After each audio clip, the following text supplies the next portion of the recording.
The Murder on the Links by Agatha Christie. Chapter 1. A Fellow Traveler.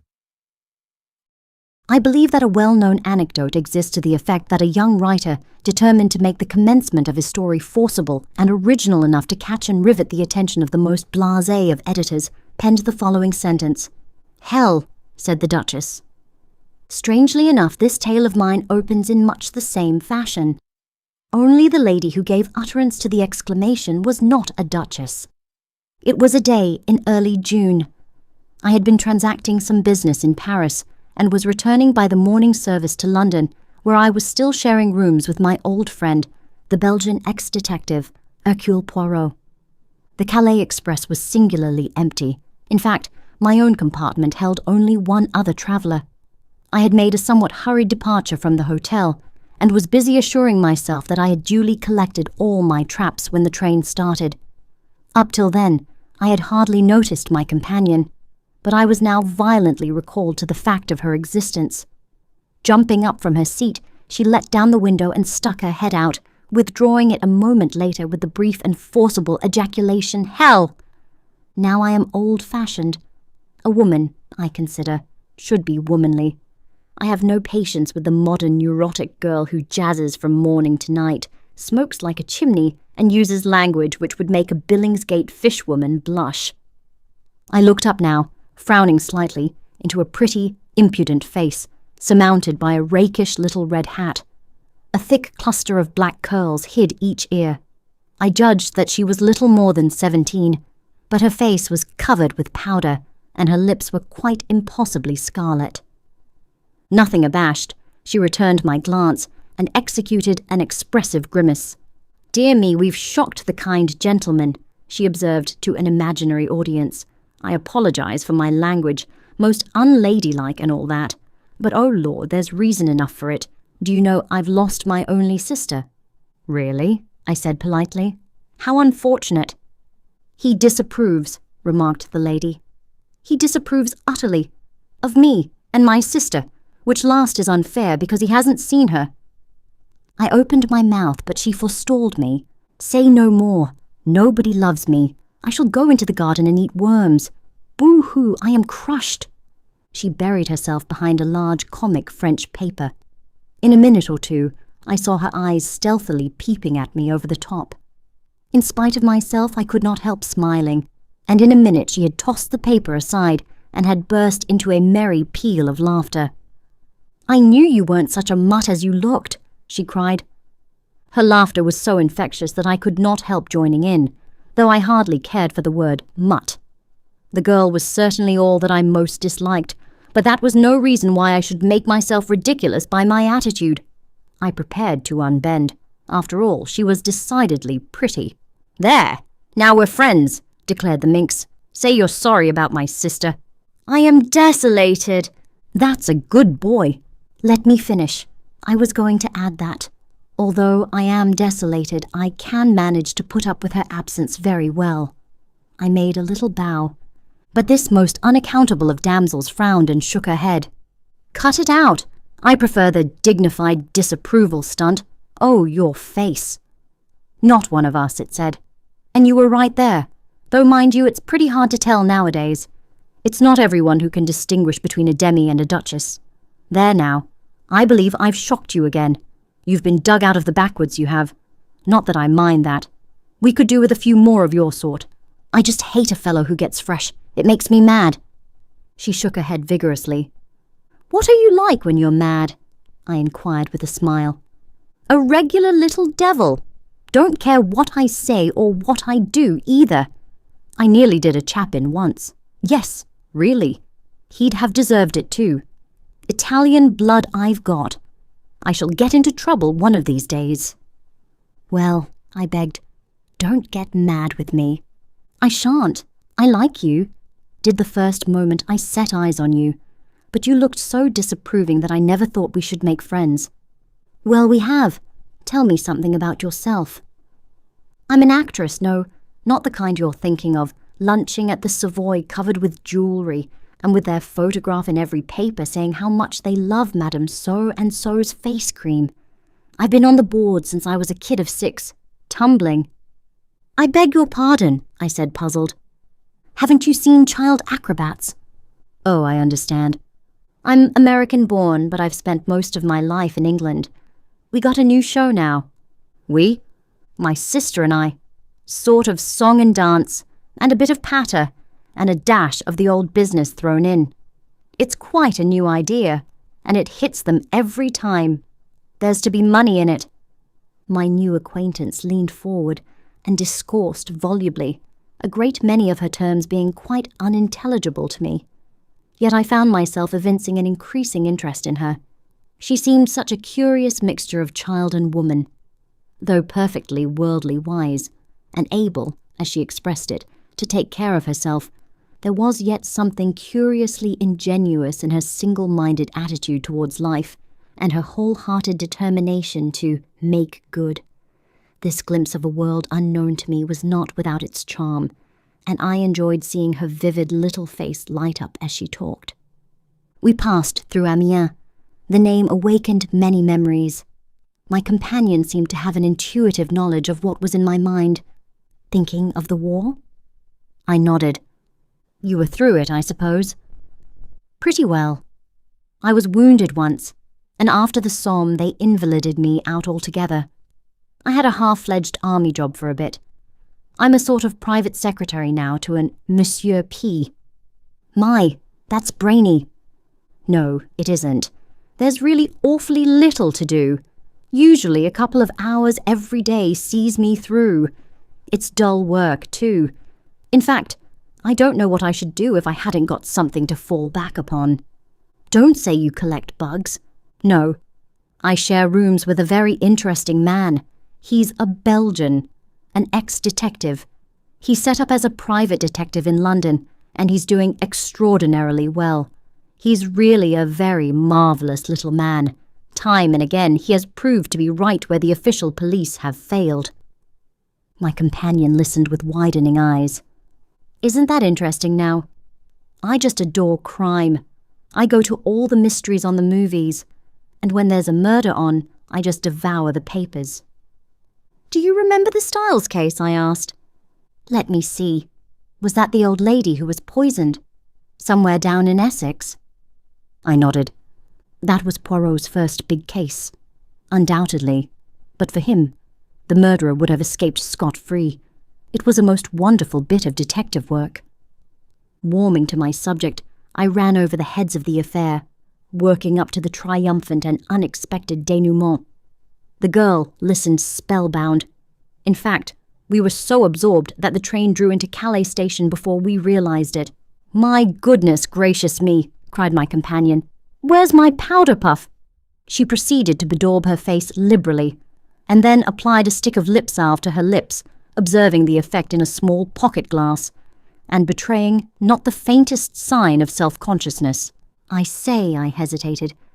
I dare say it's cheek on my part, but why do all that sort of thing? The girl paused in her operations and stared at me with undisguised surprise. It isn't as though you weren't so pretty that you can afford to do without it, I said stammeringly. My dear boy, I've got to do it. All the girls do. Think I want to look like a little frump up from the country? She took one last look in the mirror, smiled approval, and put it and her vanity box away in her bag. That's better.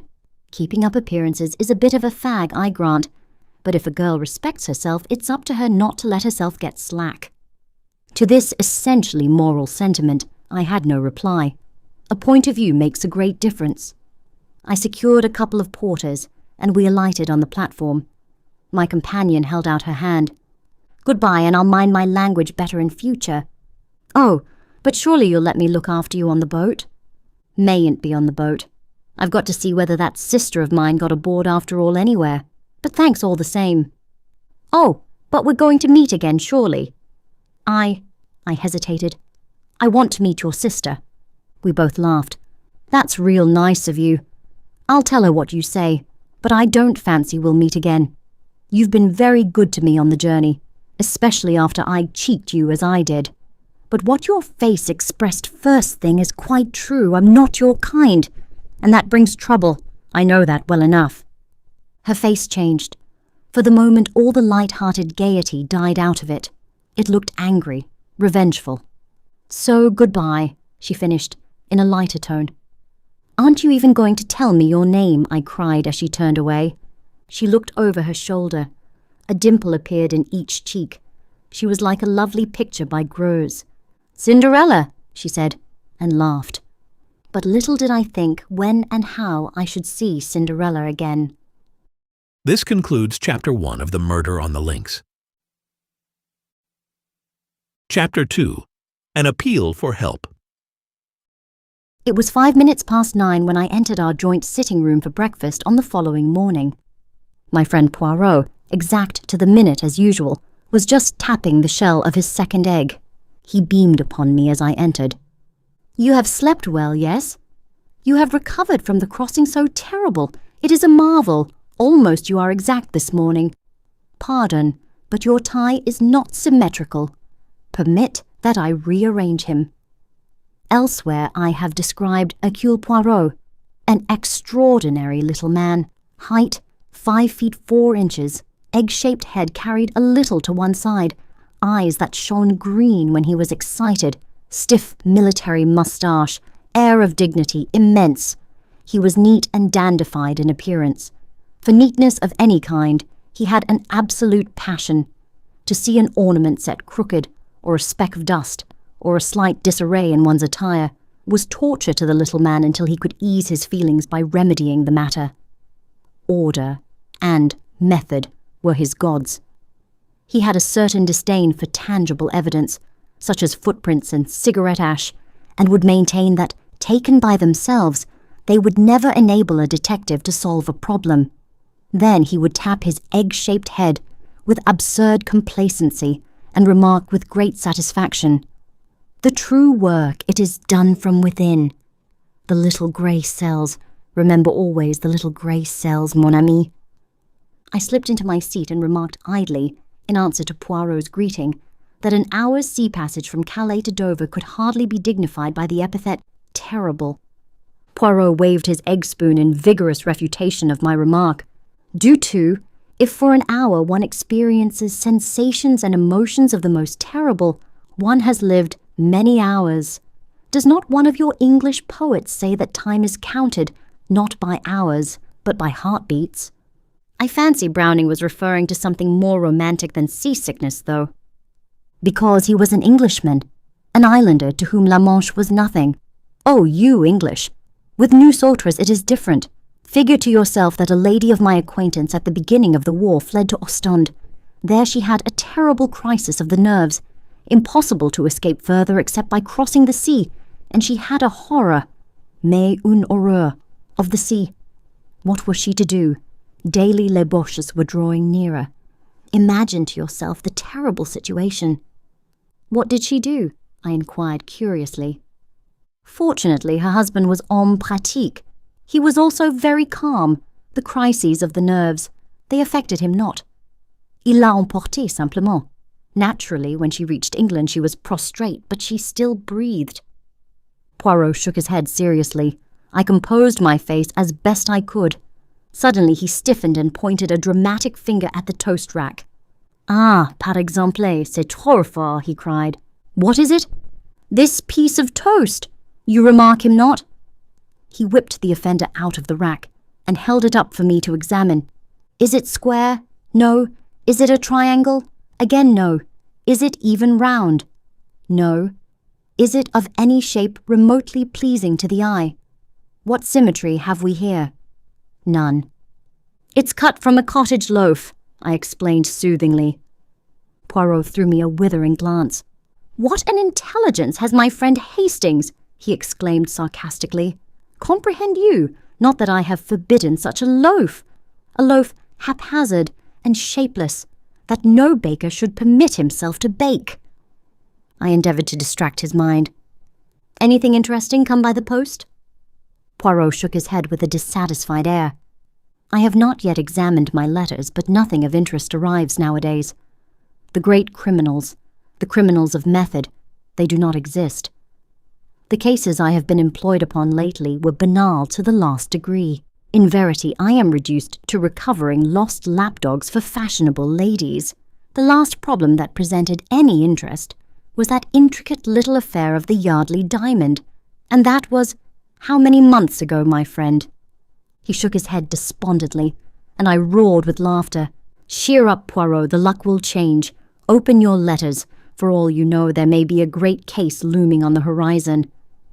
Poirot smiled, and taking up the neat little letter opener with which he opened his correspondence, he slit the tops of the several envelopes that lay by his plate. A bill, another bill. It is that I grow extravagant in my old age. Aha! A note from Jap.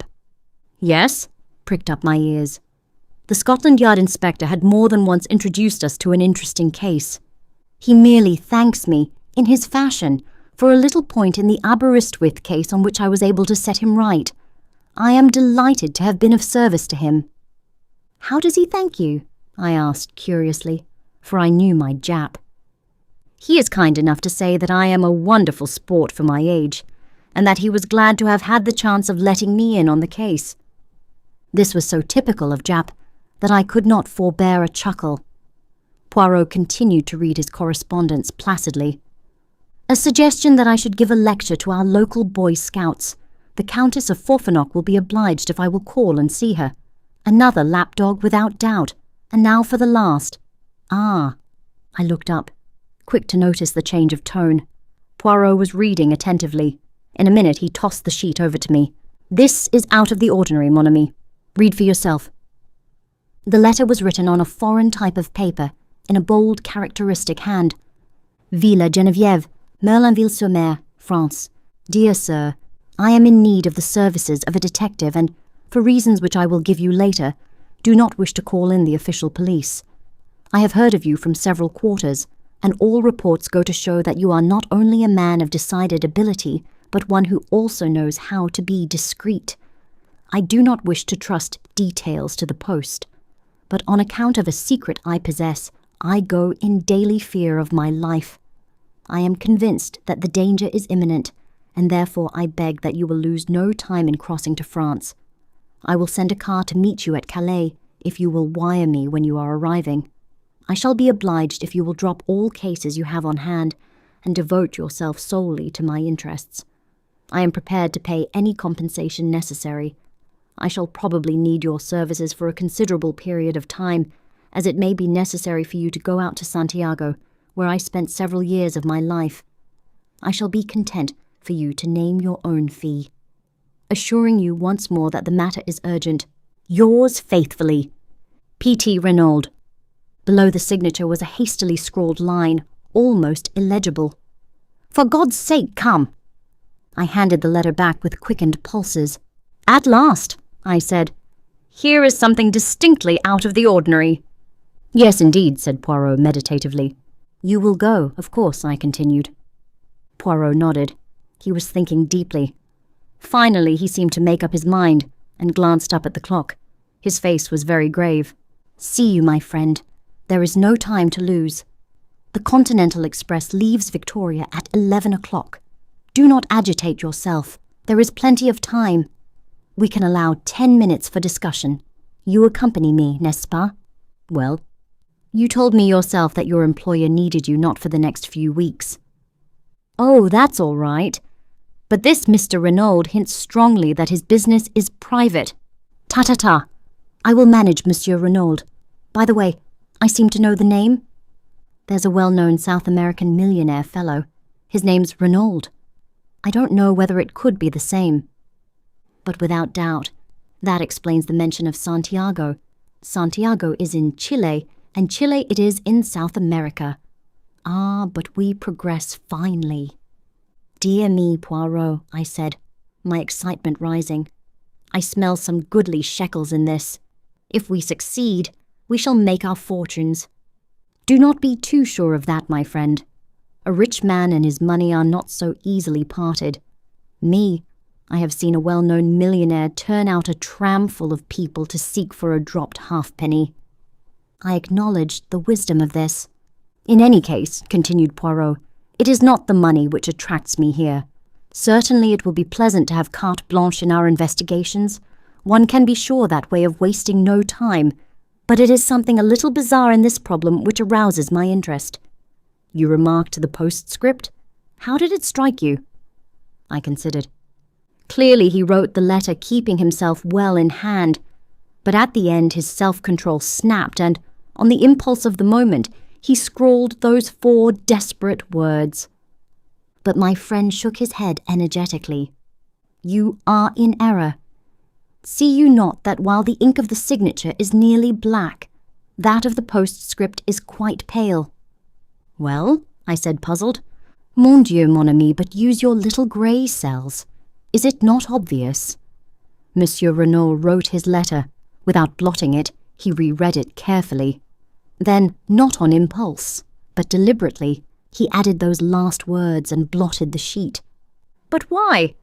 Parbleu, so that it should produce the effect upon me that it has upon you. What? Mais, oui, to make sure of my coming. He reread the letter and was dissatisfied. It was not strong enough. He paused, and then added softly, his eyes shining with that green light that always betokened inward excitement. And so, mon ami, since that postscript was added, not on impulse, but soberly, in cold blood, the urgency is very great, and we must reach him as soon as possible. Merlinville, I murmured thoughtfully. I've heard of it, I think. Poirot nodded. It is a quiet little place, but chic. It lies about midway between Boulogne and Calais. It is rapidly becoming the fashion. Rich English people who wish to be quiet are taking it up. Monsieur Renauld has a house in England, I suppose? Yes, in Rutland Gate, as far as I remember. Also a big place in the country, somewhere in Hertfordshire. But I really know very little about him. He doesn't do much in a social way. I believe he has large South American interests in the city, and has spent most of his life out in Chile and the Argentino. Well, we shall hear all details from the man himself. Come, let us pack. A small suitcase each, and then a taxi to Victoria. And the Countess? I inquired with a smile. Ah, je m'en fiche. Her case was certainly not interesting. Why so sure of that? Because in that case she would have come, not written. A woman cannot wait. Always remember that, Hastings. 11 o'clock saw our departure from Victoria on our way to Dover. Before starting, Poirot had dispatched a telegram to Mr. Renauld, giving the time of our arrival at Calais. I'm surprised you haven't invested in a few bottles of some seasick remedy, Poirot, I observed maliciously, as I recalled our conversation at breakfast. My friend, who was anxiously scanning the weather, turned a reproachful face upon me. Is it that you have forgotten the method most excellent of Laviguier? His system? I practice it always. One balances oneself, if you remember, turning the head from left to right, breathing in and out, counting 6 between each breath. I demurred. You'll be rather tired of balancing yourself and counting 6 by the time you get to Santiago, or Buenos Aires, or wherever it is you land. Quelle idée! You do not figure to yourself that I shall go to Santiago? Mr. Renauld suggests it in his letter. He did not know the methods of Hercule Poirot. I do not run to and fro, making journeys and agitating myself. My work is done from within, here. He tapped his forehead significantly. As usual, this remark roused my argumentative faculty. It's all very well, Poirot, but I think you are falling into the habit of despising certain things too much. A fingerprint has led sometimes to the arrest and conviction of a murderer, and has, without doubt, hanged more than one innocent man, remarked Poirot dryly. But surely the study of fingerprints and footprints, cigarette ash, different kinds of mud, and other clues that comprise the minute observation of details, all these are of vital importance. But certainly, I have never said otherwise. The trained observer, the expert, without doubt he is useful. But the others, the Hercules Poirots, they are above the experts. To them the experts bring the facts. Their business is the method of the crime, its logical deduction, the proper sequence and order of the facts. Above all, the true psychology of the case. You have hunted the fox, yes? I have hunted a bit now and again, I said, rather bewildered by this abrupt change of subject. Why? Eh bien, this hunting of the fox, you need the dogs, no? Hounds, I corrected gently. Yes, of course. But yet, Poirot wagged his finger at me. You did not descend from your horse and run along the ground smelling with your nose and uttering loud ow-ows. In spite of myself, I laughed immoderately. Poirot nodded in a satisfied manner. So, you leave the work of the hounds to the hounds, yet you demand that I, Hercule Poirot, should make myself ridiculous by lying down, possibly on damp grass, to study hypothetical footprints, and should scoop up cigarette ash when I do not know one kind from the other. Remember the Plymouth Express mystery. The good Jap departed to make a survey of the railway line. When he returned, I, without having moved from my apartments, was able to tell him exactly what he had found. So you are of the opinion that Jap wasted his time? Not at all, since his evidence confirmed my theory, but I should have wasted my time if I had gone. It is the same with so-called experts. Remember the handwriting testimony in the Cavendish case. One counsel's questioning brings out testimony as to the resemblances. The defense brings evidence to show dissimilarity. All the language is very technical. And the result? What we all knew in the first place. The writing was very like that of John Cavendish. And the psychological mind is faced with the question why? Because it was actually his, or because someone wished us to think it was his. I answered that question, mon ami, and answered it correctly. And Poirot, having effectually silenced, if not convinced me, leaned back with a satisfied air. On the boat, I knew better than to disturb my friend's solitude. The weather was gorgeous, and the sea as smooth as the proverbial mill-pond, so I was hardly surprised to hear that Lavagier's method had once more justified itself when a smiling Poirot joined me on disembarking at Calais. A disappointment was in store for us, as no car had been sent to meet us, but Poirot put this down to his telegram having been delayed in transit. Since it is carte blanche, we will hire a car, he said cheerfully, and a few minutes later saw us creaking and jolting along in the most ramshackle of automobiles that ever plied for hire in the direction of Merlinville. My spirits were at their highest. What gorgeous air, I exclaimed. This promises to be a delightful trip. For you, yes. For me, I have work to do, remember, at our journey's end. Bah, I said cheerfully. You will discover all. Ensure this Mr. Reynolds' safety. Run the would-be assassins to earth, and all will finish in a blaze of glory. You are sanguine, my friend. Yes, I feel absolutely assured of success. Are you not the one and only Hercule Poirot? But my little friend did not rise to the bait. He was observing me gravely. You are what the Scotch people call fey, Hastings. It presages disaster. Nonsense. At any rate, you do not share my feelings. No, but I am afraid. Afraid of what? I do not know, but I have a premonition, a je ne sais quoi. He spoke so gravely that I was impressed in spite of myself. I have a feeling, he said slowly, that this is going to be a big affair, a long, troublesome problem that will not be easy to work out. I would have questioned him further, but we were just coming into the little town of Merlinville, and we slowed up to inquire the way to the Villa Geneviève. Straight on, monsieur, through the town. The Villa Geneviève is about half a mile the other side. You cannot miss it. A big villa, overlooking the sea. We thanked our informant and drove on, leaving the town behind. A fork in the road brought us to a second halt. A peasant was trudging towards us, and we waited for him to come up to us in order to ask the way again. There was a tiny villa standing right by the road, but it was too small and dilapidated to be the one we wanted. As we waited, the gate of it swung open, and a girl came out. The peasant was passing us now, and the driver leaned forward from his seat and asked for direction. The Villa Geneviève? Just a few steps up this road to the right, monsieur. You could see it if it were not for the curve. The chauffeur thanked him and started the car again. My eyes were fascinated by the girl who still stood, with one hand on the gate, watching us. I am an admirer of beauty, and here was one whom nobody could have passed without remark.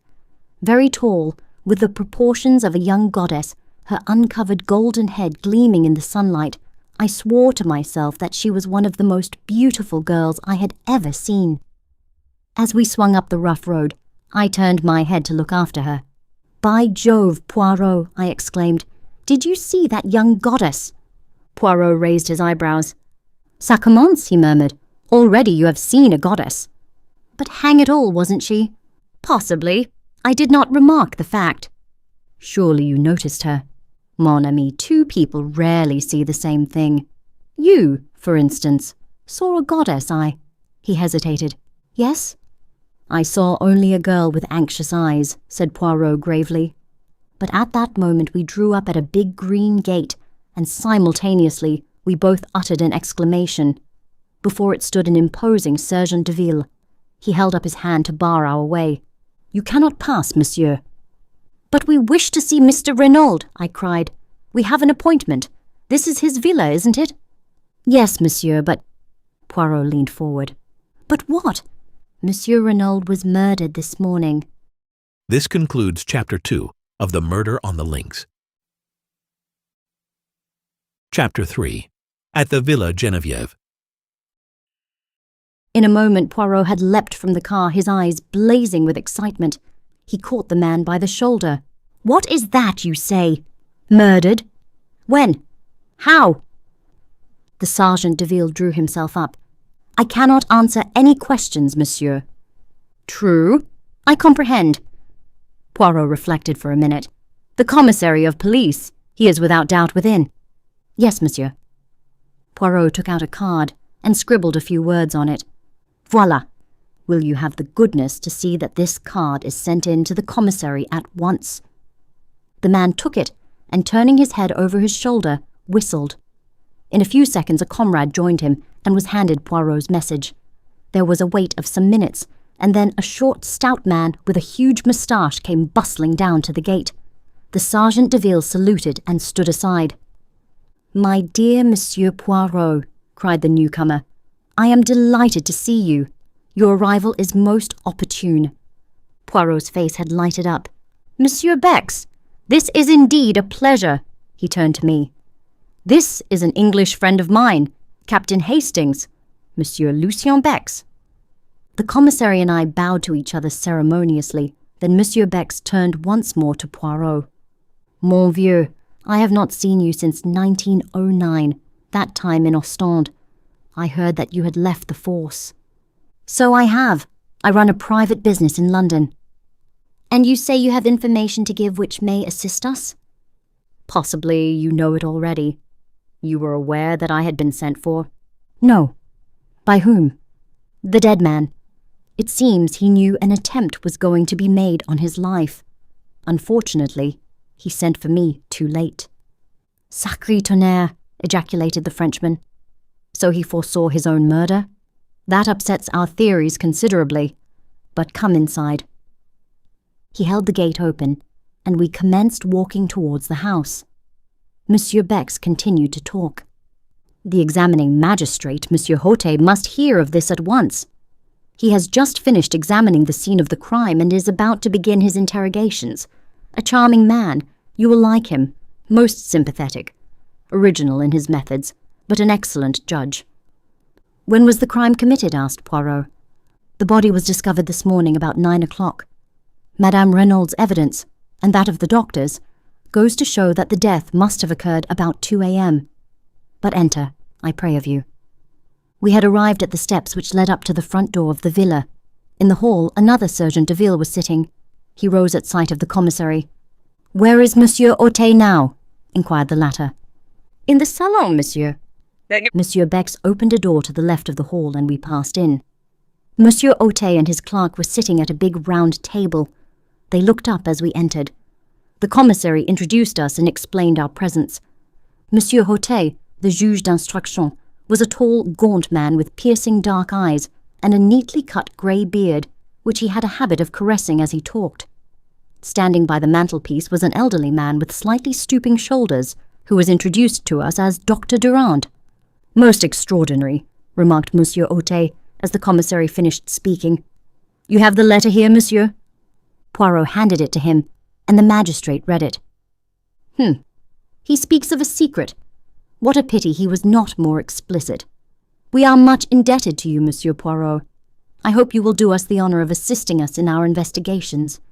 Or are you obliged to return to London? Monsieur le Juge, I propose to remain. I did not arrive in time to prevent my client's death, but I feel myself bound in honour to discover the assassin. The magistrate bowed. These sentiments do you honour. Also, without doubt, Madame Renauld will wish to retain your services. We are expecting Monsieur Giraud from the Sûreté in Paris any moment, and I am sure that you and he will be able to give each other mutual assistance in your investigations.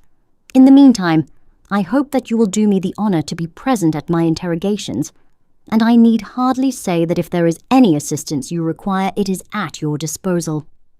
I thank you, monsieur. You will comprehend that at present I am completely in the dark. I know nothing whatever. Monsieur Otet nodded to the commissary, and the latter took up the tale. This morning, the old servant Françoise, on descending to start her work, found the front door ajar. Feeling a momentary alarm as to burglars, she looked into the dining room, but seeing the silver was safe, she thought no more about it, concluding that her master had, without doubt, risen early and gone for a stroll. Pardon, monsieur, for interrupting, but was that a common practice of his? No, it was not. But old Françoise has the common idea as regards the English, that they are mad and liable to do the most unaccountable things at any moment. Going to call her mistress as usual, a younger maid, Léonie, was horrified to discover her gagged and bound, and almost at the same moment news was brought that Monsieur Renauld's body had been discovered, stone dead, stabbed in the back. Where? That is one of the most extraordinary features of the case. Monsieur Poirot? The body was lying, face downwards, in an open grave. What? Yes. The pit was freshly dug, just a few yards outside the boundary of the villa grounds. And he had been dead. How long? Dr. Durand answered this. I examined the body this morning at 10 o'clock. Death must have taken place at least 7, and possibly 10 hours previously. That fixes it at between midnight and 3 a.m. Exactly. And Madame Renauld's evidence places it at after 2 a.m., which narrows the field still further. Death must have been instantaneous, and naturally could not have been self-inflicted. Poirot nodded, and the commissary resumed. Madame Renauld was hastily freed from the cords that bound her by the horrified servants. She was in a terrible condition of weakness, almost unconscious from the pain of her bonds. It appears that 2 masked men entered the bedroom, gagged and bound her, whilst forcibly abducting her husband. This we know at second hand from the servants. On hearing the tragic news, she fell at once into an alarming state of agitation. On arrival, Dr. Durand immediately prescribed a sedative, and we have not yet been able to question her. But without doubt she will awake more calm, and be equal to bearing the strain of the interrogation. The commissary paused. And the inmates of the house, monsieur? There is old Françoise, the housekeeper. She lived for many years with the former owners of the Villa Geneviève. Then there are 2 young girls, sisters, Denise and Léonie Houlard. Their home is in Merlinville, and they come of the most respectable parents. Then there is the chauffeur whom Monsieur Renauld brought over from England with him, but he is away on a holiday. Finally, there are Madame Renauld and her son, Monsieur Jacques Renauld. He, too, is away from home at present. Poirot bowed his head. Monsieur Otet spoke. Marchot. The sergeant de ville appeared. Bring in the woman, Françoise. The man saluted and disappeared. In a moment or two, he returned, escorting the frightened Françoise. Your name is Françoise Harichet? Yes, monsieur. You have been a long time in service at the Villa Geneviève? 11 years with Madame la Vicomtesse. Then when she sold the villa this spring, I consented to remain on with the English milord. Never did I imagine. The magistrate cut her short. Without doubt, Now, Françoise, in this matter of the front door, whose business was it to fasten it at night? Mine, monsieur. Always I saw to it myself. And last night? I fastened it as usual. You are sure of that? I swear it by the blessed saints, monsieur. What time would that be? The same time as usual, 10:30, monsieur. What about the rest of the household? Had they gone up to bed? Madame had retired some time before. Denise and Léonie went up with me. Monsieur was still in his study. Then, if anyone unfastened the door afterwards, it must have been Monsieur Renauld himself. Françoise shrugged her broad shoulders. What should he do that for? With robbers and assassins passing every minute. A nice idea. Monsieur was not an imbecile. It is not as though he had had to let cette dame out. The magistrate interrupted sharply. Cette dame? What lady do you mean? Why, the lady who came to see him. Had a lady been to see him that evening? But yes, monsieur, and many other evenings as well. Who was she? Did you know her? A rather cunning look spread over the woman's face. How should I know who it was? She grumbled. I did not let her in last night. Aha! Roared the examining magistrate, bringing his hand down with a bang on the table. You would trifle with the police, would you? I demand that you tell me at once the name of this woman who came to visit Monsieur Renauld in the evenings. The police? The police, grumbled Françoise. Never did I think that I should be mixed up with the police. But I know well enough who she was. It was Madame Daubreuil. The commissary uttered an exclamation and leaned forward as though in utter astonishment. Madame Daubreuil, from the Villa Marguerite just down the road. That is what I said, monsieur. Oh, she is a pretty one, Chelala. The old woman tossed her head scornfully. Madame Daubreuil, murmured the commissary. Impossible. Voilà, grumbled Françoise. That is all you get for telling the truth. Not at all, said the examining magistrate soothingly. We were surprised, that is all. Madame Daubreuil, then, and Monsieur Renauld. They were. He paused delicately. Eh? It was that, without doubt. How should I know? But what will you? Monsieur, he was Milot Anglais, très riche, and Madame Daubreuil, she was poor, that one, and très chic for all that she lives so quietly with her daughter. Not a doubt of it, she has had her history. She is no longer young, but ma foi. I who speak to you have seen the men's heads turn after her as she goes down the street. Besides, lately, she has had more money to spend. All the town knows it. The little economies, they are at an end. And Françoise shook her head with an air of unalterable certainty. Monsieur Oti stroked his beard reflectively. And Madame Renauld, he asked at length, how did she take this? Friendship. Françoise shrugged her shoulders. She was always most amiable, most polite. One would say that she suspected nothing. But all the same, is it not so? The heart suffers, monsieur? Day by day, I have watched Madame grow paler and thinner. She was not the same woman who arrived here a month ago. Monsieur, too, has changed. He also has had his worries. One could see that he was on the brink of a crisis of the nerves. And who could wonder, with an affair conducted such a fashion? No reticence, no discretion. Style Anglais, without doubt. I bounded indignantly in my seat, but the examining magistrate was continuing his questions, undistracted by side issues. You say that Monsieur Renauld had not to let Madame Daubreuil out? Had she left then? Yes, monsieur. I heard them come out of the study and go to the door. Monsieur said good night and shut the door after her.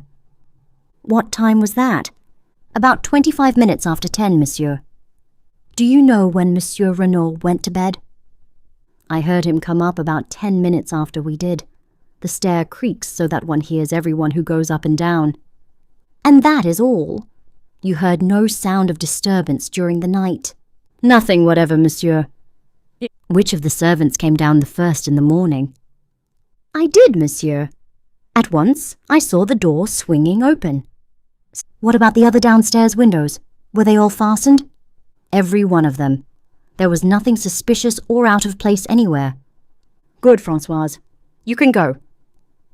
The old woman shuffled towards the door. On the threshold she looked back. I will tell you one thing, monsieur. That Madame Daubreuil, she is a bad one. Oh, yes. One woman knows about another. She is a bad one, remember that." And shaking her head sagely, Françoise left the room. "Léonie Hulard," called the magistrate. Léonie appeared dissolved in tears and inclined to be hysterical. Monsieur Autet dealt with her adroitly. Her evidence was mainly concerned with the discovery of her mistress gagged and bound, of which she gave rather an exaggerated account. She, like Françoise, had heard nothing during the night. Her sister, Denise, succeeded her. She agreed that her master had changed greatly of late. Every day he became more and more morose. He ate less. He was always depressed. But Denise had her own theory. Without doubt it was the mafia he had on his track. 2 masked men. Who else could it be? A terrible society, that. "It is, of course, possible," said the magistrate smoothly. "Now, my girl, was it you who admitted Madame Daubreuil to the house last night?" "Not last night, monsieur, the night before." "But Françoise has just told us that Madame Daubreuil was here last night." "No, monsieur. A lady did come to see Monsieur Renauld last night, but it was not Madame Daubreuil." Surprised, the magistrate insisted, but the girl held firm. She knew Madame Daubreuil perfectly by sight. This lady was dark also, but shorter and much younger. Nothing could shake her statement. "Had you ever seen this lady before?" "Never, monsieur." And then the girl added diffidently, "But I think she was English." "English?" "Yes, monsieur. She asked for Monsieur Renauld in quite good French, but the accent, one can always tell it, n'est-ce pas? Besides, when they came out of the study, they were speaking in English." "Did you hear what they said? Could you understand it, I mean?" "Me, I speak the English very well," said Denise with pride. "The lady was speaking too fast for me to catch what she said, but I heard Monsieur's last words as he opened the door for her." She paused, and then repeated carefully and laboriously, "Yes, yes, but for God's sake, go now." "Yes, yes, but for God's sake, go now," repeated the magistrate. He dismissed Denise, and after a moment or two for consideration, recalled Françoise. To her, he propounded the question as to whether she had not made a mistake in fixing the night of Madame Daubreuil's visit. Françoise, however, proved unexpectedly obstinate. It was last night that Madame Daubreuil had come. Without a doubt it was she. Denise wished to make herself interesting. Voilà tout, so she had cooked up this fine tale about a strange lady. Airing her knowledge of English, too. Probably Monsieur had never spoken that sentence in English at all, and even if he had, it proved nothing, for Madame Daubreuil spoke English perfectly, and generally used that language when talking to Monsieur and Madame Renauld. You see, Monsieur Jacques, the son of Monsieur, was usually here, and he spoke the French very badly. The magistrate did not insist. Instead, he inquired about the chauffeur, and learned that only yesterday Monsieur Renauld had declared that he was not likely to use the car, and that masters might just as well take a holiday. A perplexed frown was beginning to gather between Poirot's eyes. "What is it?" I whispered. He shook his head impatiently and asked a question. "Pardon, Monsieur Bex, but without doubt Monsieur Renauld could drive the car himself." The commissary looked over at Françoise, and the old woman replied promptly, "No, Monsieur did not drive himself." Poirot's frown deepened. "I wish you would tell me what is worrying you," I said impatiently. "See you not? In his letter, Monsieur Renauld speaks of sending the car for me to Calais." "Perhaps he meant a hired car," I suggested. "Doubtless that is so. But why hire a car when you have one of your own? Why choose yesterday to send away the chauffeur on a holiday, suddenly at a moment's notice? Was it that for some reason he wanted him out of the way before we arrived?" This concludes Chapter 3 of The Murder on the Links. Chapter 4. The Letter Signed Bella. Françoise had left the room.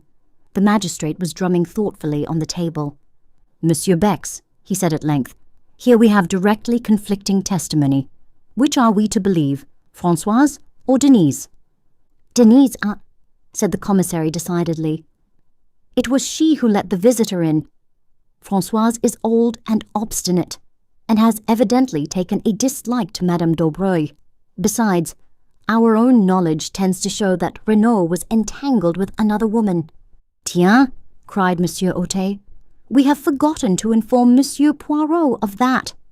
He searched amongst the papers on the table, and finally handed the one he was in search of to my friend. This letter, Monsieur Poirot, we found in the pocket of the dead man's overcoat. Poirot took it and unfolded it. It was somewhat worn and crumbled, and was written in English in a rather unformed hand. My dearest one, why have you not written for so long? You do love me still, don't you? Your letters lately have been so different, cold and strange, and now this long silence, it makes me afraid. If you were to stop loving me, but that's impossible. What a silly kid I am, always imagining things. But if you did stop loving me, I don't know what I should do. Kill myself, perhaps. I couldn't live without you. Sometimes I fancy another woman is coming between us. Let her look out, that's all, and you too. I'd as soon kill you as let her have you. I mean it. But there, I'm writing high-flown nonsense. You love me and I love you, yes. Love you, love you, love you. Your own adoring. Bella. There was no address or date. Poirot handed it back with a grave face. And the assumption is, Monsieur le Juge? The examining magistrate shrugged his shoulders. Obviously, Monsieur Renauld was entangled with this Englishwoman, Bella. He comes over here, meets Madame Daubreuil, and starts an intrigue with her. He cools off to the other, and she instantly suspects something. This letter contains a distinct threat. Monsieur Poirot, at first sight the case seemed simplicity itself. Jealousy. The fact that Monsieur Renauld was stabbed in the back seemed to point distinctly to its being a woman's crime. Poirot nodded. The stab in the back, yes, but not the grave. That was laborious work, hard work. No woman dug that grave, monsieur. That was a man's doing. The commissary exclaimed excitedly. Yes, you are right. We did not think of that. As I said, continued Monsieur Hôtel, at first sight, the case seemed simple, but the masked men and the letter you received from Monsieur Renauld complicate matters. Here, we seem to have an entirely different set of circumstances, with no relationship between the two. As regards the letter written to yourself, do you think it is possible that it referred in any way to this Bella and her threats? Poirot shook his head. Hardly. A man like Monsieur Renauld, who has led an adventurous life in out-of-the-way places, would not be likely to ask for protection against a woman. The examining magistrate nodded his head emphatically. My view exactly. Then we must look for the explanation of the letter. In Santiago, finished the commissary. I shall cable without delay to the police in that city, requesting full details of the murdered man's life out there, his love affairs, his business transactions, his friendships, and any enmities he may have incurred. It will be strange if, after that, we do not hold a clue to his mysterious murder. The commissary looked round for approval. Excellent, said Poirot appreciatively. His wife, too, may be able to give us a pointer, added the magistrate. You have found no other letters from this Bella amongst Monsieur Renauld's effects? Asked Poirot. No. Of course, one of our first proceedings was to search through his private papers in the study. We found nothing of interest, however. All seemed square and above board. The only thing at all out of the ordinary was his will. Here it is. Poirot ran through the document. So, a legacy of £1,000 to Mr. Stonor. Who is he, by the way? Monsieur Renauld's secretary. He remained in England, but was over here once or twice for a weekend. And everything else left unconditionally to his beloved wife, Eloise. Simply drawn up, but perfectly legal. Witnessed by the two servants, Denise and Françoise. Nothing so very unusual about that. He handed it back. Perhaps, began Bex, you did not notice. The date? Twinkled Poirot. But yes, I noticed it. A fortnight ago. Possibly it marks his first intimation of danger. Many rich men die intestate through never considering the likelihood of their demise, but it is dangerous to draw conclusions prematurely. It points, however, to his having a real liking and fondness for his wife, in spite of his amorous intrigues. "Yes," said Monsieur Hautet doubtfully, "but it is possibly a little unfair on his son, since it leaves him entirely dependent on his mother. If she were to marry again, and her second husband obtained an ascendancy over her, this boy might never touch a penny of his father's money." Poirot shrugged his shoulders. Man is a vain animal. Monsieur Renauld figured to himself without doubt that his widow would never marry again. As to the son, it may have been a wise precaution to leave the money in his mother's hands. The sons of rich men are proverbially wild. It may be as you say. Now, Monsieur Poirot, you would without doubt like to visit the scene of the crime. I am sorry that the body has been removed, but of course photographs have been taken from every conceivable angle and will be at your disposal as soon as they are available. I thank you, monsieur, for all your courtesy. The commissary rose. Come with me, monsieur. He opened the door and bowed ceremoniously to Poirot to precede him. Poirot, with equal politeness, drew back and bowed to the commissary. Monsieur, monsieur. At last they got out into the hall. That room there, it is the study, huh? Asked Poirot suddenly, nodding towards the door opposite. Yes. You would like to see it?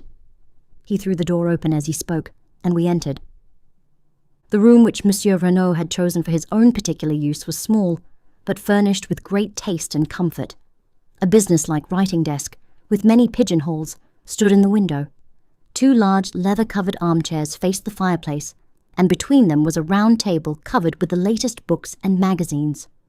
Bookshelves lined 2 of the walls, and at the end of the room opposite the window there was a handsome oak sideboard with a tantalus on top. The curtains and portiere were of a soft, dull green, and the carpet matched them in tone. Poirot stood a moment taking in the room. Then he stepped forward, passed his hand lightly over the backs of the leather chairs, picked up a magazine from the table and drew a finger gingerly over the surface of the oak sideboard. His face expressed complete approval. "No dust?" I asked, with a smile. He beamed on me, appreciative of my knowledge of his peculiarities. "Not a particle, mon ami, and for once, perhaps, it is a pity." His sharp, bird-like eyes darted here and there. "Ah!" he remarked suddenly, with an intonation of relief. "The hearthrug is crooked," and he bent down to straighten it. Suddenly he uttered an exclamation and rose. In his hand he held a small fragment of paper. "In France? As in England," he remarked. "The domestics omit to sweep under the mats." Bex took the fragment from him, and I came closer to examine it. "You recognize it, eh, Hastings?" I shook my head, puzzled, and yet that particular shade of pink paper was very familiar. The commissary's mental processes were quicker than mine. "A fragment of a cheque," he exclaimed. The piece of paper was roughly about 2 inches square. On it was written in ink the word Duveen. "Bien," said Bex. "This cheque was payable to, or drawn by, one named Duveen." "The former, I fancy," said Poirot, "for if I am not mistaken, the handwriting is that of Monsieur Renauld." That was soon established, by comparing it with a memorandum from the desk. "Dear me," murmured the commissary, with a crestfallen air. "I really cannot imagine how I came to overlook this." Poirot laughed. "The morale of that is, always look under the mats. My friend Hastings here will tell you that anything in the least crooked is a torment to me. As soon as I saw that the hearthrug was out of the straight, I said to myself, tiens, the leg of the chair caught it in being pushed back. Possibly there may be something beneath it which the good Françoise overlooked." Françoise? Or Denise? Or Léonie? Whoever did this room. Since there is no dust, the room must have been done this morning. I reconstruct the incident like this. Yesterday, possibly last night, Monsieur Renauld drew a cheque to the order of someone named Duveen. Afterwards it was torn up and scattered on the floor. This morning. But Monsieur Bex was already pulling impatiently at the bell. Françoise answered it. Yes, there had been a lot of pieces of paper on the floor. What had she done with them? Put them in the kitchen stove, of course. What else? With a gesture of despair, Bex dismissed her.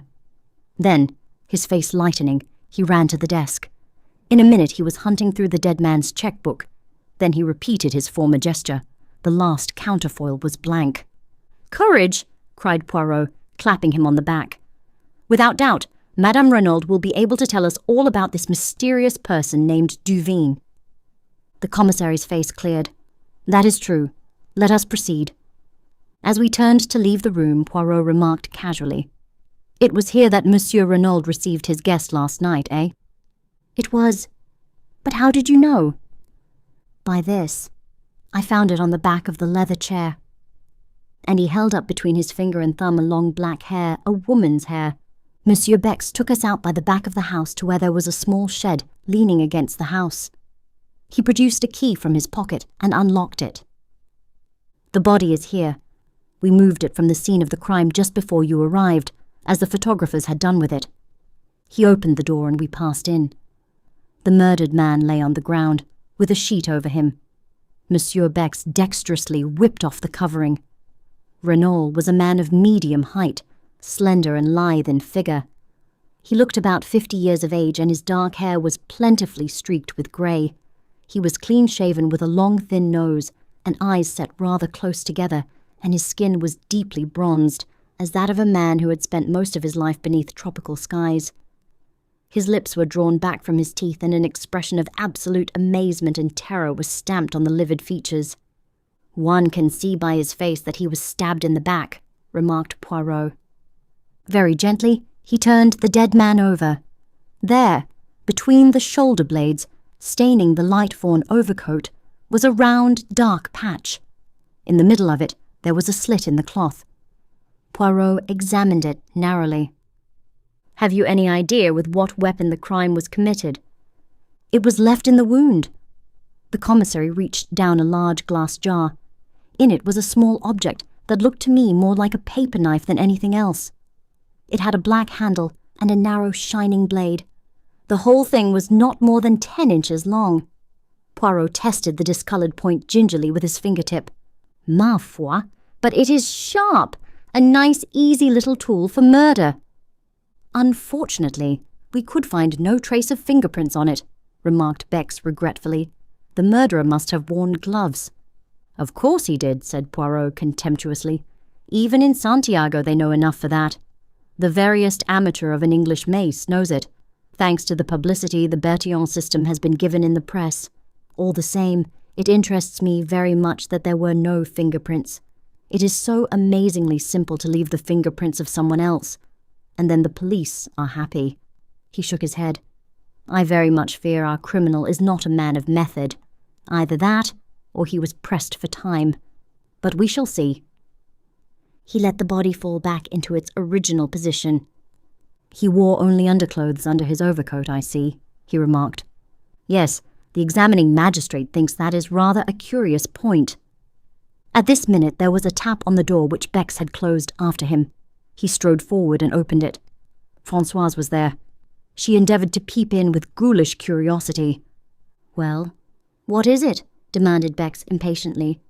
"Madame, she sends a message that she is much recovered and is quite ready to receive the examining magistrate." "Good," said Monsieur Bex briskly. "Tell Monsieur Hautet and say that we will come at once." Poirot lingered a moment, looking back towards the body.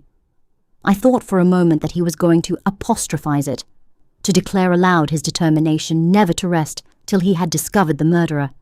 But when he spoke, it was tamely and awkwardly, and his comment was ludicrously inappropriate to the solemnity of the moment. "He wore his overcoat very long," he said constrainedly. This concludes Chapter 4 of The Murder on the Links. Chapter 5. Mrs. Renould's Story. We found Monsieur Hautet awaiting us in the hall, and we all proceeded upstairs together, Françoise marching ahead to show us the way. Poirot went up in a zigzag fashion which puzzled me, until he whispered with a grimace. No wonder the servants heard Monsieur Renauld mounting the stairs. Not a board of them, but creaks fit to wake the dead. At the head of the staircase, a small passage branched off. "The servants' quarters," explained Bex. We continued along a corridor, and Françoise tapped on the last door to the right of it. A faint voice bade us enter, and we passed into a large sunny apartment looking out towards the sea, which showed blue and sparkling about a quarter of a mile distant. On a couch, propped up with cushions, and attended by Dr. Durand, lay a tall, striking-looking woman. She was middle-aged, and her once dark hair was now almost entirely silvered, but the intense vitality and strength of her personality would have made itself felt anywhere. You knew at once that you were in the presence of what the French call une maîtresse femme. She greeted us with a dignified inclination of the head. "Pray be seated, monsieur." We took chairs, and the magistrate's clerk established himself at a round table. "I hope, madame," began Monsieur Otet, "that it will not distress you unduly to relate to us what occurred last night." "Not at all, monsieur. I know the value of time, if these scoundrelly assassins are to be caught and punished." "Very well, madame. It will fatigue you less, I think, if I ask you questions and you confine yourself to answering them. At what time did you go to bed last night?" "At 9:30, monsieur. I was tired." "And your husband?" "About an hour later, I fancy." "Did he seem disturbed? Upset in any way?" "No, not more than usual." "What happened then?" "We slept. I was awakened by a hand being pressed over my mouth. I tried to scream out, but the hand prevented me. There were 2 men in the room. They were both masked." "Can you describe them at all, madame?" "One was very tall, and had a long black beard. The other was short and stout. His beard was reddish. They both wore hats pulled down over their eyes." Said the magistrate thoughtfully. "Too much beard, I fear." "You mean they were false?" "Yes, madam, but continue your story." "It was the short man who was holding me. He forced a gag into my mouth, and then bound me with rope hand and foot. The other man was standing over my husband. He had caught up my little dagger paper knife from the dressing table, and was holding it with the point just over his heart. When the short man had finished with me, he joined the other, and they forced my husband to get up and accompany them into the dressing room next door. I was nearly fainting with terror. Nevertheless, I listened desperately. They were speaking in too low a tone for me to hear what they said, but I recognized the language, a bastard Spanish such as is spoken in some parts of South America. They seemed to be demanding something from my husband, and presently they grew angry, and their voices rose a little. I think the tall man was speaking. "You know what we want," he said. "The secret. Where is it?" I do not know what my husband answered, but the other replied fiercely, "You lie! We know you have it. Where are your keys?" Then I heard sounds of drawers being pulled out. There is a safe on the wall of my husband's dressing room, in which he always keeps a fairly large amount of ready money. Léonie tells me this has been rifled and the money taken, but evidently what they were looking for was not there, for presently I heard the tall man, with an oath, command my husband to dress himself.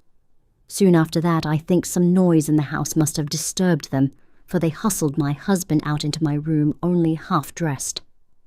"Pardon," interrupted Poirot, "but is there then no other egress from the dressing room?" "No, monsieur. There is only the communicating door into my room. They hurried my husband through, the short man in front, and the tall man behind him with the dagger still in his hand. Paul tried to break away to come to me. I saw his agonized eyes. He turned to his captors. 'I must speak to her,' he said. Then, coming to the side of the bed, 'It is all right, Eloise,' he said. 'Do not be afraid. I shall return before morning.' But, although he tried to make his voice confident, I could see the terror in his eyes. Then they hustled him out of the door, the tall man saying, 'One sound, and you are a dead man, remember.' After that," continued Mrs. Renauld, "I must have fainted. The next thing I recollect is Léonie rubbing my wrists and giving me brandy." "Madame Renauld," said the magistrate, "had you any idea what it was for which the assassins were searching?" "None whatever, monsieur." "Had you any knowledge that your husband feared something?" "Yes, I had seen the change in him." "How long ago was that?" Mrs. Renauld reflected. 10 days, perhaps." "Not longer?" "Possibly. I only noticed it then." "Did you question your husband at all as to the cause?" "Once. He put me off evasively. Nevertheless, I was convinced that he was suffering some terrible anxiety. However, since he evidently wished to conceal the fact from me, I tried to pretend that I had noticed nothing. Were you aware that he had called in the services of a detective? A detective? Exclaimed Mrs. Renauld, very much surprised. Yes, this gentleman, Monsieur Hercule Poirot. Poirot bowed. He arrived today in response to a summons from your husband, and taking the letter written by Monsieur Renauld from his pocket, he handed it to the lady. She read it with apparently genuine astonishment. I had no idea of this. Evidently, he was fully cognizant of the danger. Now, madame, I will beg of you to be frank with me. Is there any incident in your husband's past life in South America which might throw light on his murder? Mrs. Renauld reflected deeply, but at last shook her head.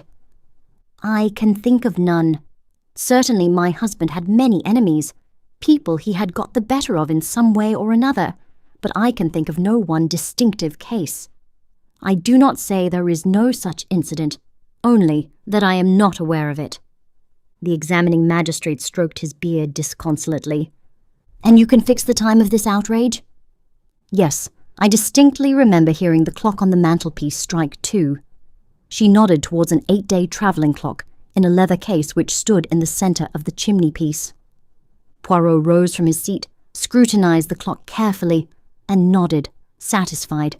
And here, too, exclaimed Monsieur Bex, is a wristwatch, knocked off the dressing-table by the assassins, without doubt, and smashed to atoms. Little did they know it would testify against them. Gently he picked away the fragments of broken glass. Suddenly his face changed to one of utter stupefaction. Mon Dieu, he ejaculated. What is it? The hands of the watch point to 7 o'clock. What? Cried the examining magistrate, astonished. But Poirot, deft as ever, took the broken trinket from the startled commissary and held it to his ear. Then he smiled. The glass is broken, yes, but the watch itself is still going. The explanation of the mystery was greeted with a relieved smile, but the magistrate bethought him of another point. But surely it is not 7 o'clock now. No, said Poirot gently.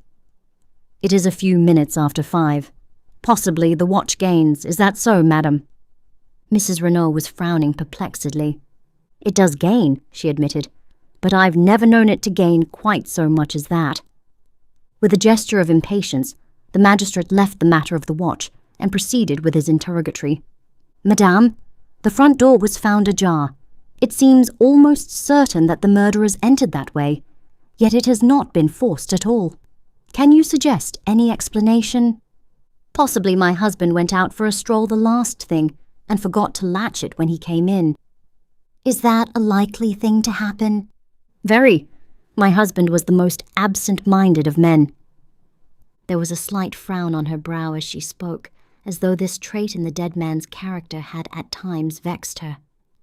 There is one inference I think we might draw, remarked the commissary suddenly. Since the men insisted on Monsieur Renauld dressing himself, it looks as though the place they were taking him to, the place where the secret was concealed, lay some distance away. The magistrate nodded. Yes, far, and yet not too far, since he spoke of being back by morning. What times does the last train leave the station of Merlinville?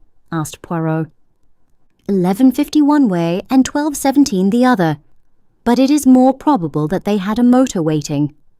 Of course, nay, agreed Poirot, looking somewhat crestfallen. Indeed, that might be one way of tracing them, continued the magistrate, brightening. A motor containing 2 foreigners is quite likely to have been noticed. That is an excellent point, Monsieur Bex. He smiled to himself, and then, becoming grave once more, he said to Mrs. Renauld, There is another question. Do you know anyone of the name of Duveen? Duveen, Mrs. Renauld repeated thoughtfully. No, for the moment I cannot say I do. You have never heard your husband mention anyone of that name? Never. Do you know anyone whose Christian name is Bella? He watched Mrs. Renauld narrowly as he spoke, seeking to surprise any signs of anger or consciousness, but she merely shook her head in quite a natural manner. He continued his questions. Are you aware that your husband had a visitor last night?" Now he saw the red mount slightly in her cheeks, but she replied composedly, "No, who was that?" "A lady." "Indeed?" But for the moment the magistrate was content to say no more.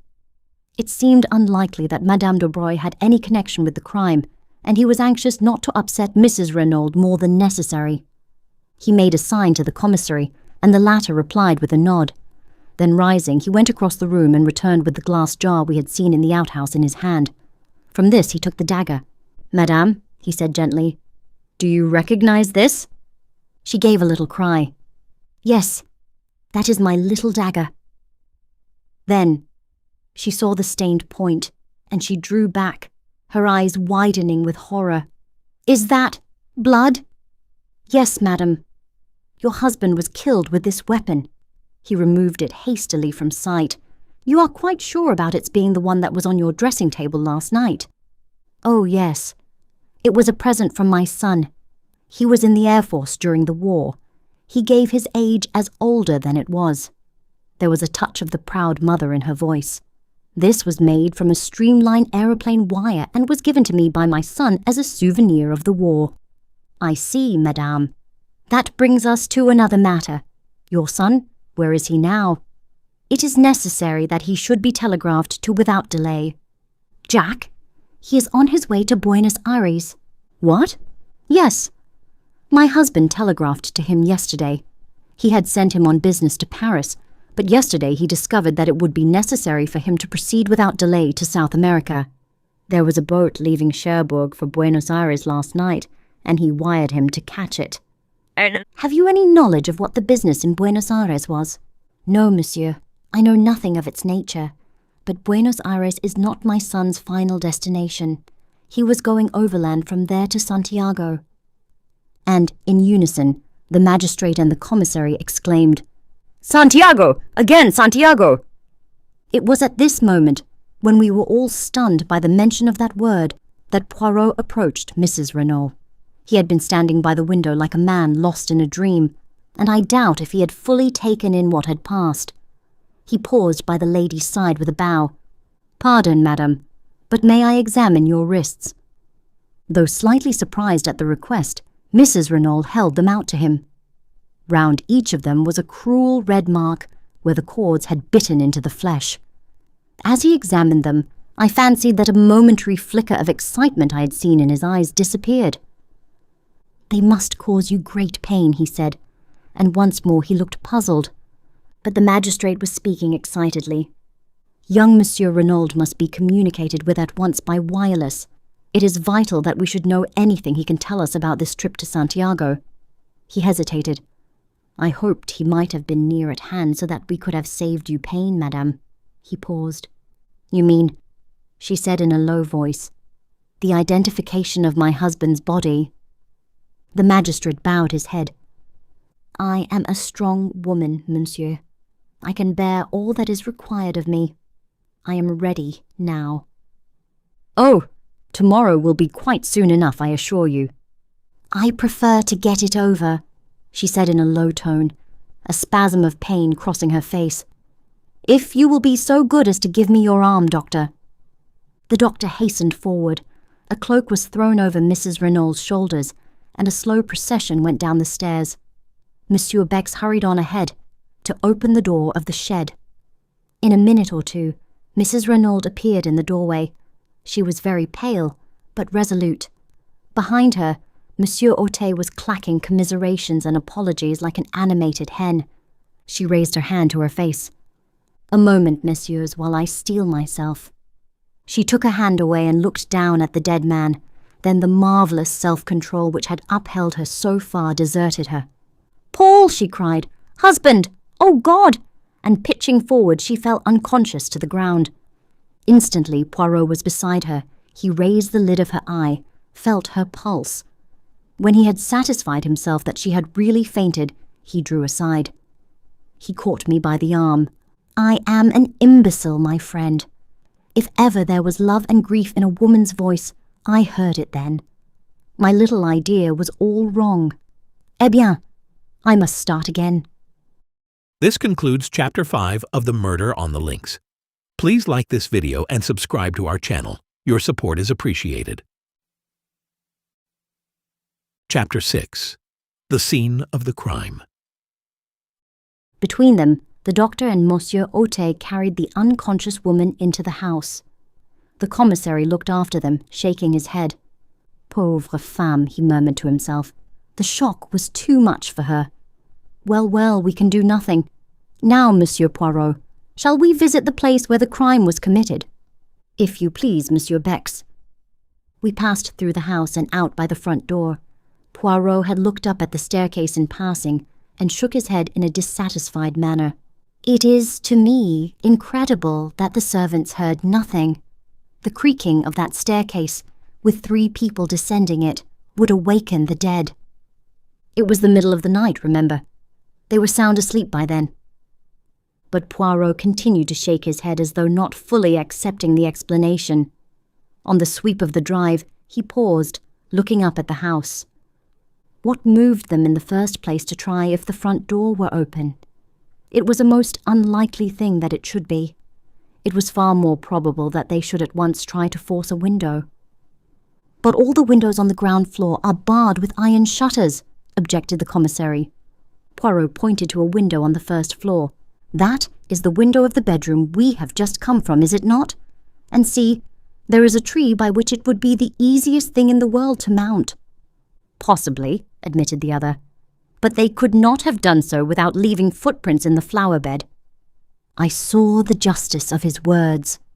There were 2 large oval flower beds planted with scarlet geraniums, one each side of the steps leading up to the front door.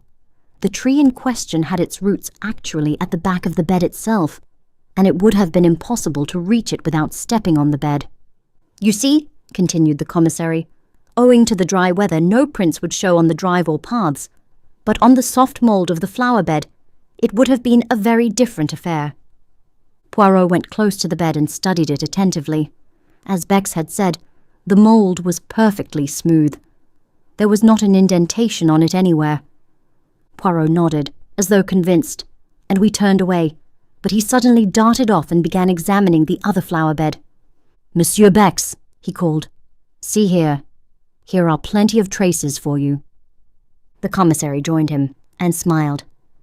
My dear Monsieur Poirot, those are without doubt the footprints of the gardener's large hobnailed boots. In any case, it would have no importance since this side we have no tree and consequently no means of gaining access to the upper story. True, said Poirot, evidently crestfallen. So you think these footprints are of no importance? Not the least in the world. Then, to my utter astonishment, Poirot pronounced these words.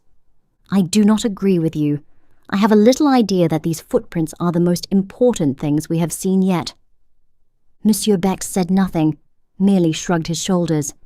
He was far too courteous to utter his real opinion. Shall we proceed? He asked instead. Certainly. I can investigate this matter of the footprints later, said Poirot cheerfully. Instead of following the drive down to the gate, Monsieur Bex turned up a path that branched off at right angles.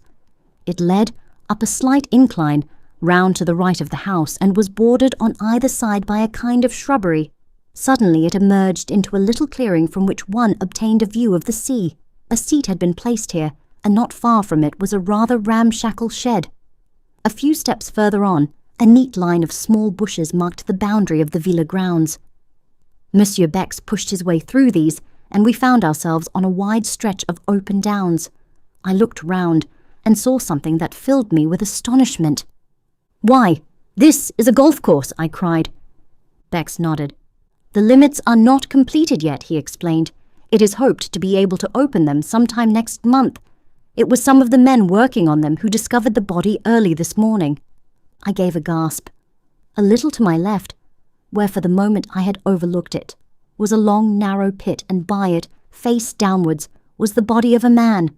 For a moment, my heart gave a terrible leap, and I had a wild fancy that the tragedy had been duplicated. But the commissary dispelled my illusion by moving forward with a sharp exclamation of annoyance. What have my police been about? They had strict orders to allow no one near the place without proper credentials. The man on the ground turned his head over his shoulder. "But I have proper credentials," he remarked, and rose slowly to his feet. "My dear Monsieur Giraud," cried the commissary, "I had no idea that you had arrived even. The examining magistrate has been awaiting you with the utmost impatience." As he spoke, I was scanning the newcomer with the keenest curiosity. The famous detective from the Paris Sûreté was familiar to me by name, and I was extremely interested to see him in the flesh. He was very tall, perhaps about 30 years of age, with auburn hair and moustache, and a military carriage. There was a trace of arrogance in his manner which showed that he was fully alive to his own importance. Bex introduced us, presenting Poirot as a colleague. A flicker of interest came into the detective's eye. "I know you by name, Monsieur Poirot," he said. "You cut quite a figure in the old days, didn't you? But methods are very different now." "Crimes, though, are very much the same," remarked Poirot gently. I saw at once that Giraud was prepared to be hostile. He resented the other being associated with him, and I felt that if he came across any clue of importance, he would be more than likely to keep it to himself. "The examining magistrate," began Bex again. But Giraud interrupted him rudely. "A fig for the examining magistrate! The light is the important thing. For all practical purposes, it will be gone in another half-hour or so. I know all about the case, and the people at the house will do very well until tomorrow, but if we're going to find a clue to the murderers, here is the spot we shall find it. Is it your police who have been trampling all over the place? I thought they knew better nowadays." "Assuredly they do. The marks you complain of were made by the workmen who discovered the body." The other grunted disgustedly. "I can see the tracks where the three of them came through the hedge, but they were cunning. You can just recognize the centre footmarks as those of Monsieur Renauld, but those on either side have been carefully obliterated. Not that there would really be much to see anyway on this hard ground, but they weren't taking any chances." "The external sign," said Poirot. "That is what you seek, eh?" The other detective stared. Of course. A very faint smile came to Poirot's lips. He seemed about to speak, but checked himself. He bent down to where a spade was lying. "That's what the grave was dug with, right enough," said Giraud, "but you'll get nothing from it. It was Renauld's own spade, and the man who used it wore gloves. Here they are." He gesticulated with his foot to where two soiled, earth-stained gloves were lying. "And they're Renauld's too, or at least his gardener's. I tell you, the men who planned out this crime were taking no chances. The man was stabbed with his own dagger and would have been buried with his own spade. They counted on leaving no traces, but I'll beat them. There's always something, and I mean to find it." But Poirot was now apparently interested in something else. A short, discoloured piece of lead piping which lay beside the spade. He touched it delicately with his finger. "And does this too belong to the murdered man?" he asked, and I thought I detected a subtle flavour of irony in the question. Giraud shrugged his shoulders to indicate that he neither knew nor cared. "May have been lying around here for weeks. Anyway, it doesn't interest me." "I, on the contrary, find it very interesting," said Poirot sweetly. I guessed that he was merely bent on annoying the Paris detective, and, if so, he succeeded. The other turned away rudely, remarking that he had no time to waste, and bending down he resumed his minute search of the ground. Meanwhile, Poirot, as though struck by a sudden idea, stepped back over the boundary and tried the door of the little shed. "That's locked," said Giraud over his shoulder. "But it's only a place where the gardener keeps his rubbish. The spade didn't come from there, but from the tool shed up by the house." "Marvellous," murmured Monsieur Bex, to me ecstatically. "He has been here but half an hour, and he already knows everything. What a man! Undoubtedly, Giraud is the greatest detective alive today." Although I disliked the detective heartily, I nevertheless was secretly impressed. Efficiency seemed to radiate from the man. I could not help feeling that, so far, Poirot had not greatly distinguished himself, and it vexed me. He seemed to be directing his attention to all sorts of silly, puerile points that had nothing to do with the case. Indeed, at this juncture, he suddenly asked, "Monsieur Bex, tell me, I pray you, the meaning of this whitewashed line that extends all round the grave. Is it a device of the police?" "No, Monsieur Poirot, It is an affair of the golf course. It shows that there is here to be a bunker, as you call it." "A bunker?" Poirot turned to me. "That is the irregular hole filled with sand and a bank at one side, is it not?" I concurred. "You do not play the golf, Monsieur Poirot?" inquired Bex. "I? Never. What a game!" He became excited. "Figure to yourself, each hole, it is of a different length. The obstacles, they are not arranged mathematically. Even the greens are frequently up one side. There is only one pleasing thing. The, how do you call them, tee boxes. They, at least, are symmetrical." I could not refrain from a laugh at the way the game appeared to Poirot, and my little friend smiled at me affectionately, bearing no malice. Then he asked, "But Monsieur Renauld, without doubt he played the golf." "Yes, he was a keen golfer. It's mainly owing to him, and to his large subscriptions, that this work is being carried forward. He even had a say in the designing of it." Poirot nodded thoughtfully. Then he remarked, "It was not a very good choice they made, of a spot to bury the body. When the men began to dig up the ground, all would have been discovered." "Exactly," cried Giraud triumphantly. "And that proves that they were strangers to the place. It's an excellent piece of indirect evidence." "Yes," said Poirot doubtfully. "No one who knew would bury a body there, unless they wanted it to be discovered. And that is clearly absurd, is it not?" Giraud did not even trouble to reply. "Yes," said Poirot in a somewhat dissatisfied voice. "Yes, undoubtedly absurd." This concludes Chapter 6 of The Murder on the Links. Chapter 7. The Mysterious Madame Daubreuil. As we retraced our steps to the house, Monsieur Bex excused himself for leaving us, explaining that he must immediately acquaint the examining magistrate with the fact of Giraud's arrival. Giraud himself had been obviously delighted when Poirot declared that he had seen all he wanted.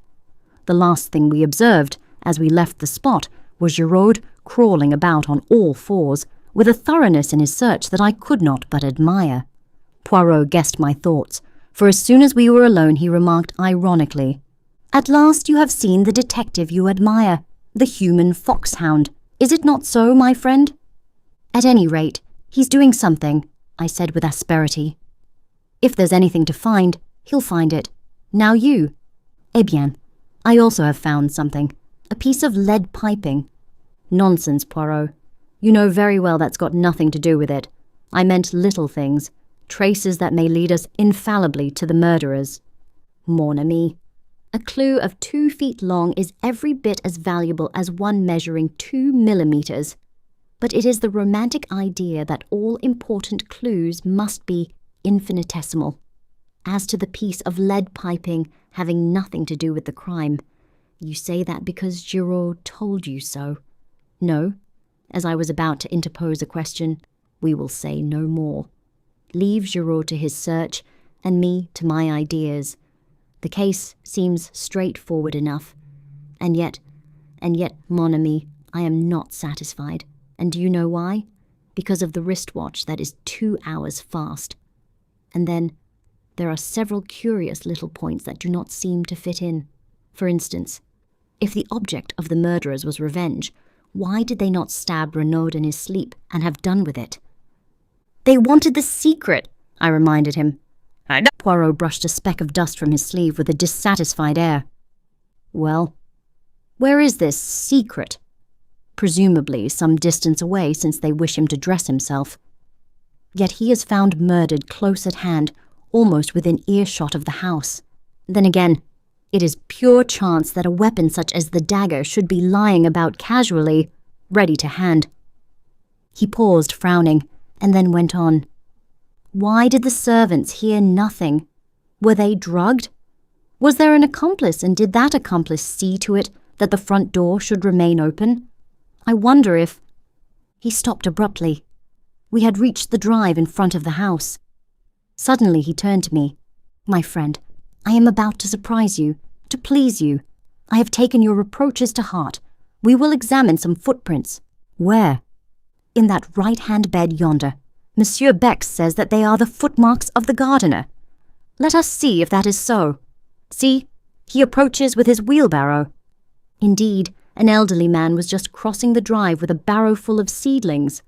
Poirot called to him, and he set down the barrow and came hobbling towards us. "You are going to ask him for one of his boots to compare with the footmarks?" I asked breathlessly. My faith in Poirot revived a little. Since he said the footprints in this right-hand bed were important, presumably they were. "Exactly," said Poirot, "but won't he think it very odd?" "He will not think about it at all." We could say no more, for the old man had joined us. "You want me for something, monsieur?" "Yes. You have been gardener here a long time, haven't you?" 24 years, monsieur." "And your name is?" "Auguste, monsieur." I was admiring these magnificent geraniums. They are truly superb. They have been planted long. "Some time, monsieur. But of course, to keep the beds looking smart, one must keep bedding out a few new plants, and remove those that are over, besides keeping the old blooms well picked off." "You put in some new plants yesterday, didn't you? Those in the middle there, and in the other bed also." "Monsieur has a sharp eye.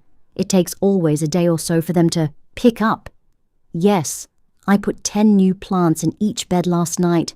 As monsieur doubtless knows, one should not put in plants when the sun is hot." Auguste was charmed with Poirot's interest, and was quite inclined to be garrulous. "That is a splendid specimen there," said Poirot, pointing. "Might I perhaps have a cutting of it?" "But certainly, monsieur." The old fellow stepped into the bed, and carefully took a slip from the plant Poirot had admired. Poirot was profuse in his thanks, and Auguste departed to his barrow. "You see," said Poirot with a smile, as he bent over the bed to examine the indentation of the gardener's hobnailed boot.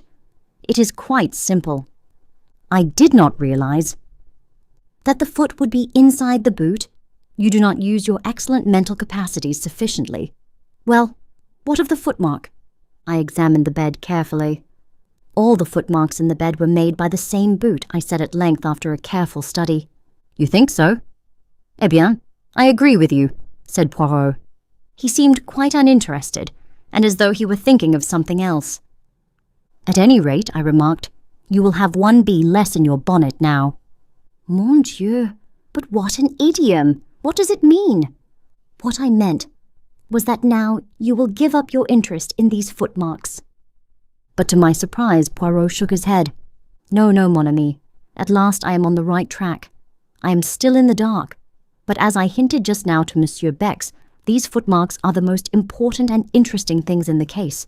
That poor Giraud, I should not be surprised if he took no notice of them whatever." At that moment, the front door opened, and Monsieur Otey and the commissary came down the steps. "Ah, Monsieur Poirot, we were coming to look for you," said the magistrate. "It is getting late, but I wish to pay a visit to Madame Daubreuil. Without doubt she will be very much upset by Monsieur Renauld's death, and we may be fortunate enough to get a clue from her. The secret that he did not confide to his wife, it is possible that he may have told it to the woman whose love held him enslaved. We know where our Samsons are weak, don't we?" I admired the picturesqueness of Monsieur Otey's language. I suspected that the examining magistrate was by now thoroughly enjoying his part in the mysterious drama. "Is Monsieur Giraud not going to accompany us?" asked Poirot. "Monsieur Giraud has shown clearly that he prefers to conduct the case in his own way," said Monsieur Otey dryly. One could see easily enough that Giraud's cavalier treatment of the examining magistrate had not prejudiced the latter in his favour. We said no more, but fell into line. Poirot walked with the examining magistrate, and the commissary and I followed a few paces behind. "There is no doubt that Françoise's story is substantially correct," he remarked to me in a confidential tone.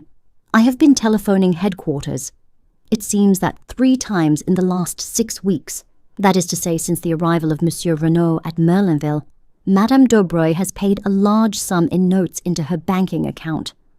Altogether, the sum totals 200,000 francs. "Dear me," I said, considering, "that must be something like 4,000 pounds. "Precisely. Yes, there can be no doubt that he was absolutely infatuated. But it remains to be seen whether he confided his secret to her." The examining magistrate is hopeful, but I hardly share his views." During this conversation we were walking down the lane towards the fork in the road, where our car had halted earlier in the afternoon, and in another moment I realized that the Villa Marguerite, the home of the mysterious Madame Daubreuil, was the small house from which the beautiful girl had emerged. "She has lived here for many years," said the commissary, nodding his head towards the house. "Very quietly, very unobtrusively. She seems to have no friends or relations other than the acquaintances she has made in Merlinville. She never refers to the past, nor to her husband. One does not even know if he is alive or dead. There is a mystery about her, you comprehend." I nodded, my interest growing. "And the daughter?" I ventured. "A truly beautiful young girl, modest, devout, all that she should be. One pities her, for though she may know nothing of the past, a man who wants to ask her hand in marriage must necessarily inform himself, and then—" The commissary shrugged his shoulders cynically. "But it would not be her fault," I cried, with rising indignation. "No, but what will you? A man is particular about his wife's antecedents." I was prevented from further argument by our arrival at the door. Monsieur Ôté rang the bell. A few minutes elapsed, and then we heard a footfall within, and the door was opened. On the threshold stood my young goddess of that afternoon. When she saw us, the colour left her cheeks, leaving her deathly white, and her eyes widened with apprehension. There was no doubt about it. She was afraid. "Mademoiselle Daubreuil," said Monsieur Ôté, sweeping off his hat, "we regret infinitely to disturb you, but the exigencies of the law, you comprehend? My compliments to Madame your mother, and will she have the goodness to grant me a few moments' interview?" For a moment the girl stood motionless. Her left hand was pressed to her side, as though to still the sudden unconquerable agitation of her heart. But she mastered herself, and said in a low voice, "I will go and see. Please come inside." She entered a room on the left of the hall, and we heard the low murmur of her voice, and then another voice, much the same in timbre, but with a slightly harder inflection behind its mellow roundness, said, "But certainly, ask them to enter." In another minute we were face to face with the mysterious Madame Daubreuil. She was not nearly so tall as her daughter, and the rounded curves of her figure had all the grace of full maturity. Her hair, again unlike her daughter's, was dark and parted in the middle in the Madonna style. Her eyes, half hidden by the drooping lids, were blue. There was a dimple in the round chin, and the half-parted lips seemed always to hover on the verge of a mysterious smile. There was something almost exaggeratedly feminine about her, at once yielding and seductive. Though very well preserved, she was certainly no longer young, but her charm was of the quality which is independent of age. Standing there, in her black dress with the fresh white collar and cuffs, her hands clasped together, she looked subtly appealing and helpless. "You wish to see me, monsieur?" she asked. "Yes, madame." Monsieur Ôté cleared his throat. "I am investigating the death of Monsieur Renauld. You have heard of it, no doubt?" She bowed her head without speaking. Her expression did not change. "We came to ask you whether you can, throw any light upon the circumstances surrounding it." "I?" The surprise of her tone was excellent. "Yes, madame. It would, perhaps, be better if we could speak to you alone." He looked meaningly in the direction of the girl. Madame Daubreuil turned to her. "Marthe, dear." But the girl shook her head. "No, maman, I will not go. I am not a child. I am 22. I shall not go." Madame Daubreuil turned back to the examining magistrate. "You see, monsieur." "I should prefer not to speak before Mademoiselle Daubreuil. As my daughter says, she is not a child." For a moment the magistrate hesitated, baffled. "Very well, madame," he said at last. "Have it your own way. We have reason to believe that you were in the habit of visiting the dead man at his villa in the evenings. Is that so?" The colour rose in the lady's pale cheeks, but she replied quietly, "I deny your right to ask me such a question. Madame, we are investigating a murder." "Well, what of it? I had nothing to do with the murder." "Madame, We do not say that for a moment, but you knew the dead man well. Did he ever confide in you as to any danger that threatened him? Never. Did he ever mention his life in Santiago and any enemies he may have made there? No. Then you can give us no help at all. I fear not. I really do not see why you should come to me. Cannot his wife tell you what you want to know? Her voice held a slender inflection of irony. Madame Renauld has told us all she can. Ah, said Madame Daubreuil. I wonder. You wonder what, madame? Nothing. The examining magistrate looked at her. He was aware that he was fighting a duel, and that he had no mean antagonist. You persist in your statement that Monsieur Renauld confided nothing in you. Why should you think it likely that he should confide in me? Because, madame, said Monsieur Otet with calculated brutality, a man tells to his mistress what he does not always tell to his wife. Ah! She sprang forward. Her eyes flashed fire. Monsieur, you insult me, and before my daughter I can tell you nothing. Have the goodness to leave my house. The honours undoubtedly rested with the lady. We left the Villa Marguerite like a shamefaced pack of schoolboys. The magistrate muttered angry ejaculations to himself. Poirot seemed lost in thought. Suddenly he came out of his reverie with a start, and inquired of Monsieur Otet if there was a good hotel near at hand. There is a small place, the Hôtel des Bains, on this side of town, a few 100 yards down the road. It will be handy for your investigations. We shall see you in the morning then, I presume? Yes, I thank you, Monsieur Otet. With mutual civilities, we parted company, Poirot and I going towards Merlinville, and the others returning to the Villa Geneviève. The French police system is very marvellous, said Poirot, looking after them. The information they possess about everyone's life, down to the most commonplace detail, is extraordinary. Though he has only been here a little over 6 weeks, they are perfectly well acquainted with Monsieur Renauld's tastes and pursuits, and at a moment's notice they can produce information as to Madame Daubreuil's banking account, and the sums that have lately been paid in. Undoubtedly the dossier is a great institution. But what is that? He turned sharply. A figure was running hatless, down the road after us. It was Marthe Daubreuil. I beg your pardon, she cried breathlessly as she reached us. I should not do this, I know. You must not tell my mother. But is it true what the people say, that Monsieur Renauld called in a detective before he died, and that you are he? Yes, mademoiselle, said Poirot gently. It is quite true. But how did you learn it? Françoise told our Amélie, explained Marthe with a blush. Poirot made a grimace. The secrecy, it is impossible in an affair of this kind. Not that it matters. Well, mademoiselle, what is it you want to know? The girl hesitated. She seemed longing, yet fearing to speak. At last, almost in a whisper, she asked, Is anyone suspected? Poirot eyed her keenly. Then he replied evasively, Suspicion is in the air at present, mademoiselle. Yes, I know. But anyone in particular? Why do you want to know? The girl seemed frightened by the question. All at once Poirot's words about her earlier in the day recurred to me. The girl with the anxious eyes. Monsieur Renauld was always very kind to me, she replied at last. It is natural that I should be interested. I see, said Poirot. Well, mademoiselle, suspicion at present is hovering round 2 persons. 2? I could have sworn there was a note of surprise and relief in her voice. Their names are unknown, but they are presumed to be Chileans from Santiago, and now, mademoiselle, you see what comes of being young and beautiful. I have betrayed professional secrets for you. The girl laughed merrily, and then, rather shyly, she thanked him. I must run back now. Maman will miss me.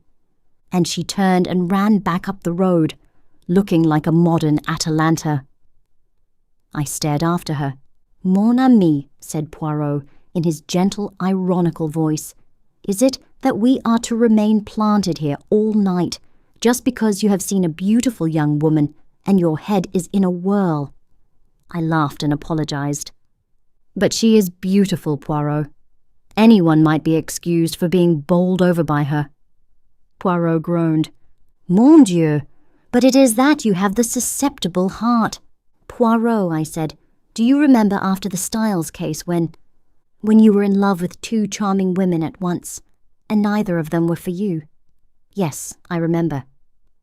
You consoled me by saying that perhaps someday we should hunt together again, and that then, eh bien? Well, we are hunting together again, and I paused and laughed, rather self-consciously. But to my surprise, Poirot shook his head very earnestly. Ah, mon ami, do not set your heart on Marthe Daubreuil. She is not for you, that one. Take it from Papa Poirot. Why, I cried. The commissary assured me that she was as good as she is beautiful. A perfect angel. Some of the greatest criminals I have known had the faces of angels, remarked Poirot cheerfully. A malformation of the grey cells may coincide quite easily with the face of a Madonna. Poirot, I cried, horrified, you cannot mean that you suspect an innocent child like this. Ta, ta, ta, do not excite yourself. I have not said that I suspected her. But you must admit that her anxiety to know about the case is somewhat unusual. For once, I see further than you do, I said. Her anxiety is not for herself, but for her mother. My friend, said Poirot, as usual, you see nothing at all. Madame Daubreuil is very well able to look after herself without her daughter worrying about her. I admit I was teasing you just now, but all the same I repeat what I said before. Do not set your heart on that girl. She is not for you. I, Hercule Poirot, know it. Sacré! If only I could remember where I had seen that face. What face? I asked, surprised. The daughter's? No, the mother's. Noting my surprise, he nodded emphatically. But yes, it is as I tell you. It was a long time ago, when I was still with the police in Belgium. I have never actually seen the woman before, but I have seen her picture, and in connection with some case. I rather fancy. Yes, I may be mistaken, but I rather fancy that it was a murder case. This concludes Chapter 7 of The Murder on the Links. Chapter 8. An Unexpected Meeting. We were up at the villa betimes next morning. The man on guard at the gate did not bar our way this time. Instead, he respectfully saluted us, and we passed on to the house. The maid Léonie was just coming down the stairs and seemed not averse to the prospect of a little conversation. Poirot inquired after the health of Mrs. Renauld. Léonie shook her head. She is terribly upset, la pauvre dame. She will eat nothing, but nothing, and she is as pale as a ghost. It is heartrending to see her. Ah, par exemple, it is not I who would grieve like that for a man who had deceived me with another woman. Poirot nodded sympathetically. What you say is very just, but what will you? The heart of a woman who loves will forgive many blows. Still, undoubtedly, there must have been many scenes of recrimination between them in the last few months. Again Léonie shook her head. Never, monsieur. Never have I heard Madame utter a word of protest, of reproach even. She had the temper and disposition of an angel, quite different to Monsieur. Monsieur Renauld had not the temper of an angel? Far from it. When he enraged himself, the whole house knew of it. The day that he quarrelled with Monsieur Jacques, ma foi, they might have been heard in the marketplace. They shouted so loud. Indeed, said Poirot. And when did this quarrel take place? Oh, it was just before Monsieur Jacques went to Paris. Almost he missed his train. He came out of the library and caught up his bag, which he had left in the hall. The automobile, it was being repaired, and he had to run for the station. I was dusting the salon, and I saw him pass, and his face was white, with 2 burning spots of red. Ah, but he was angry. Léonie was enjoying her narrative thoroughly. And the dispute? What was it about? Ah, that I do not know, confessed Léonie. It is true that they shouted, but their voices were so loud and high, and they spoke so fast, that only one well acquainted with English could have comprehended. But monsieur, he was like a thundercloud all day, impossible to please him. The sound of a door shutting upstairs cut short Léonie's loquacity. And Françoise, who awaits me, she exclaimed. awakening to a tardy remembrance of her duties. That old one, she always scolds. "One moment, mademoiselle. The examining magistrate, where is he?" "They have gone out to look at the automobile in the garage. Monsieur the commissary had some idea that it might have been used on the night of the murder." "Quelle idée?" murmured Poirot as the girl disappeared. "You will go out and join them?" "No. I shall await their return in the salon. It is cool there on this hot morning." This placid way of taking things did not quite commend itself to me. "If you don't mind," I said, and hesitated. "Not in the least." "You wish to investigate on your own account, eh?" "Well, I'd rather like to have a look at Giraud if he's anywhere about and see what he's up to." "The human foxhound," murmured Poirot, as he leaned back in a comfortable chair and closed his eyes. "By all means, my friend. Au revoir." I strolled out of the front door. It was certainly hot. I turned up the path we had taken the day before. I had a mind to study the scene of the crime myself.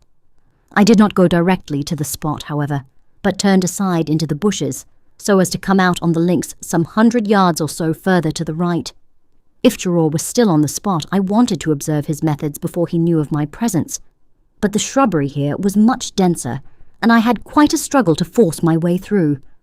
When I emerged at last on the course, it was quite unexpectedly and with such vigour that I cannoned heavily into a young lady who had been standing with her back to the plantation. She not unnaturally gave a suppressed shriek, but I too uttered an exclamation of surprise, for it was my friend of the train, Cinderella. The surprise was mutual. "You!" we both exclaimed simultaneously. The young lady recovered herself first. "My only aunt!" she exclaimed. "What are you doing here?" "For the matter of that, what are you?" I retorted. "When last I saw you, the day before yesterday, you were trotting home to England like a good little boy. Have they given you a season ticket to and fro, on the strength of your MP?" I ignored the end of the speech. "When last I saw you," I said, "you were trotting home with your sister, like a good little girl. By the way, how is your sister?" A flash of white teeth rewarded me. "How kind of you to ask. My sister is well, I thank you." "She is here with you." "She remained in town," said the minx with dignity. "I don't believe you've got a sister," I laughed. "If you have, her name is Harris." "Do you remember mine?" she asked with a smile. "Cinderella. But you're going to tell me the real one now, aren't you?" She shook her head with a wicked look. "Not even why you're here." "Oh, that! I suppose you've heard of members of my profession resting at expensive French watering places?" "Dirt cheap if you know where to go." I eyed her keenly. "Still, you'd no intention of coming here when I met you 2 days ago." "We all have our disappointments," said Miss Cinderella sententiously. "There now, I've told you quite as much as is good for you. Little boys should not be inquisitive. You've not yet told me what you're doing here. Got the MP in tow, I suppose, doing the gay boy on the beach." I shook my head. "Guess again. You remember my telling you that my great friend was a detective?" "Yes." "And perhaps you've heard about this crime, at the Villa Geneviève?" She stared at me. Her breast heaved, and her eyes grew wide and round. "You don't mean that you're in on that?" I nodded. There was no doubt that I had scored heavily. Her emotion, as she regarded me, was only too evident. For some few seconds, she remained silent, staring at me. Then she nodded her head emphatically. "Well, if that doesn't beat the band, tote me round. I want to see all the horrors." "What do you mean?" "What I say. Bless the boy, didn't I tell you I doted on crimes? What do you think I'm imperiling my ankles for in high-heeled shoes over this stubble? I've been nosing round for hours. Tried the front way in, but that old stick-in-the-mud of a French gendarme wasn't taking any. I guess Helen of Troy, and Cleopatra, and Mary, Queen of Scots, rolled in one wouldn't cut ice with him. It's a real piece of luck happening on you this way. Come on, show me all the sights." "But look here. Wait a minute, I can't. Nobody's allowed in. They're awfully strict." "Aren't you and your friend the big bugs?" I was loath to relinquish my position of importance. "Why are you so keen?" I asked weakly. And what is it you want to see?" "Oh, everything. The place where it happened, and the weapon, and the body, and any fingerprints or interesting things like that. I've never had a chance of being right in on a murder like this before. It'll last me all my life." I turned away, sickened. What were women coming to nowadays? The girl's ghoulish excitement nauseated me. I had read of the mobs of women who besieged the law courts when some wretched man was being tried for his life on the capital charge. I had sometimes wondered who these women were. Now I knew. They were of the likeness of Cinderella, young, yet obsessed with a yearning for morbid excitement, for sensation at any price, without regard to any decency or good feeling. The vividness of the girl's beauty had attracted me in spite of myself, yet at heart I retained my first impression of disapproval and dislike. I thought of my mother, long since dead. What would she have said of this strange modern product of girlhood, the pretty face with the paint and powder, and the ghoulish mind behind? "Come off your high horse," said the lady suddenly, "and don't give yourself airs. When you got called to this job, did you put your nose in the air and say it was a nasty business and you wouldn't be mixed up in it? No, but if you'd been here on a holiday, wouldn't you be nosing round just the same as I am? Of course you would. I'm a man. You're a woman. Your idea of a woman is someone who gets on a chair and shrieks if she sees a mouse. That's all prehistoric. But you will show me round, won't you? You see, it might make a big difference to me." "In what way?" "They're keeping all the reporters out. I might make a big scoop with one of the papers. You don't know how much they pay for a bit of inside stuff." I hesitated. She slipped a small, soft hand into mine. "Please, there's a dear." I capitulated. Secretly, I knew that I should rather enjoy the part of showman. After all, the moral attitude displayed by the girl was none of my business.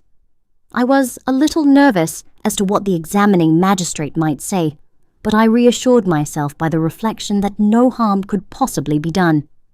We repaired first to the spot where the body had been discovered. A man was on guard there, who saluted respectfully, knowing me by sight, and raised no question as to my companion. Presumably, he regarded her as vouched for by me. I explained to Cinderella just how the discovery had been made, and she listened attentively, sometimes putting an intelligent question. Then we turned our steps in the direction of the villa. I proceeded rather cautiously, for truth to tell, I was not at all anxious to meet anyone. I took the girl through the shrubbery round to the back of the house where the small shed was. I recollected that yesterday evening, after relocking the door, Monsieur Bex had left the key with the Sergeant de Ville Marchot, in case Monsieur Giraud should require it while we are upstairs. I thought it quite likely that the Sûreté detective, after using it, had returned it to Marchot again. Leaving the girl out of sight in the shrubbery, I entered the house. Marchot was on duty outside the door of the salon. From within came the murmur of voices. "Monsieur desires ôter? He is within. He is again interrogating Françoise." "No," I said hastily. "I don't want him. But I should very much like the key of the shed outside if it is not against regulations." "But certainly, monsieur." He produced it. "Here it is. Monsieur le Juge gave orders that all facilities were to be placed at your disposal. You will return it to me when you have finished out there, that is all." "Of course." I felt a thrill of satisfaction as I realized that in Marchot's eyes at least, I ranked equally in importance with Poirot. The girl was waiting for me. She gave an exclamation of delight as she saw the key in my hand. "You've got it then?" "Of course," I said coolly. "All the same, you know, what I'm doing is highly irregular." "You've been a perfect duck, and I shan't forget it. Come along. They can't see us from the house, can they?" "Wait a minute," I arrested her eager advance. "I won't stop you if you really wish to go in. But do you? You've seen the grave, and the grounds, and you've heard all the details of the affair. Isn't that enough for you? This is going to be gruesome, you know, and unpleasant." She looked at me for a moment with an expression that I could not quite fathom. Then she laughed. "Me for the horrors," she said. "Come along." In silence, we arrived at the door of the shed. I opened it and we passed in. I walked over to the body and gently pulled down the sheet as Monsieur Bex had done the preceding afternoon. A little gasping sound escaped from the girl's lips, and I turned and looked at her. There was horror on her face now, and those debonair high spirits of hers were quenched utterly. She had not chosen to listen to my advice, and she was punished now for her disregard of it. I felt singularly merciless towards her. She should go through with it now. I turned the corpse gently over. "You see," I said, "he was stabbed in the back." Her voice was almost soundless. "With what?" I nodded towards the glass jar. "That dagger." Suddenly the girl reeled, and then sank down in a heap. I sprang to her assistance. "You are faint. Come out of here. It has been too much for you." "Water," she murmured.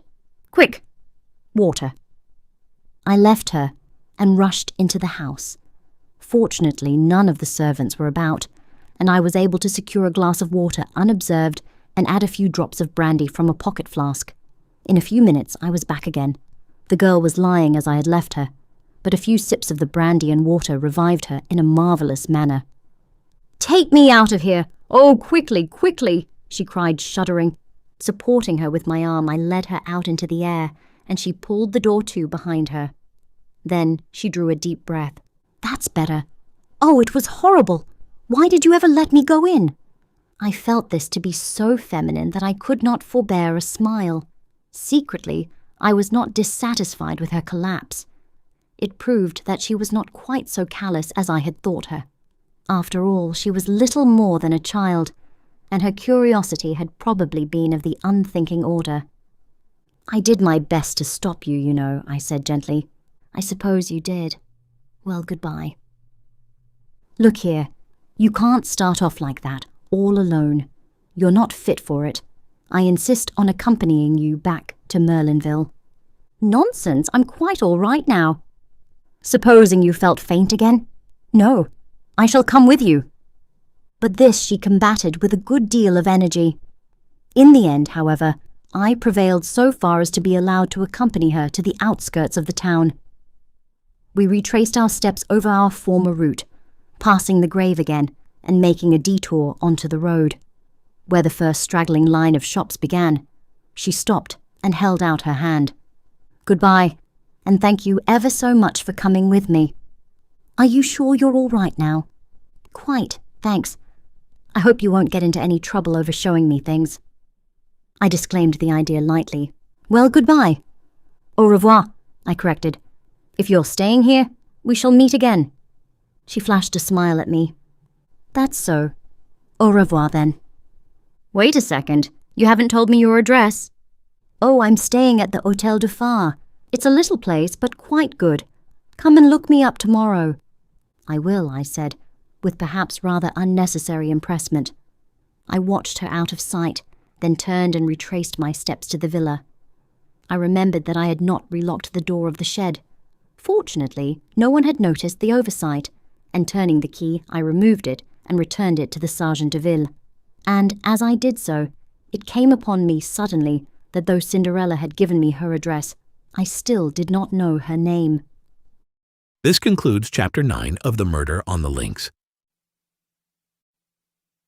Chapter 9. Monsieur Giraud.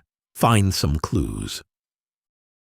In the salon I found the examining magistrate busily interrogating the old gardener Auguste. Poirot and the commissary, who were both present, greeted me respectively with a smile and a polite bow. I slipped quietly into a seat. Monsieur Autet was painstaking and meticulous in the extreme, but did not succeed in eliciting anything of importance. The gardening gloves Auguste admitted to be his. He wore them when handling a certain species of primula plant, which was poisonous to some people. He could not say when he had worn them last. Certainly he had not missed them. Where were they kept? Sometimes in one place, sometimes in another. The spade was usually to be found in the small tool shed. Was it locked? Of course it was locked. Where was the key kept? Parbleu, it was in the door, of course. There was nothing of value to steal. Who would have expected a party of bandits, of assassins? Such things did not happen in Madame la Vicomtesse's time. Monsieur Hortet signifying that he had finished with him. The old man withdrew, grumbling to the last. Remembering Poirot's unaccountable insistence on the footprints in the flower beds, I scrutinized him narrowly as he gave his evidence. Either he had nothing to do with the crime or he was a consummate actor. Suddenly, just as he was going out of the door, an idea struck me. "Pardon, Monsieur Hortet," I cried, "but will you permit me to ask him one question?" "But certainly, monsieur." Thus encouraged, I turned to Auguste. "Where do you keep your boots?" "Sac à papier," growled the old man. "On my feet. Where else?" "But when you go to bed at night?" "Under my bed." "But who cleans them?" "Nobody." "Why should they be cleaned? Is it that I promenade myself on the front like a young man? On Sunday, I wear the Sunday boots, bien entendu, but otherwise—" He shrugged his shoulders. I shook my head, discouraged. "Well, well," said the magistrate, "we do not advance very much. Undoubtedly, we are held up until we get the return cable from Santiago. Has anyone seen Giraud? In verity, that one lacks politeness. I have a very good mind to send for him, and—" "You will not have to send far, Monsieur le Juge." The quiet voice startled us. Giraud was standing outside looking in through the open window. He leaped lightly into the room and advanced to the table. "Here I am, Monsieur le Juge, at your service. Accept my excuses for not presenting myself sooner." Not at all," said the magistrate, rather confused. "Of course I am only a detective," continued the other. "I know nothing of interrogatories. Were I conducting one, I should be inclined to do so without an open window. Anyone standing outside can so easily hear all that passes. But no matter." Monsieur Hortet flushed angrily. There was evidently going to be no love lost between the examining magistrate and the detective in charge of the case. They had fallen foul of each other at the start. Perhaps, in any event, it would have been much the same. To Giraud, all examining magistrates were fools, and to Monsieur Hortet, who took himself seriously, the casual manner of the Paris detective could not fail to give offence. "Eh bien, Monsieur Giraud," said the magistrate rather sharply. "Without doubt you have been employing your time to a marvel. You have the names of the assassins for us, have you not? And also the precise spot where they find themselves now?" Unmoved by this irony, Giraud replied, "I know at least where they have come from." "Comment?" Giraud took two small objects from his pocket and laid them down on the table. We crowded round. The objects were very simple ones, the stub of a cigarette and an unlighted match. The detective wheeled round on Poirot. "What do you see there?" he asked. There was something almost brutal in his tone. It made my cheeks flush. But Poirot remained unmoved. He shrugged his shoulders. "A cigarette end and a match." "And what does that tell you?" Poirot spread out his hands. "It tells me nothing." "Ah," said Giraud in a satisfied voice. "You haven't made a study of these things. That's not an ordinary match. Not in this country, at least. It's common enough in South America. Luckily, it's unlighted. I mightn't have recognized it otherwise. Evidently, one of the men threw away his cigarette end and lit another, spilling one match out of the box as he did so." "And the other match?" asked Poirot. "Which match?" "The one he did light his cigarette with." "You have found that also?" "No."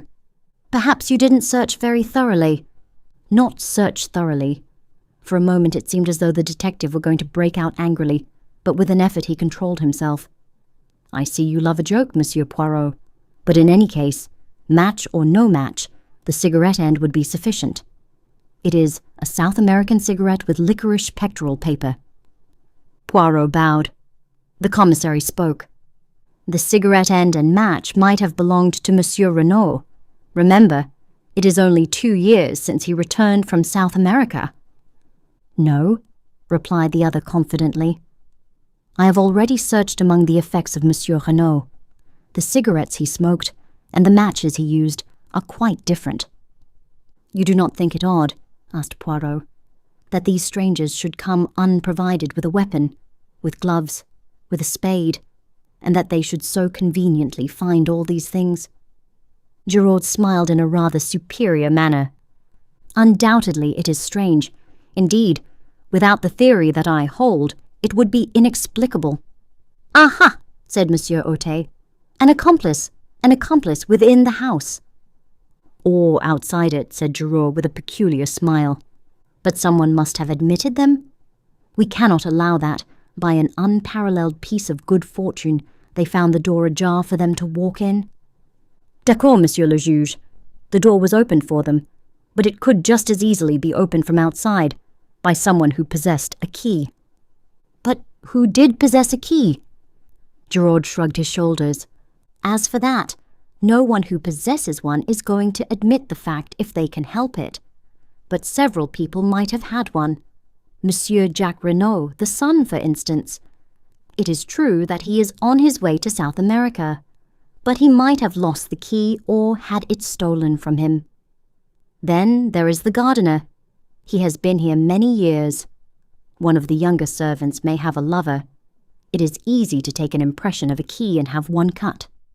There are many possibilities. Then there is another person who, I should judge, is exceedingly likely to have such a thing in her keeping. Who is that? Madame Daubreuil, said the detective dryly. Eh, said the magistrate, his face falling a little. So you have heard about that, have you? I hear everything, said Giraud imperturbably. There is one thing I could swear you have not heard, said Monsieur Otet, delighted to be able to show superior knowledge, and without more ado he retailed the story of the mysterious visitor the night before. He also touched on the cheque made out to Duveen, and finally handed Giraud the letter signed Bella. Giraud listened in silence, studied the letter attentively, and then handed it back. All very interesting, Monsieur le Juge, but my theory remains unaffected. And your theory is? For the moment I prefer not to say. Remember, I am only just beginning my investigations. Tell me one thing, Monsieur Giraud, said Poirot suddenly. Your theory allows for the door being opened. It does not explain why it was left open. When they departed, would it not have been natural for them to close it behind them? If a Sergeant de Ville had chanced to come up to the house, as is sometimes done to see that all is well, they might have been discovered and overtaken almost at once. Bah! They forgot it! A mistake, I grant you. Then, to my surprise, Poirot uttered almost the same words as he had uttered to Bex the previous evening. I do not agree with you. The door being left open was the result of either design or necessity, and any theory that does not admit that fact is bound to prove vain.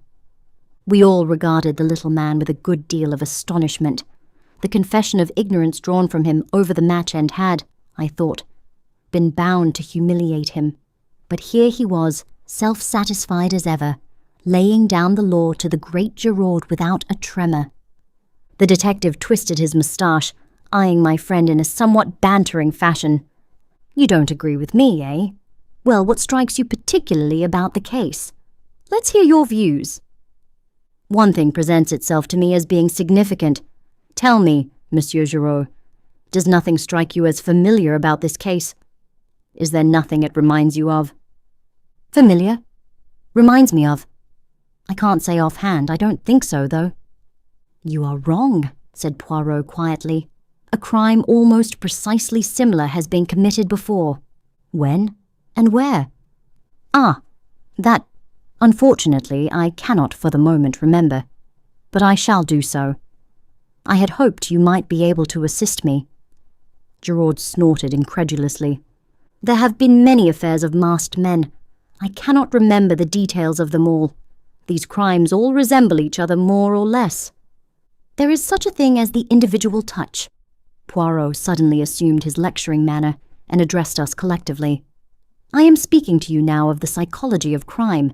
Monsieur Giraud knows quite well that each criminal has his particular method, and that the police, when called in to investigate, say a case of burglary, can often make a shrewd guess at the offender simply by the peculiar method he has employed. Jap would tell you the same, Hastings. Man is an unoriginal animal, unoriginal within the law in his daily respectable life, equally unoriginal outside the law. If a man commits a crime, any other crime he commits will resemble it closely. The English murderer who disposed of his wives in succession by drowning them in their baths was a case in point.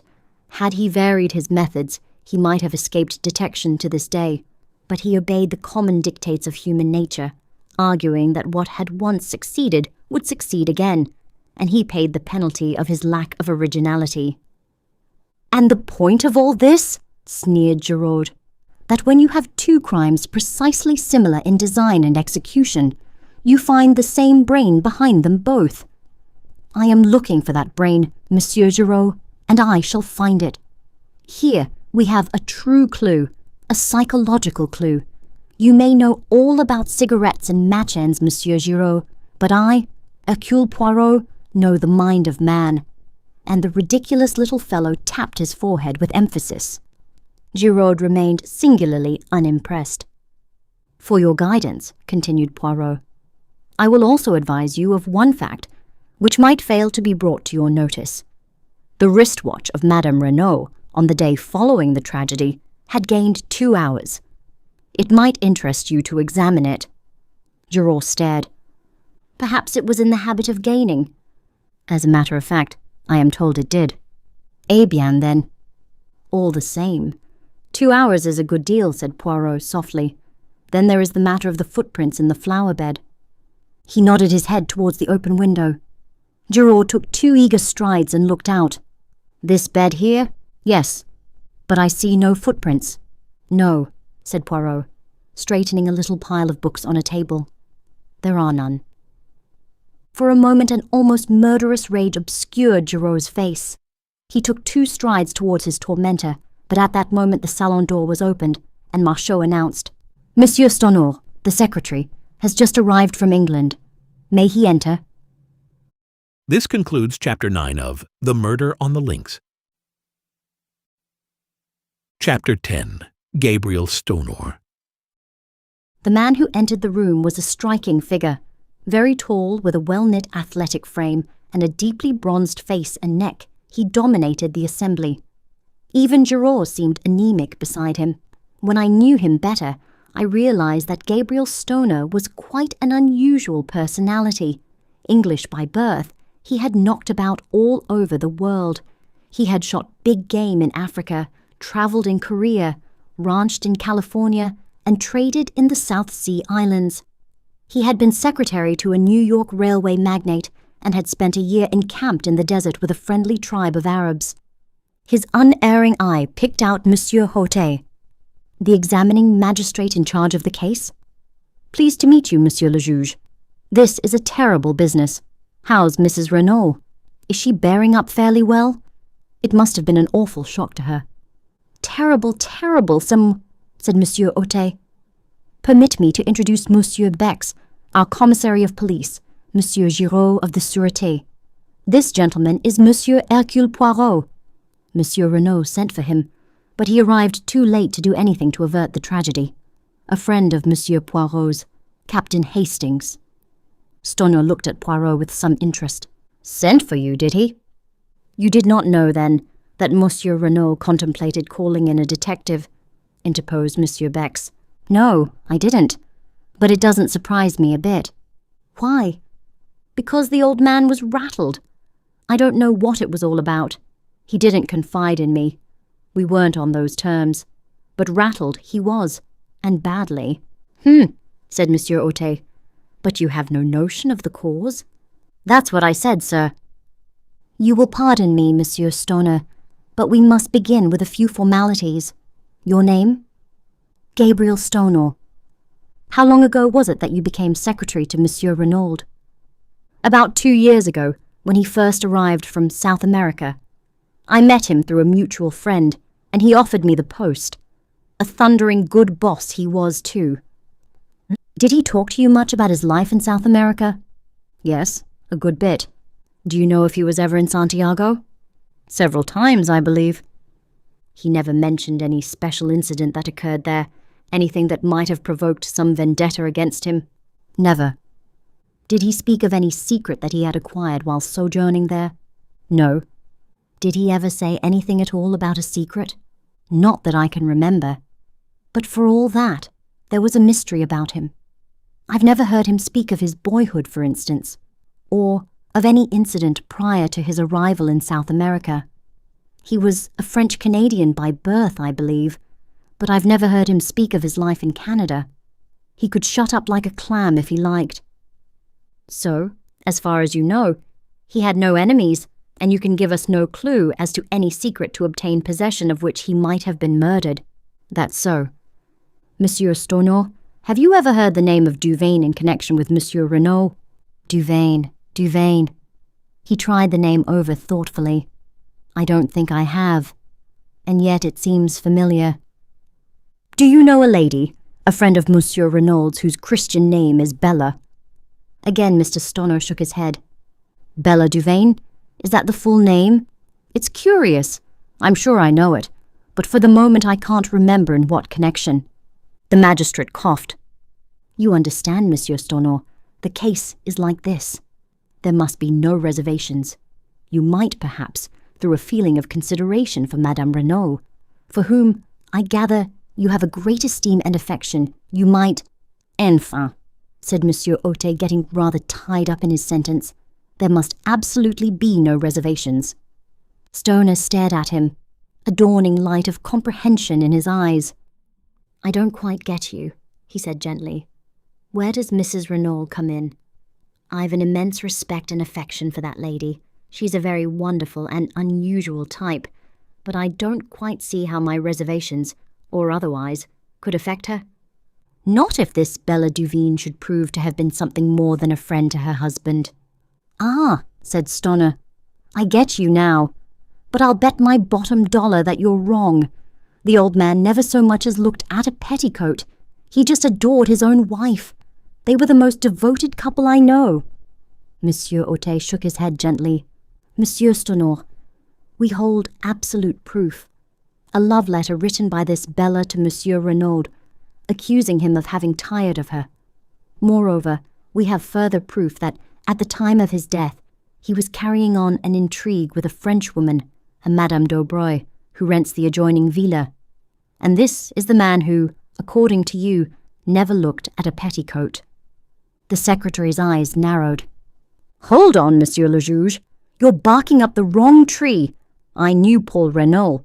What you've just been saying is utterly impossible. There's some other explanation. The magistrate shrugged his shoulders. What other explanation could there be? What leads you to think it was a love affair? Madame Daubreuil was in the habit of visiting him here in the evenings. Also, since Monsieur Renauld came to the Villa Geneviève, Madame Daubreuil has paid large sums of money into the bank in notes. In all, the amount totals £4,000 of your English money. I guess that's right, said Stonor quietly. I transmitted him those sums at his request, but it wasn't an intrigue. Eh, mon Dieu, what else could it be? Blackmail, said Stonor sharply, bringing down his hand with a slam on the table. That's what it was. Ah, voilà une idée, cried the magistrate, shaken in spite of himself. Blackmail, repeated Stonor. The old man was being bled, and at a good rate too. 4,000 in a couple of months. Whew, I told you just now there was a mystery about Renauld. Evidently, this Madame Daubreuil knew enough of it to put the screws on. It is possible, the commissary cried excitedly. Decidedly, it is possible. Possible, roared Stonor. It's certain. Tell me, have you asked Mrs. Renauld about this love affair stunt of yours? No, monsieur. We did not wish to occasion her any distress if it could reasonably be avoided. Distress? Why, she'd laugh in your face. I tell you, she and Renauld were a couple in 100. Ah, that reminds me of another point, said Monsieur Ote. Did Monsieur Renauld take you into his confidence at all as to the dispositions of his will? I know all about it. Took it to the lawyer for him after he'd drawn it out. I can give you the name of his solicitors if you want to see it. They've got it there. Quite simple. Half in trust to his wife for her lifetime, the other half to his son. A few legacies. I rather think he left me 1,000. When was this will drawn up? Oh, about 1.5 years ago. Would it surprise you very much, Monsieur Stonor, to hear that Monsieur Renauld had made another will, less than a fortnight ago? Stonor was obviously very much surprised. I'd no idea of it. What's it like? The whole of his vast fortune is left unreservedly to his wife. There is no mention of his son." Mr. Stonor gave vent to a prolonged whistle. I call that rather rough on the lad. His mother adores him, of course, but to the world at large it looks rather like a want of confidence on his father's part. It will be rather galling to his pride. Still, it all goes to prove what I told you, that Renauld and his wife were on first-rate terms. Quite so, said Monsieur Hautet. It is possible we shall have to revise our ideas on several points. We have, of course, cabled to Santiago, and are expecting a reply from there any minute. In all possibility, everything will then be perfectly clear and straightforward. On the other hand, if your suggestion of blackmail is true, Madame Daubreuil ought to be able to give us valuable information. Poirot interjected a remark. Monsieur Stonor, the English chauffeur, masters, had he been long with Monsieur Renauld? Over a year. Have you any idea whether he has ever been in South America? I'm quite sure he hasn't. Before coming to Mr. Renauld, he had been for many years with some people in Gloucestershire whom I know well. In fact, you can answer for him as being above suspicion? Absolutely. Poirot seemed somewhat crestfallen. Meanwhile, the magistrate had summoned Marchot. My compliments to Madame Renauld, and I should be glad to speak to her for a few minutes. Beg her not to disturb herself. I will wait upon her upstairs. Marchot saluted and disappeared.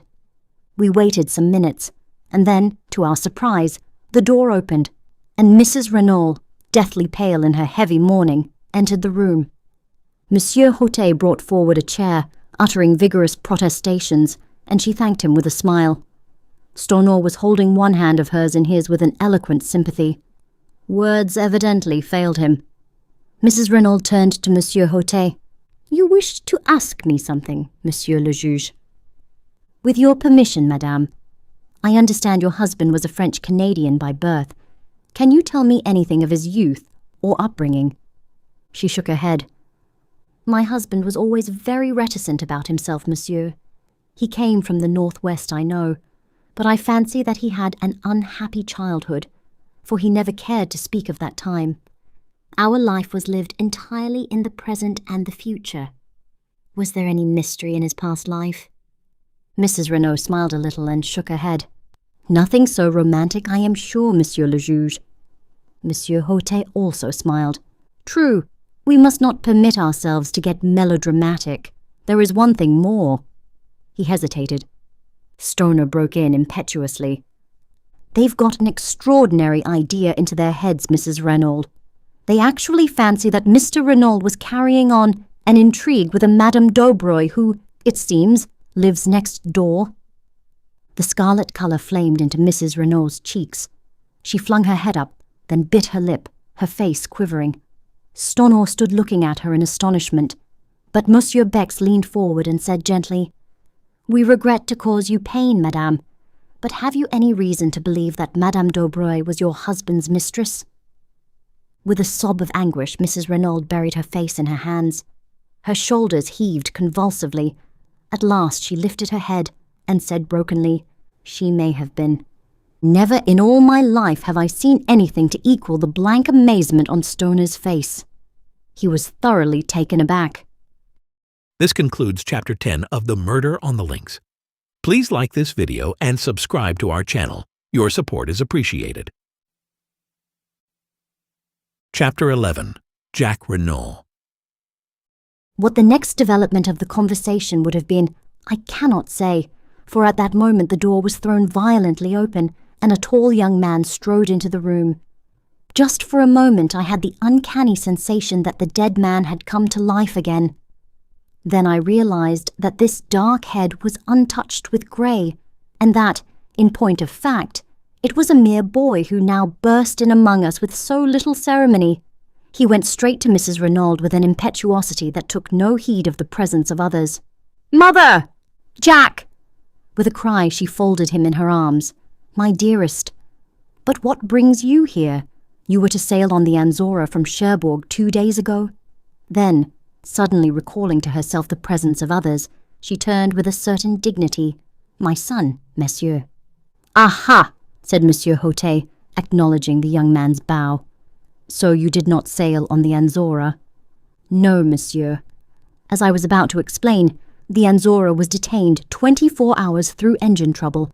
I should have sailed last night instead of the night before, but happening to buy an evening paper, I saw in it an account of the awful tragedy that had befallen us." His voice broke, and the tears came into his eyes. "My poor father, my poor, poor father." Staring at him like one in a dream, Mrs. Renauld repeated, "So you did not sail?" And then, with a gesture of infinite weariness, she murmured as though to herself, "After all, it does not matter now." "Sit down, Monsieur Renauld. I beg of you," said Monsieur Hautet, indicating a chair. "My sympathy for you is profound. It must have been a terrible shock to you to learn the news as you did. However, it is most fortunate that you were prevented from sailing. I am in hopes that you may be able to give us just the information we need to clear up this mystery."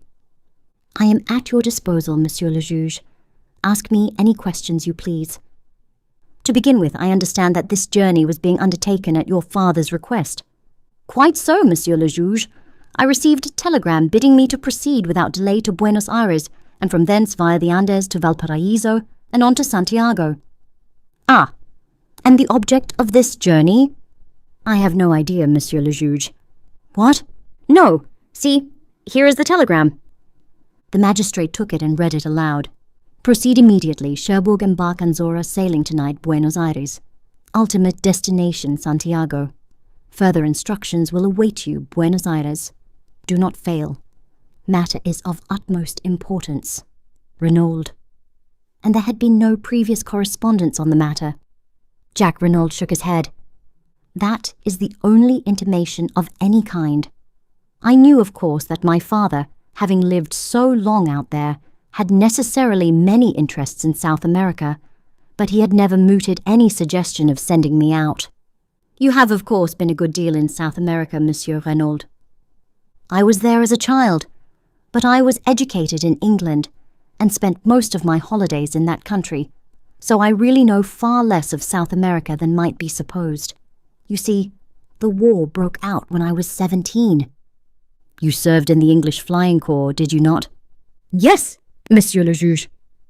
Monsieur Hautet nodded his head and proceeded with his inquiries along the, by now, well-known lines. In response, Jack Renauld declared definitely that he knew nothing of any enmity his father might have incurred in the city of Santiago, or elsewhere in the South American continent, that he had noticed no change in his father's manner of late, and that he had never heard him refer to a secret. He had regarded the mission to South America as connected with business interests. As Monsieur Hautet paused for a minute, the quiet voice of Giraud broke in. "I should like to put a few questions on my own account, Monsieur le Juge." "By all means, Monsieur Giraud, if you wish," said the magistrate coldly. Giraud edged his chair a little nearer to the table. "Were you on good terms with your father, Monsieur Renauld?" "Certainly I was," returned the lad haughtily. "You assert that positively?" "Yes." "No little disputes, eh?" Jack shrugged his shoulders. "Everyone may have a difference of opinion now and then." "Quite so, quite so.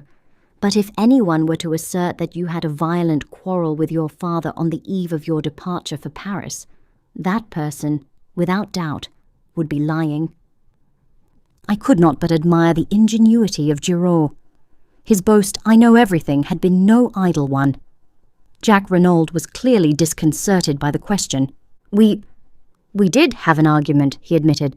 "Ah, an argument. In the course of that argument did you use this phrase, 'When you are dead, I can do as I please'?"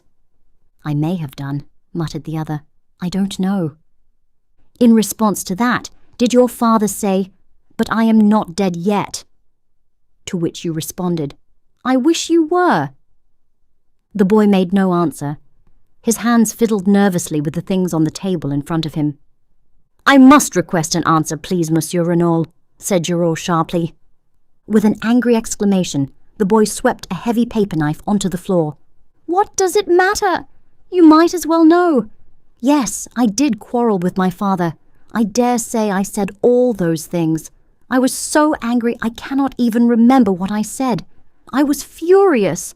I could almost have killed him at that moment. There, make the most of that. He leant back in his chair, flushed and defiant. Giraud smiled, then, moving his chair back a little, said, "That is all. You would, without doubt, prefer to continue the interrogatory, Monsieur le Juge."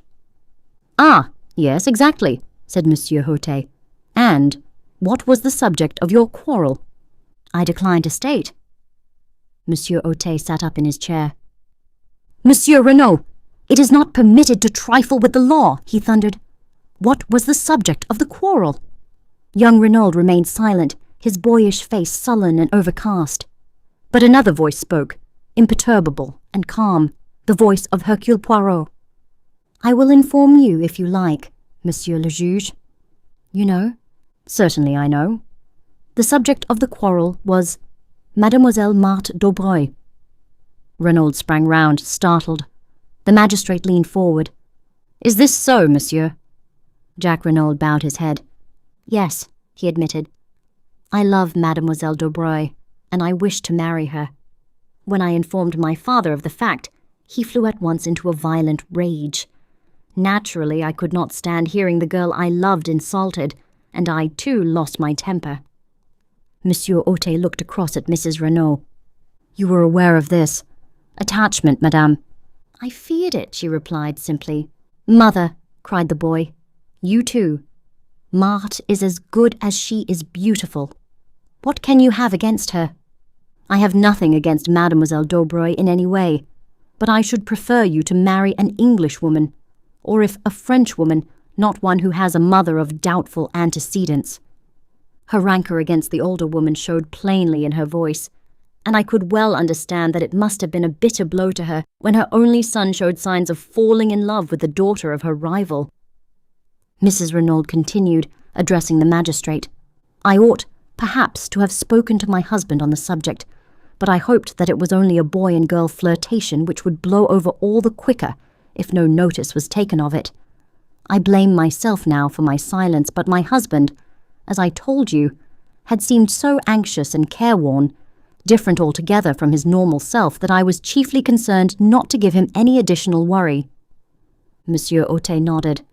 "When you informed your father of your intentions towards Mademoiselle Daubreuil," he resumed, "he was surprised?" "He seemed completely taken aback. Then he ordered me peremptorily to dismiss any such idea from my mind. He would never give his consent to such a marriage. Nettled, I demanded what he had against Mademoiselle Daubreuil.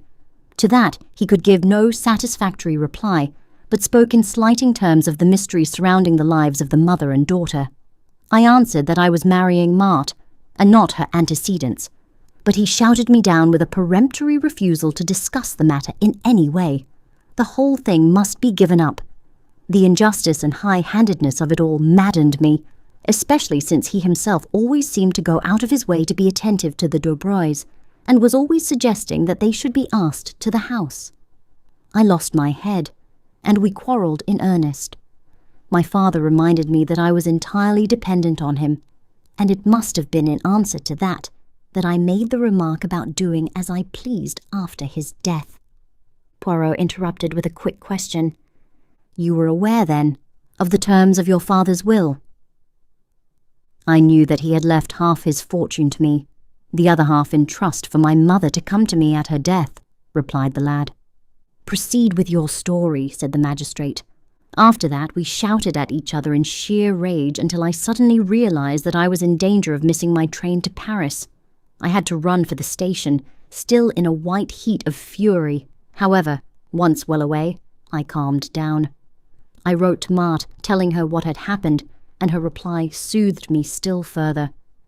She pointed out to me that we had only to be steadfast, and any opposition was bound to give way at last. Our affection for each other must be tried and proved, and when my parents realized that it was no light infatuation on my part, they would doubtless relent towards us. Of course, to her, I had not dwelt on my father's principal objection to the match. I soon saw that I should do my cause no good by violence. My father wrote me several letters to Paris, affectionate in tone, and which did not refer to our disagreement or its cause, and I replied in the same strain. "You can produce those letters, eh?" said Giraud. "I did not keep them." No matter, said the detective. Renauld looked at him for a moment, but the magistrate was continuing his questions. To pass to another matter, are you acquainted with the name of Duveen, Monsieur Renauld? Duveen, said Jack. Duveen? He leant forward and slowly picked up the paper knife he had swept from the table. As he lifted his head, his eyes met the watching ones of Giraud. Duveen? No, I can't say I am. Will you read this letter, Monsieur Renauld, and tell me if you have any idea as to who the person was who addressed it to your father? Jack Renauld took the letter and read it through, the colour mounting in his face as he did so. Addressed to my father? The emotion and indignation in his tones were evident. Yes. We found it in the pocket of his coat. Does?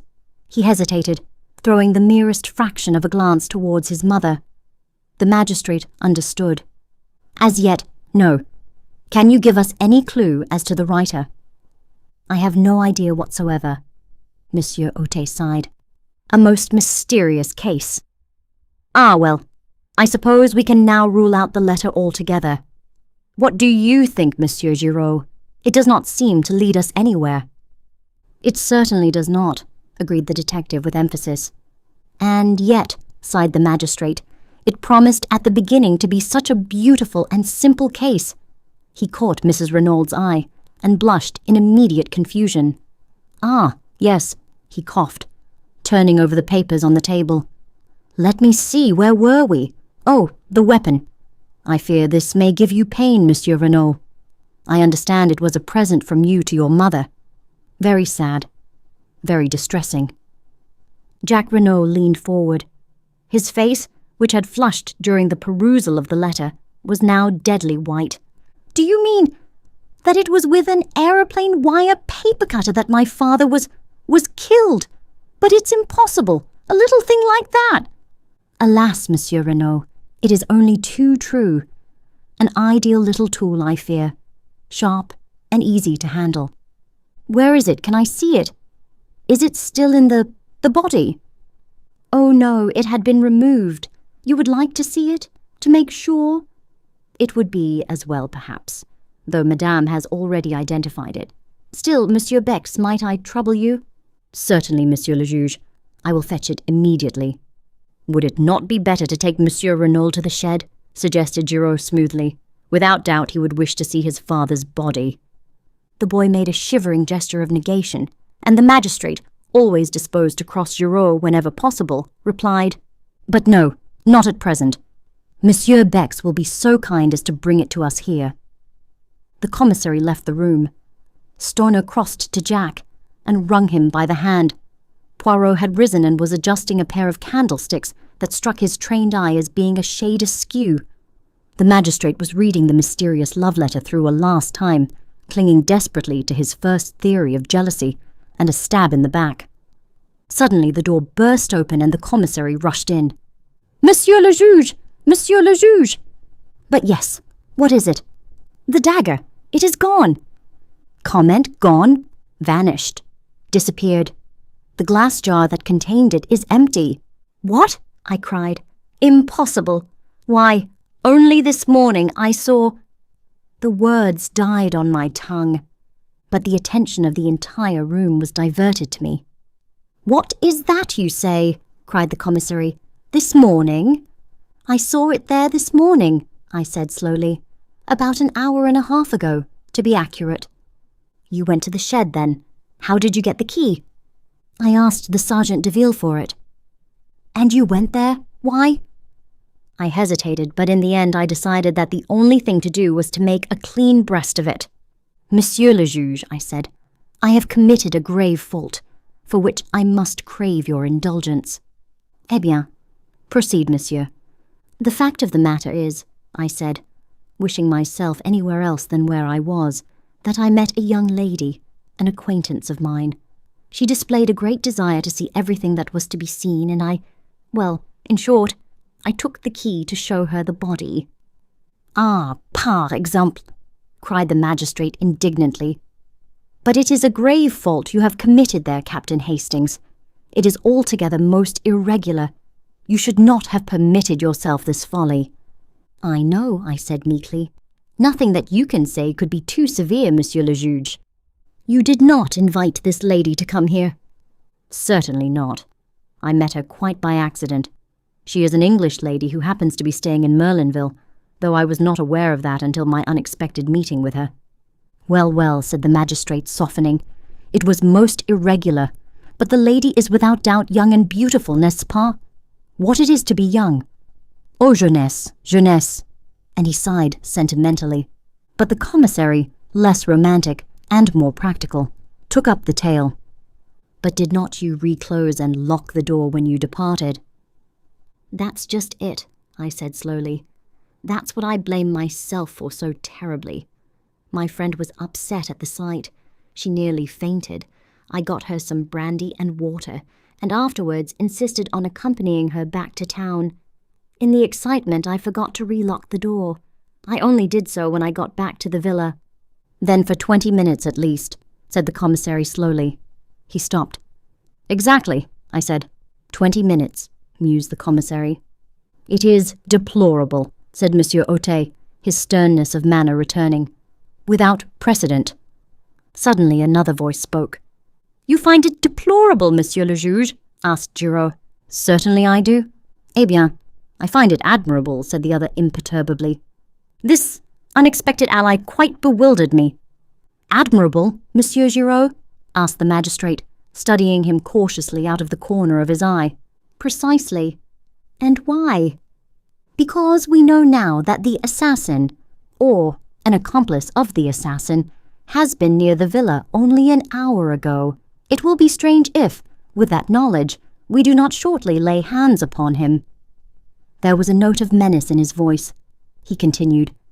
He risked a good deal to gain possession of that dagger. Perhaps he feared that fingerprints might be discovered on it.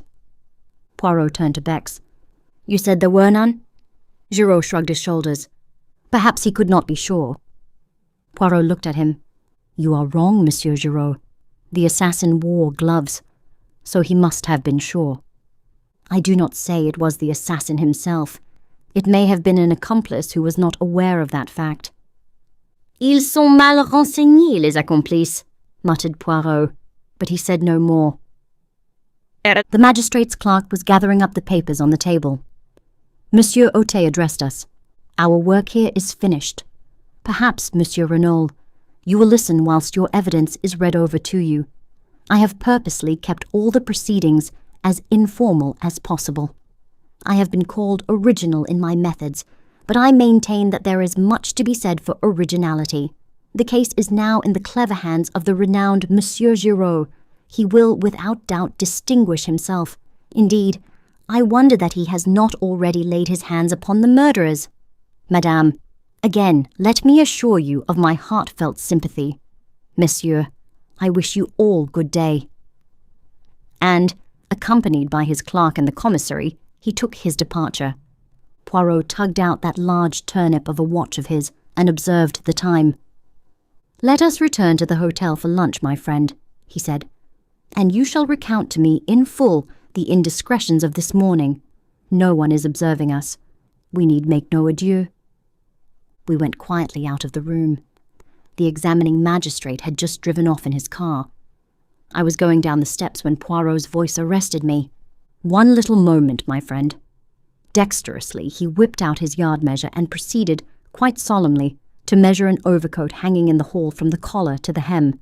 I had not seen it hanging there before, and guessed that it belonged to either Mr. Stonor or Jack Renauld. Then, with a little satisfied grunt, Poirot returned the measure to his pocket and followed me out into the open air.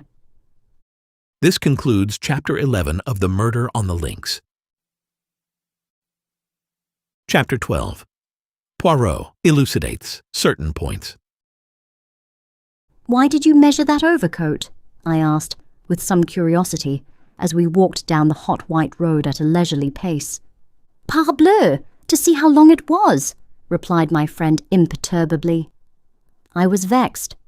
Poirot's incurable habit of making a mystery out of nothing never failed to irritate me. I relapsed into silence and followed a train of thought of my own. Although I had not noticed them specially at the time, Certain words Mrs. Renauld had addressed to her son now recurred to me, fraught with a new significance. "So, you did not sail?" she had said, and then had added, "After all, it does not matter now." What had she meant by that? The words were enigmatical, significant. Was it possible that she knew more than we supposed? She had denied all knowledge of the mysterious mission with which her husband was to have entrusted his son. But was she really less ignorant than she pretended?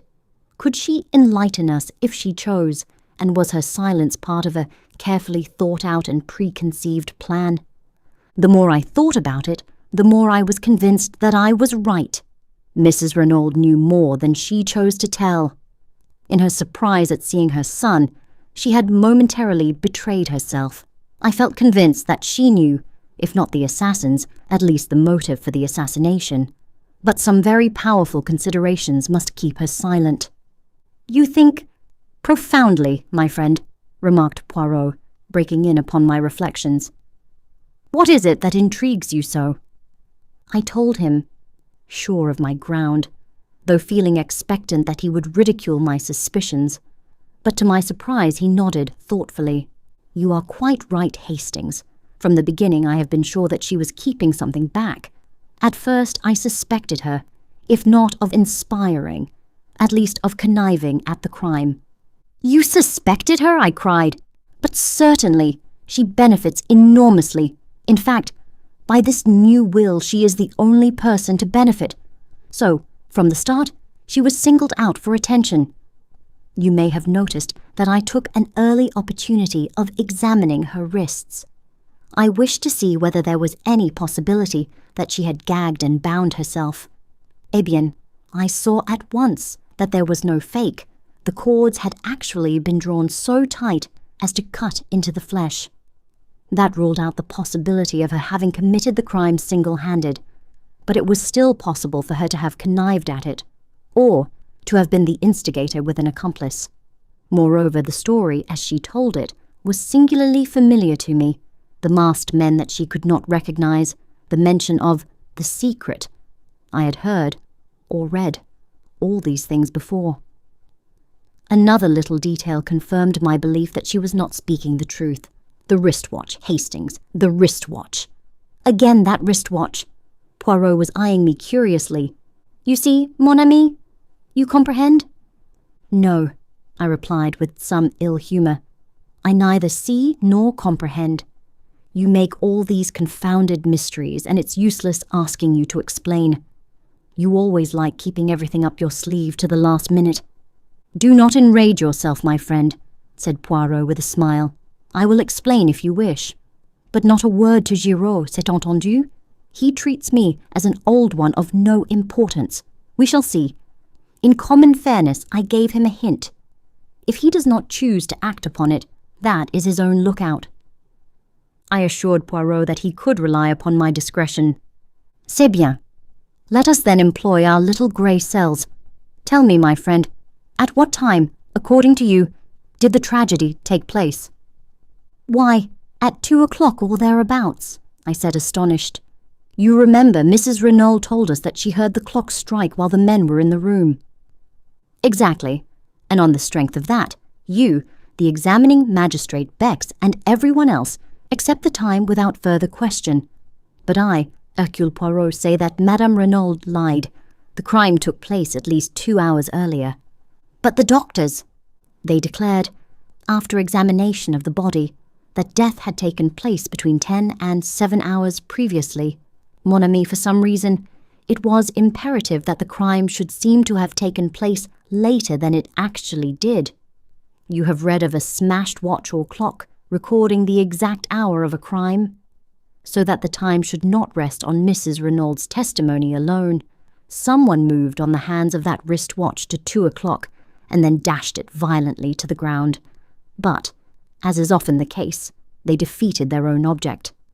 The glass was smashed, but the mechanism of the watch was uninjured. It was a most disastrous maneuver on their part, for it at once drew my attention to 2 points. First, that Madame Renauld was lying. Secondly, that there must be some vital reason for the postponement of the time. But what reason could there be? Ah, that is the question. There we have the whole mystery. As yet, I cannot explain it. There is only one idea that presents itself to me as having a possible connection. And that is, the last train left Merlinville at 17 minutes past 12.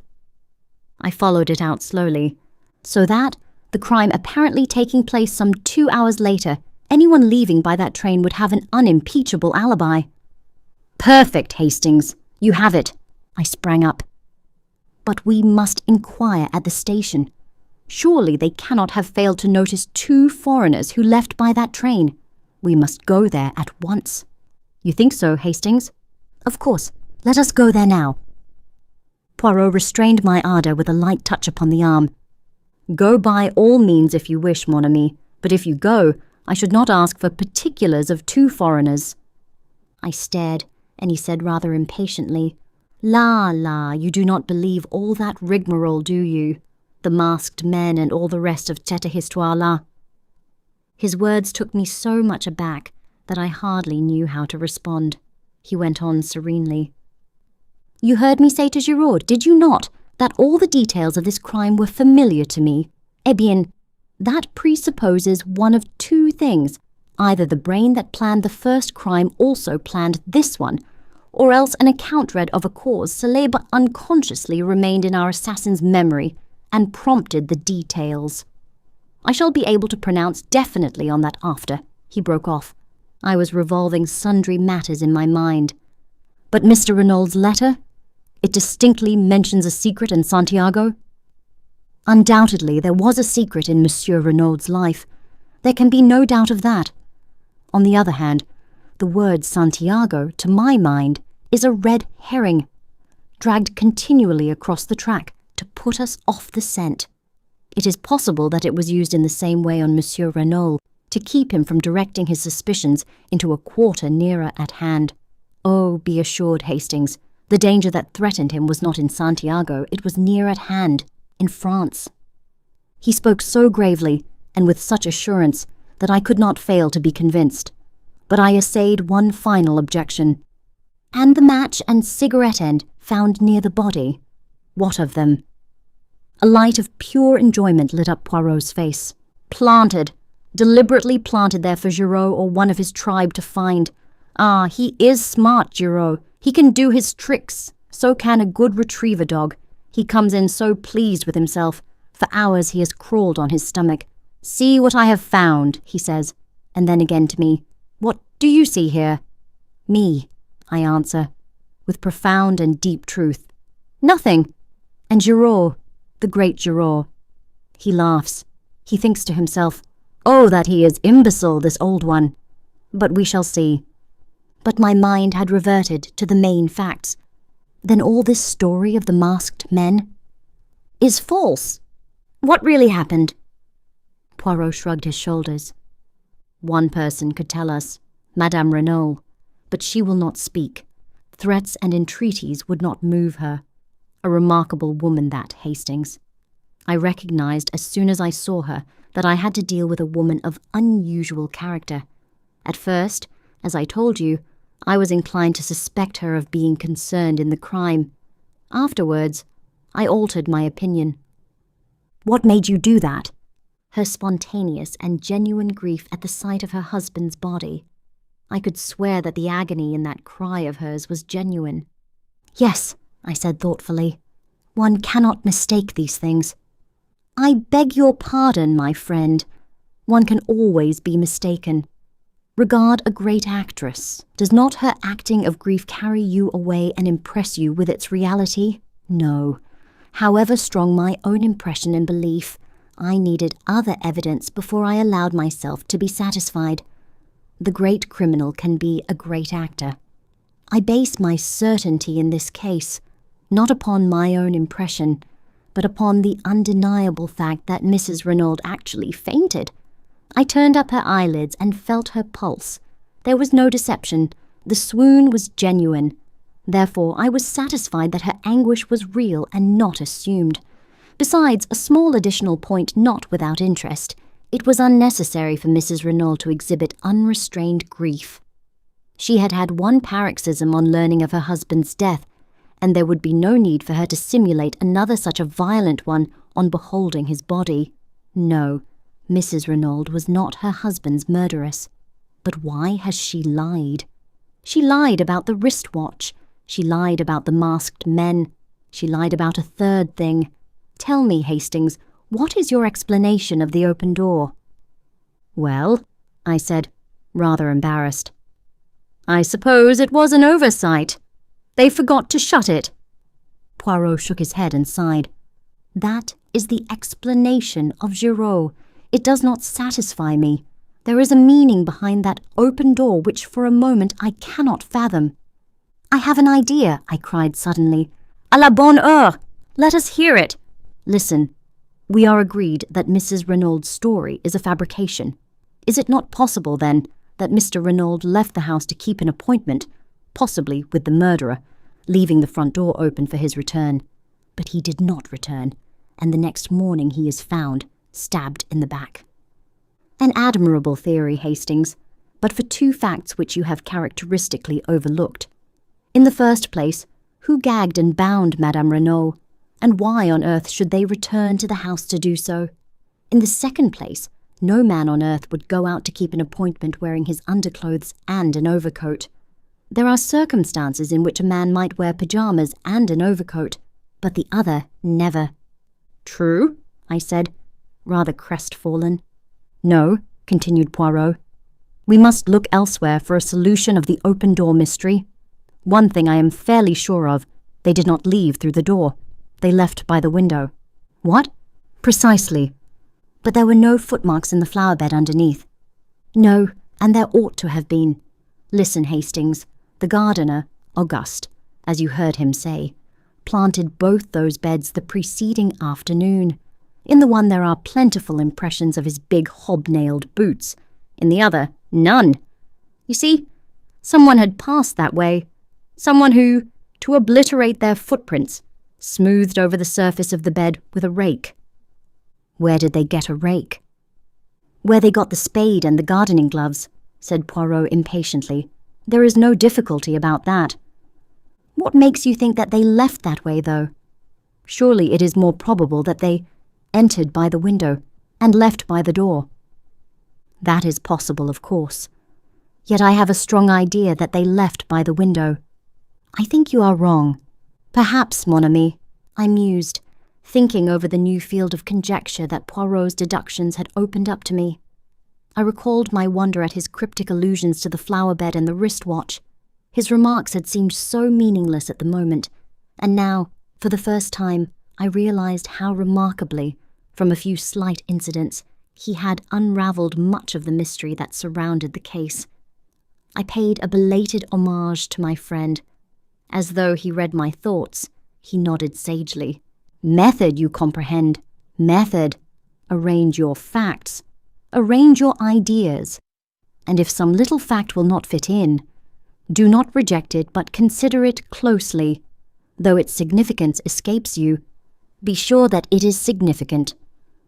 In the meantime, I said, considering, although we know a great deal more than we did, we are no nearer to solving the mystery of who killed Mr. Renauld. No, said Poirot cheerfully. In fact, we are a great deal further off. The fact seemed to afford him such peculiar satisfaction that I gazed at him in wonder. He met my eye and smiled. But yes, it is better so. Before, there was at all events a clear theory as to how and by whose hands he met his death. Now that is all gone. We are in darkness. 100 conflicting points confuse and worry us. That is well. That is excellent. Out of confusion comes forth order. But if you find order to start with, if a crime seems simple and above board, eh bien, méfiez-vous. It is, how do you say it? Cooked. The great criminal is simple, but very few criminals are great. In trying to cover up their tracks, they invariably betray themselves. Ah, mon ami, I would that someday I could meet a really great criminal. One who commits his crime and then does nothing. Even I, Hercule Poirot, might fail to catch such a one. But I had not followed his words. A light had burst upon me. Poirot! Mrs. Renauld! I see it now. She must be shielding somebody. From the quietness with which Poirot received my remark, I could see that the idea had already occurred to him. Yes, he said thoughtfully. Shielding someone or screening someone, one of the two. I saw very little difference between the two words, but I developed my theme with a good deal of earnestness. Poirot maintained a strictly non-committal attitude, repeating, "It may be, yes, it may be, but as yet I do not know. There is something very deep underneath all this. You will see. Something very deep."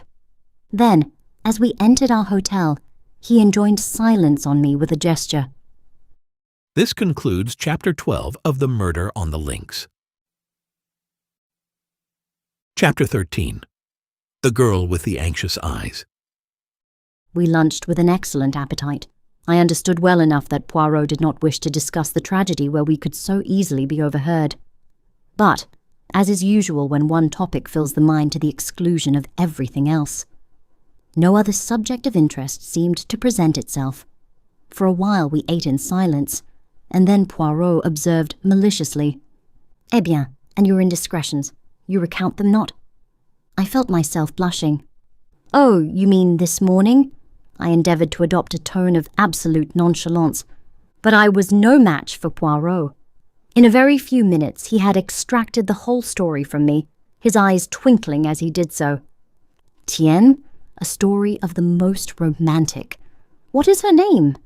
This charming young lady?" I had to confess that I did not know. Still more romantic. The first rencontre in the train from Paris, the second here. Journeys end in lovers' meetings. Is not that the saying? Don't be an ass, Poirot.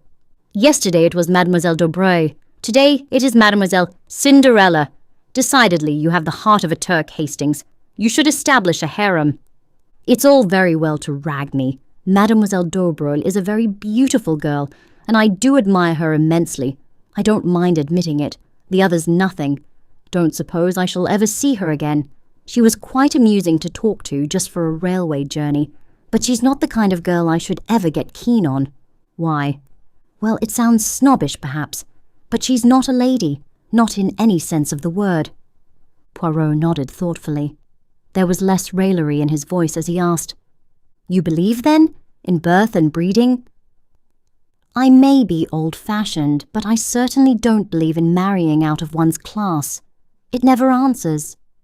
"I agree with you, mon ami. 99 times out of 100, it is as you say. But there is always the 100th time. Still, that does not arise, as you do not propose to see the lady again." His last words were almost a question, and I was aware of the sharpness with which he darted a glance at me. And before my eyes, writ large in letters of fire, I saw the words, "Hôtel du Phare," and I heard again her voice saying, "Come and look me up," and my own answering with empressement, "I will." Well, what of it? I had meant to go at the time, but since then I had had time to reflect. I did not like the girl. Thinking it over in cold blood, I came definitely to the conclusion that I disliked her intensely. I had got hauled over the coals for foolishly gratifying her morbid curiosity, and I had not the least wish to see her again. I answered Poirot lightly enough. "She asked me to look her up, but of course I shan't." "Why, of course?" "Well, I don't want to." "I see." He studied me attentively for some minutes. "Yes, I see very well. And you are wise. Stick to what you have said." "That seems to be your invariable advice," I remarked, rather piqued. "Ah, my friend, have faith in Papa Poirot. Some day, if you permit, I will arrange you a marriage of great suitability." "Thank you," I said, laughing, "but the prospect leaves me cold." Poirot sighed and shook his head. "Les Anglais," he murmured. "No method, absolutely none whatever. They leave all to chance." He frowned and altered the position of the salt cellar. "Mademoiselle Cinderella is staying at the Hôtel d'Angleterre you told me, did you not?" "No, Hôtel du Phare." "True, I forgot." A moment's misgiving shot across my mind. Surely I had never mentioned any hotel to Poirot. I looked across at him and felt reassured. He was cutting his bread into neat little squares, completely absorbed in his task. He must have fancied I had told him where the girl was staying. We had coffee outside facing the sea. Poirot smoked one of his tiny cigarettes and then drew his watch from his pocket. "The train to Paris leaves at 2:25, though," he observed. "I should be starting." "Paris!" I cried. "That is what I said, mon ami." "You are going to Paris? But why?" He replied very seriously. "To look for the murderer of Monsieur Renauld." "You think he is in Paris?" "I am quite certain that he is not. Nevertheless, it is there that I must look for him. You do not understand, but I will explain it all to you in good time. Believe me, this journey to Paris is necessary. I shall not be away long. In all probability, I shall return tomorrow. I do not propose that you should accompany me. Remain here and keep an eye on Giraud. Also cultivate the society of Monsieur Renauld Fils. And thirdly, if you wish, endeavour to cut him out with Mademoiselle Marthe, but I fear you will not have great success." I did not quite relish the last remark. "That reminds me," I said. "I meant to ask you how you knew about those two." "Mon ami, I know human nature. Throw together a boy, young Renauld, and a beautiful girl like Mademoiselle Marthe, and the result is almost inevitable. Then, the quarrel. It was money or a woman, and remembering Léonie's description of the lad's anger, I decided on the latter. So I made my guess, and I was right." "And that was why you warned me against setting my heart on the lady? You already suspected that she loved young Renauld?" Poirot smiled. "At any rate, I saw that she had anxious eyes. That is how I always think of Mademoiselle Daubreuil as the girl with the anxious eyes." His voice was so grave that it impressed me uncomfortably. "What do you mean by that, Poirot?" "I fancy, my friend, that we shall see before very long. But I must start." "You've oceans of time." Perhaps. But I like plenty of leisure at the station. I do not wish to rush, to hurry, to excite myself." "At all events," I said, rising, "I will come and see you off." "You will do nothing of the sort. I forbid it." He was so peremptory that I stared at him in surprise. He nodded emphatically. "I mean it, mon ami. Au revoir. You permit that I embrace you?" "Ah, no, I forget that it is not the English custom. Une poignée de main, alors." I felt rather at a loose end after Poirot had left me. I strolled down the beach and watched the bathers without feeling energetic enough to join them. I rather fancied that Cinderella might be disporting herself amongst them in some wonderful costume, but I saw no signs of her. I strolled aimlessly along the sands towards the further end of the town. It occurred to me that, after all, it would only be decent feeling on my part to inquire after the girl, and it would save trouble in the end. The matter would then be finished with. There would be no need for me to trouble about her any further. But if I did not go at all, she might quite possibly come and look me up at the villa, and that would be annoying in every way. Decidedly, it would be better to pay a short call, in the course of which I could make it quite clear that I could do nothing further for her in my capacity of showman. Accordingly, I left the beach and walked inland. I soon found the Hôtel de Phare, a very unpretentious building. It was annoying in the extreme not to know the lady's name, and, to save my dignity, I decided to stroll inside and look around. Probably I should find her in the lounge.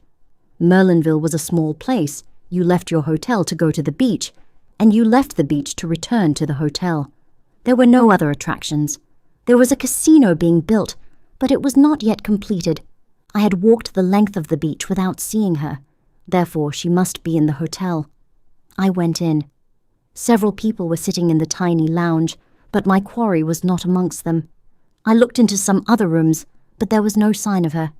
I waited for some time, till my impatience got the better of me. I took the concierge aside and slipped 5 francs into his hand. "I wish to see a lady who is staying here.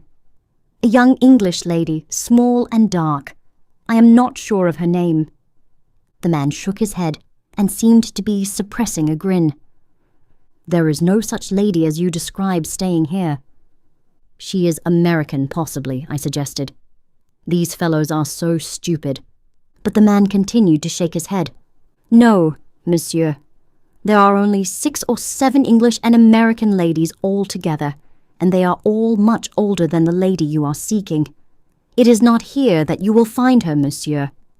He was so positive that I felt doubts. But the lady told me she was staying here. Monsieur must have made a mistake, or it is more likely the lady did, since there has been another gentleman here inquiring for her. What is that you say? I cried, surprised. But yes, monsieur, a gentleman who described her just as you have done. What was he like? He was a small gentleman, well-dressed, very neat, very spotless, the moustache very stiff, the head of a peculiar shape and the eyes green. Poirot, so that was why he refused to let me accompany him to the station. The impertinence of it. I would thank him not to meddle in my concerns. Did he fancy I needed a nurse to look after me? Thanking the man, I departed, somewhat at a loss, and still much incensed with my meddlesome friend. I regretted that he was, for the moment, out of reach. I should have enjoyed telling him what I thought of his unwarranted interference. Had I not distinctly told him that I had no intention of seeing the girl? Decidedly, one's friends can be too zealous. But where was the lady? I set aside my wrath and tried to puzzle it out. Evidently, through inadvertence, she had named the wrong hotel. Then another thought struck me. Was it inadvertence? Or had she deliberately withheld her name and given me the wrong address? The more I thought about it, the more I felt convinced that this last surmise of mine was right. For some reason or other, she did not wish to let the acquaintance ripen into friendship. And though half an hour earlier this had been precisely my own view, I did not enjoy having the tables turned upon me. The whole affair was profoundly unsatisfactory, and I went up to the Villa Geneviève in a condition of distinct ill-humour. I did not go to the house, but went up the path to the little bench by the shed and sat there moodily enough. I was distracted from my thoughts by the sound of voices close at hand. In a second or two, I realized that they came, not from the garden I was in, but from the adjoining garden of the Villa Marguerite, and that they were approaching rapidly. A girl's voice was speaking, a voice that I recognized as that of the beautiful Marthe. "Chérie," she was saying, "is it really true? Are all our troubles over?" "You know it, Marthe," Jack Renauld replied. "Nothing can part us now, beloved. The last obstacle to our union is removed. Nothing can take you from me." "Nothing," the girl murmured. "Oh, Jack, I am afraid." I had moved to depart, realizing that I was quite unintentionally eavesdropping. As I rose to my feet, I caught sight of them through a gap in the hedge. They stood together facing me, the man's arm round the girl, his eyes looking into hers. They were a splendid-looking couple, the dark, well-knit boy, and the fair young goddess.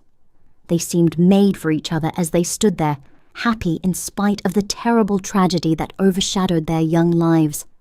But the girl's face was troubled, and Jack Renauld seemed to recognize it as he held her closer to him and asked, "But what are you afraid of, darling?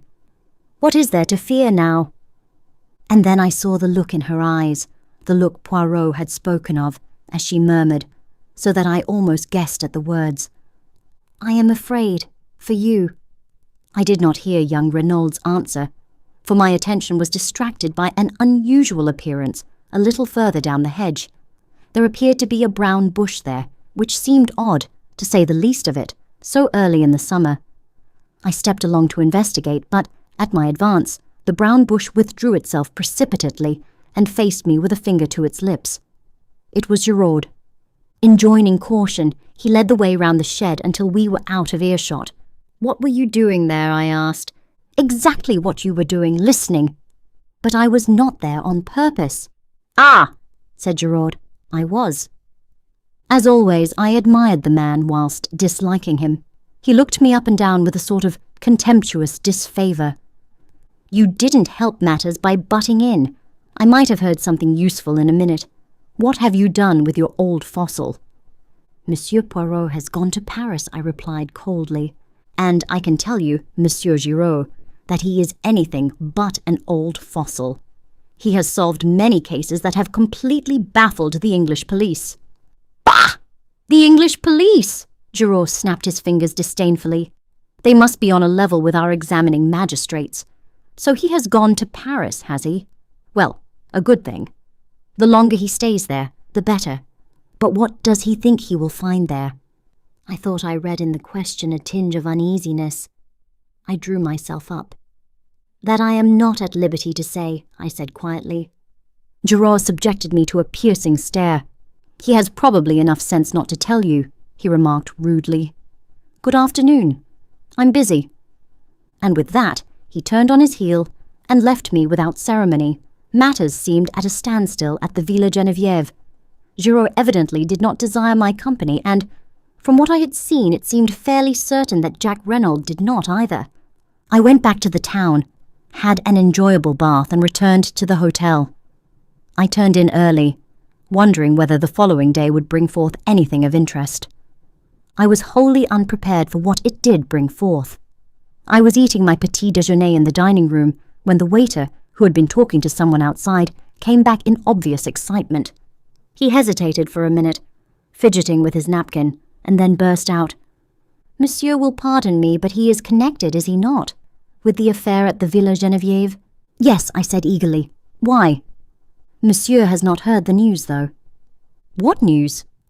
That there has been another murder there last night. What? Leaving my breakfast, I caught up my hat and ran as fast as I could. Another murder, and Poirot away. What fatality! But who had been murdered? I dashed in at the gate. A group of the servants was in the drive, talking and gesticulating. I caught hold of Françoise. What has happened? Oh, monsieur, monsieur! Another death! It is terrible.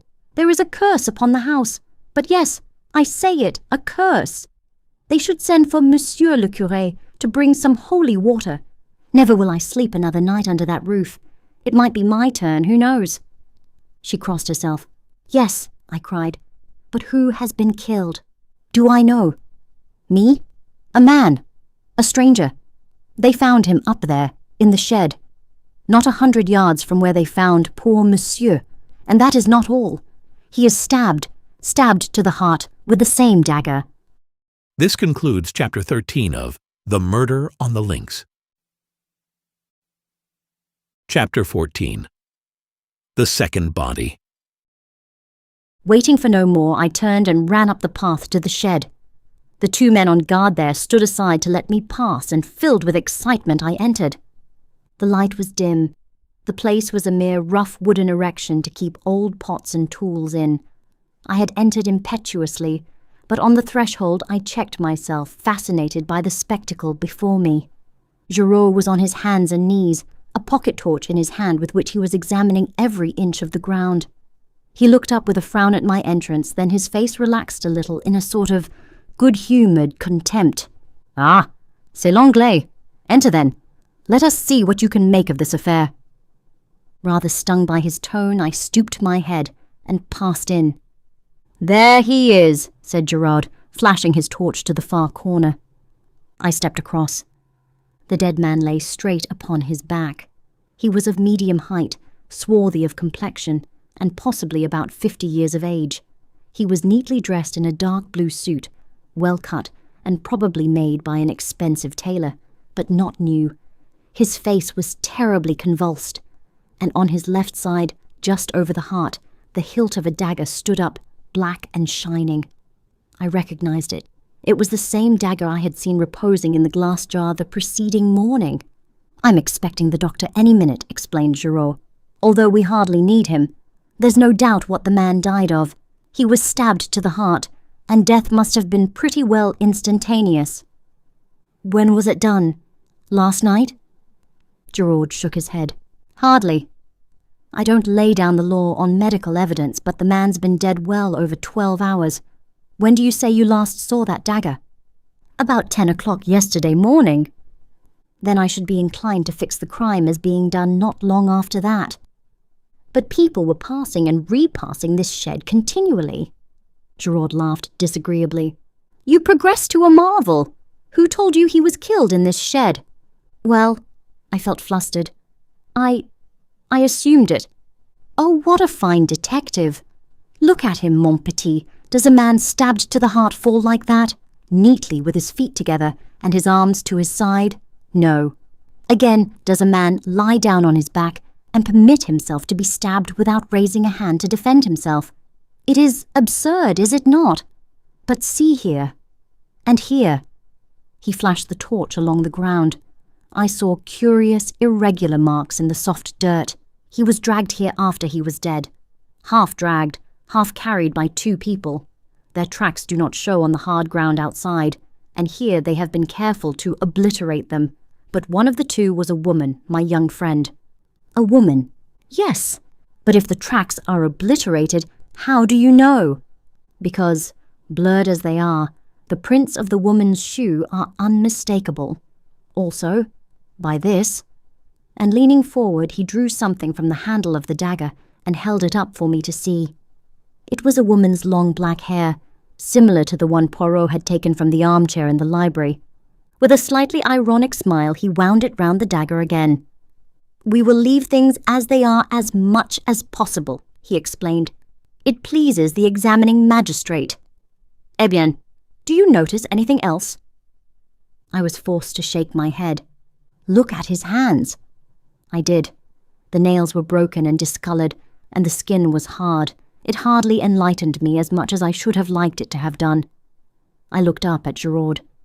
They are not the hands of a gentleman, he said, answering my look. On the contrary, his clothes are those of a well-to-do man. That is curious, is it not? Very curious, I agreed, and none of his clothing is marked. What do we learn from that? This man was trying to pass himself off as other than he was. He was masquerading. Why? Did he fear something? Was he trying to escape by disguising himself? As yet we do not know. But one thing we do know.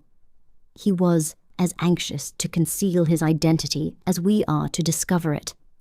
He looked down at the body again. As before, there are no fingerprints on the handle of the dagger. The murderer again wore gloves. You think then that the murderer was the same in both cases? I asked eagerly. Giraud became inscrutable. Never mind what I think. We shall see. Marchot. The sergeant de ville appeared at the doorway. Monsieur? Why is Madame Renauld not here? I sent for her a quarter of an hour ago. She is coming up the path now, monsieur, and her son with her. Good. I only want one at a time, though. Marchot saluted and disappeared again. A moment later he reappeared with Mrs. Renauld. Here is Madame. Giraud came forward with a curt bow. This way, Madame. He led her across, and then, standing suddenly aside, Here is the man. Do you know him? And as he spoke, his eyes, gimlet-like, bored into her face, seeking to read her mind, noting every indication of her manner. But Mrs. Renauld remained perfectly calm, too calm, I felt. She looked down at the corpse almost without interest, certainly without any sign of agitation or recognition. No, she said, I have never seen him in my life. He is quite a stranger to me. You are sure? Quite sure. You do not recognize in him one of your assailants, for instance? No. She seemed to hesitate, as though struck by the idea. No, I do not think so. Of course they wore beards. False ones, the examining magistrate thought. But still, no. Now she seemed to make her mind up definitely. I am sure neither of the two was this man. Very well, madame. That is all, then. She stepped out with head erect, the sun flashing on the silver threads in her hair. Jack Renauld succeeded her. He, too, failed to identify the man in a completely natural manner. Giraud merely grunted. Whether he was pleased or chagrined, I could not tell. He merely called to Marchot. You have got the other there? Yes, monsieur. Bring her in, then. The other was Madame Daubreuil. She came indignantly, protesting with vehemence. I object, monsieur. This is an outrage. What have I to do with all this? Madame, said Giraud brutally, I am investigating not one murder, but 2 murders. For all I know, you may have committed them both. How dare you, she cried. How dare you insult me by such a wild accusation? It is infamous. Infamous, is it? What about this? Stooping, he again detached the hair and held it up. Do you see this, madam? He advanced towards her. You permit that I see whether it matches? With a cry, she started backwards, white to the lips. It is false. I swear it. I know nothing of the crime, of either crime. Anyone who says I do lies. Ah, mon Dieu, what shall I do? Calm yourself, madame, said Giraud coldly. No one has accused you as yet, but you will do well to answer my questions without more ado. Anything you wish, monsieur. Look at the dead man. Have you ever seen him before? Drawing nearer, a little of the colour creeping back to her face, Madame Daubreuil looked down at the victim with a certain amount of interest and curiosity. Then she shook her head. I do not know him. It seemed impossible to doubt her. The words came so naturally. Giraud dismissed her with a nod of the head. You are letting her go? I asked in a low voice. Is that wise? Surely that black hair is from her head. I do not need teaching my business, said Giraud dryly. She is under surveillance. I have no wish to arrest her as yet. Then frowning, he gazed down at the body. Should you say that was a Spanish type at all? He asked suddenly.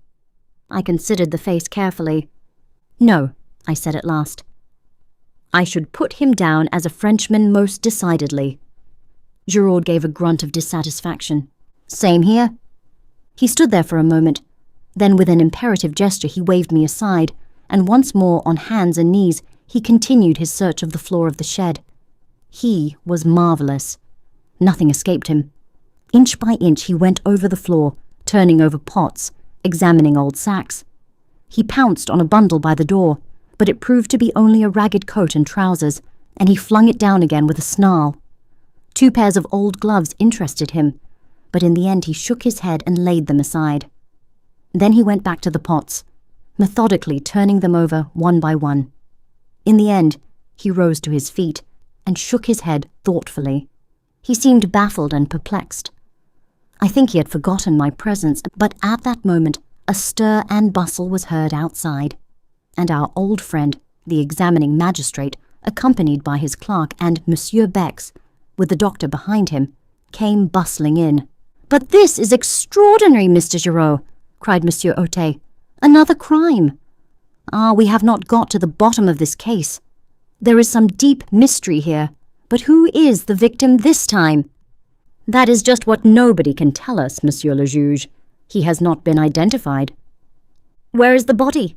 Asked the doctor. Giraud moved aside a little. There in the corner. He has been stabbed to the heart, as you see, and with the dagger that was stolen yesterday morning. I fancy that the murder followed hard upon the theft. But that is for you to say. You can handle the dagger freely. There are no fingerprints on it. The doctor knelt down by the dead man, and Giraud turned to the examining magistrate. A pretty little problem, is it not? But I shall solve it. And so no one can identify him, mused the magistrate. Could it possibly be one of the assassins? They may have fallen out among themselves. Giraud shook his head. The man is a Frenchman. I would take my oath of that. But at that moment they were interrupted by the doctor, who was sitting back on his heels with a perplexed expression. You say he was killed yesterday morning? I fix it by the theft of the dagger, explained Giraud. He may, of course, have been killed later in the day. Later in the day? Fiddlesticks. This man has been dead at least 48 hours, and probably longer. We stared at each other in blank amazement. This concludes Chapter 14 of The Murder on the Links. Chapter 15. A Photograph. The doctor's words were so surprising that we were all momentarily taken aback. Here was a man stabbed with a dagger which we knew to have been stolen only 24 hours previously, and yet Dr. Durand asserted positively that he had been dead at least 48 hours. The whole thing was fantastic to the last extreme. We were still recovering from the surprise of the doctor's announcement when a telegram was brought to me. It had been sent up from the hotel to the villa. I tore it open. It was from Poirot, and announced his return by the train arriving at Merlinville at 12:28. I looked at my watch and saw that I had just time to get comfortably to the station and meet him there. I felt that it was of the utmost importance that he should know at once of the new and startling developments in the case. Evidently, I reflected, Poirot had had no difficulty in finding what he wanted in Paris. The quickness of his return proved that. Very few hours had sufficed. I wondered how he would take the exciting news I had to impart. The train was some minutes late, and I strolled aimlessly up and down the platform until it occurred to me that I might pass the time by asking a few questions as to who had left Merlinville by the last train on the evening of the tragedy. I approached the chief porter, an intelligent-looking man, and had little difficulty in persuading him to enter upon the subject. It was a disgrace to the police, he hotly affirmed, that such brigands of assassins should be allowed to go about unpunished. I hinted that there was some possibility they might have left by the midnight train, but he negatived the idea decidedly. He would have noticed 2 foreigners. He was sure of it. Only about 20 people had left by the train, and he could not have failed to observe them. I do not know what put the idea into my head. Possibly it was the deep anxiety underlying Marthe Daubreuil's tones, but I asked suddenly, "Young Monsieur Renauld? He did not leave by that train, did he?" "Ah, no, monsieur. To arrive and start off again within half an hour, it would not be amusing, that." I stared at the man, the significance of his words almost escaping me. Then I saw. "You mean," I said, my heart beating a little, "that Monsieur Jacques Renauld arrived at Merlinville that evening?" "But yes, monsieur. By the last train arriving the other way, the 11:40. My brain whirled. That, then, was the reason of Martha's poignant anxiety. Jacques Renauld had been in Merlinville on the night of the crime. But why had he not said so? Why, on the contrary, had he led us to believe that he had remained in Cherbourg? Remembering his frank, boyish countenance, I could hardly bring myself to believe that he had any connection with the crime. Yet why this silence on his part about so vital a matter? One thing was certain. Marthe had known all along. Hence her anxiety and her eager questioning of Poirot to know whether anyone was suspected. My cogitations were interrupted by the arrival of the train, and in another moment I was greeting Poirot. The little man was radiant. He beamed and vociferated and, forgetting my English reluctance, embraced me warmly on the platform. "Mon cher ami, I have succeeded, but succeeded to a marvel." "Indeed.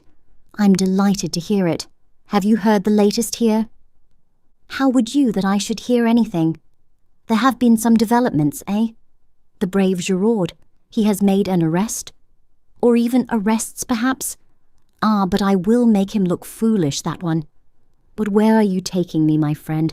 Do we not go to the hotel? It is necessary that I attend to my moustaches. They are deplorably limp from the heat of travelling.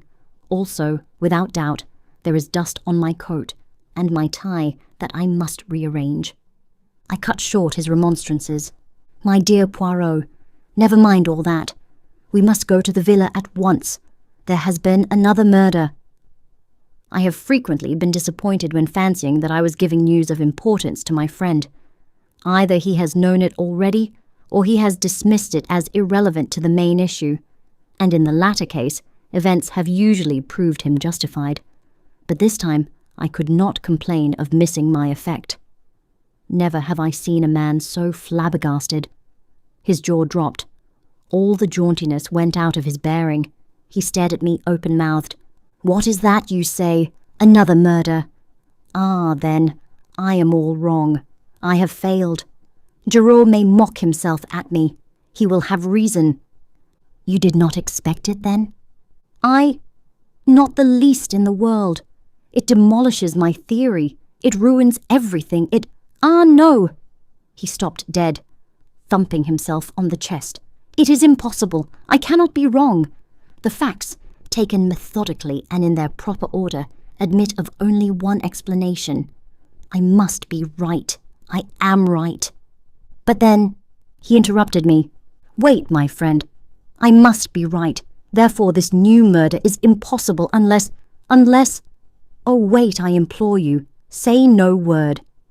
He was silent for a moment or two. Then, resuming his normal manner, he said in a quiet, assured voice, "The victim is a man of middle age. His body was found in the locked shed near the scene of the crime and had been dead at least 48 hours. And it is most probable that he was stabbed in a similar manner to Monsieur Renauld, though not necessarily in the back." It was my turn to gape, and gape I did. In all my knowledge of Poirot, he had never done anything so amazing as this, and, almost inevitably, a doubt crossed my mind. "Poirot," I cried, "you're pulling my leg. You've heard all about it already." He turned his earnest gaze upon me reproachfully. "Would I do such a thing? I assure you that I have heard nothing whatsoever. Did you not observe the shock your news was to me? But how on earth could you know all that?" "I was right then, but I knew it. The little grey cells, my friend, the little grey cells, they told me. Thus, and in no other way, could there have been a second death. Now tell me all. If we go round to the left here, we can take a shortcut across the golf links which will bring us to the back of the Villa Geneviève much more quickly." As we walked, taking the way he had indicated, I recounted all I knew. Poirot listened attentively. "The dagger was in the wound, you say? That is curious. You are sure it was the same one?" "Absolutely certain. That's what makes it so impossible." "Nothing is impossible. There may have been 2 daggers." I raised my eyebrows. "Surely that is in the highest degree unlikely. It would be a most extraordinary coincidence." "You speak as usual, without reflection, Hastings. In some cases, 2 identical weapons would be highly improbable, but not here. This particular weapon was a war souvenir which was made to Jack Reynolds' orders.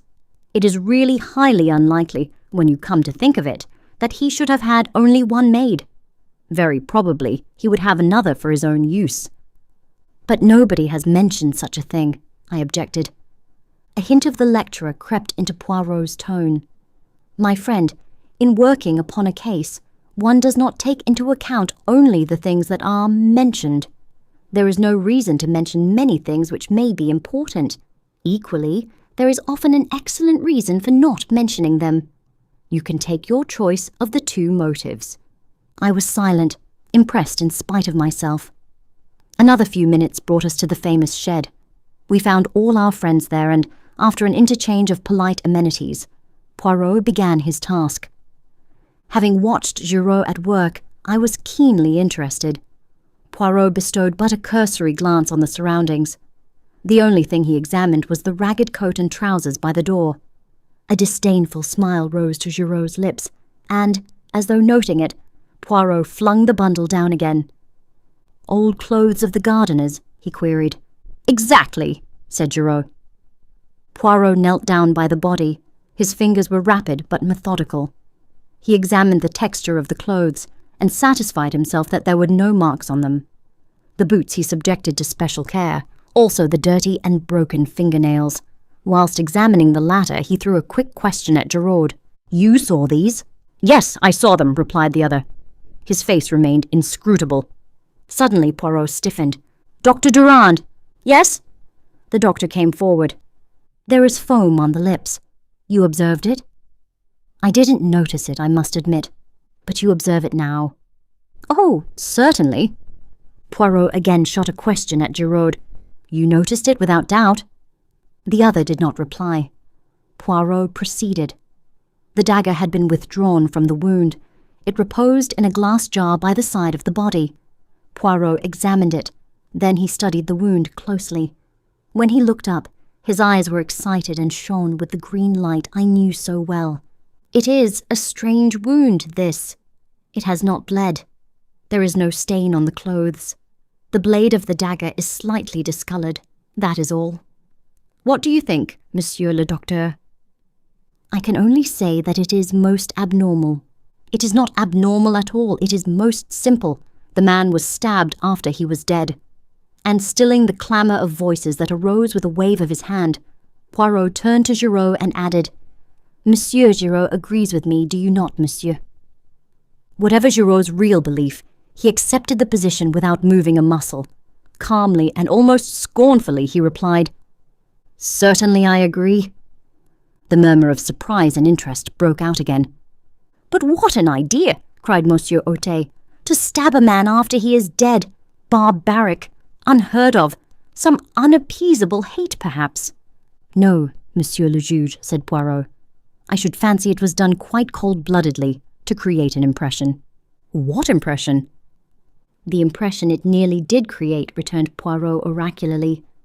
Monsieur Bex had been thinking. How, then, was the man killed?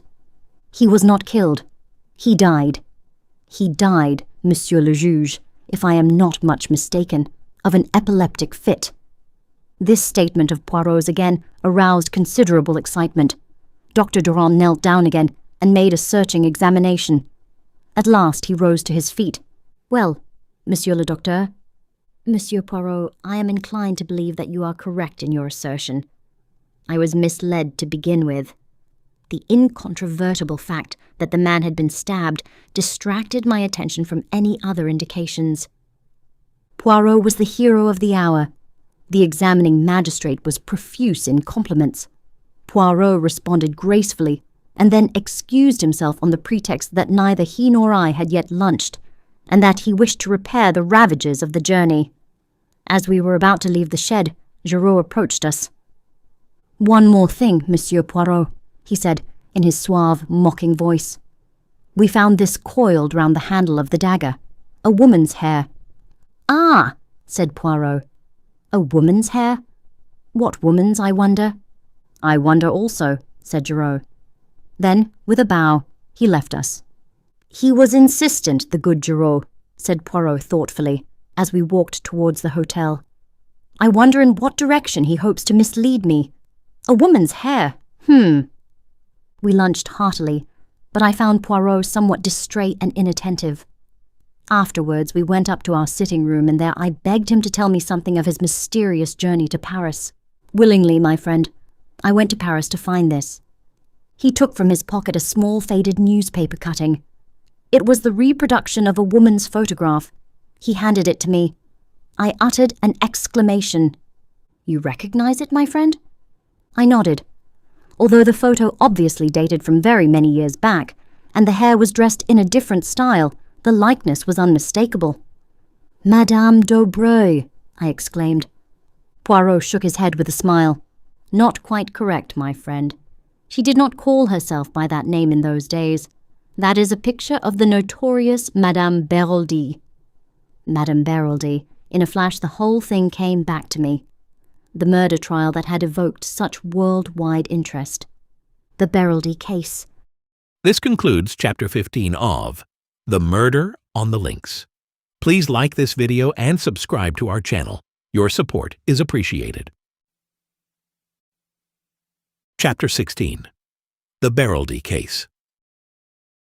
Some 20 years or so before the opening of the present story, Monsieur Arnold Beroldy, a native of Lyons, arrived in Paris accompanied by his pretty wife and their little daughter, a mere babe.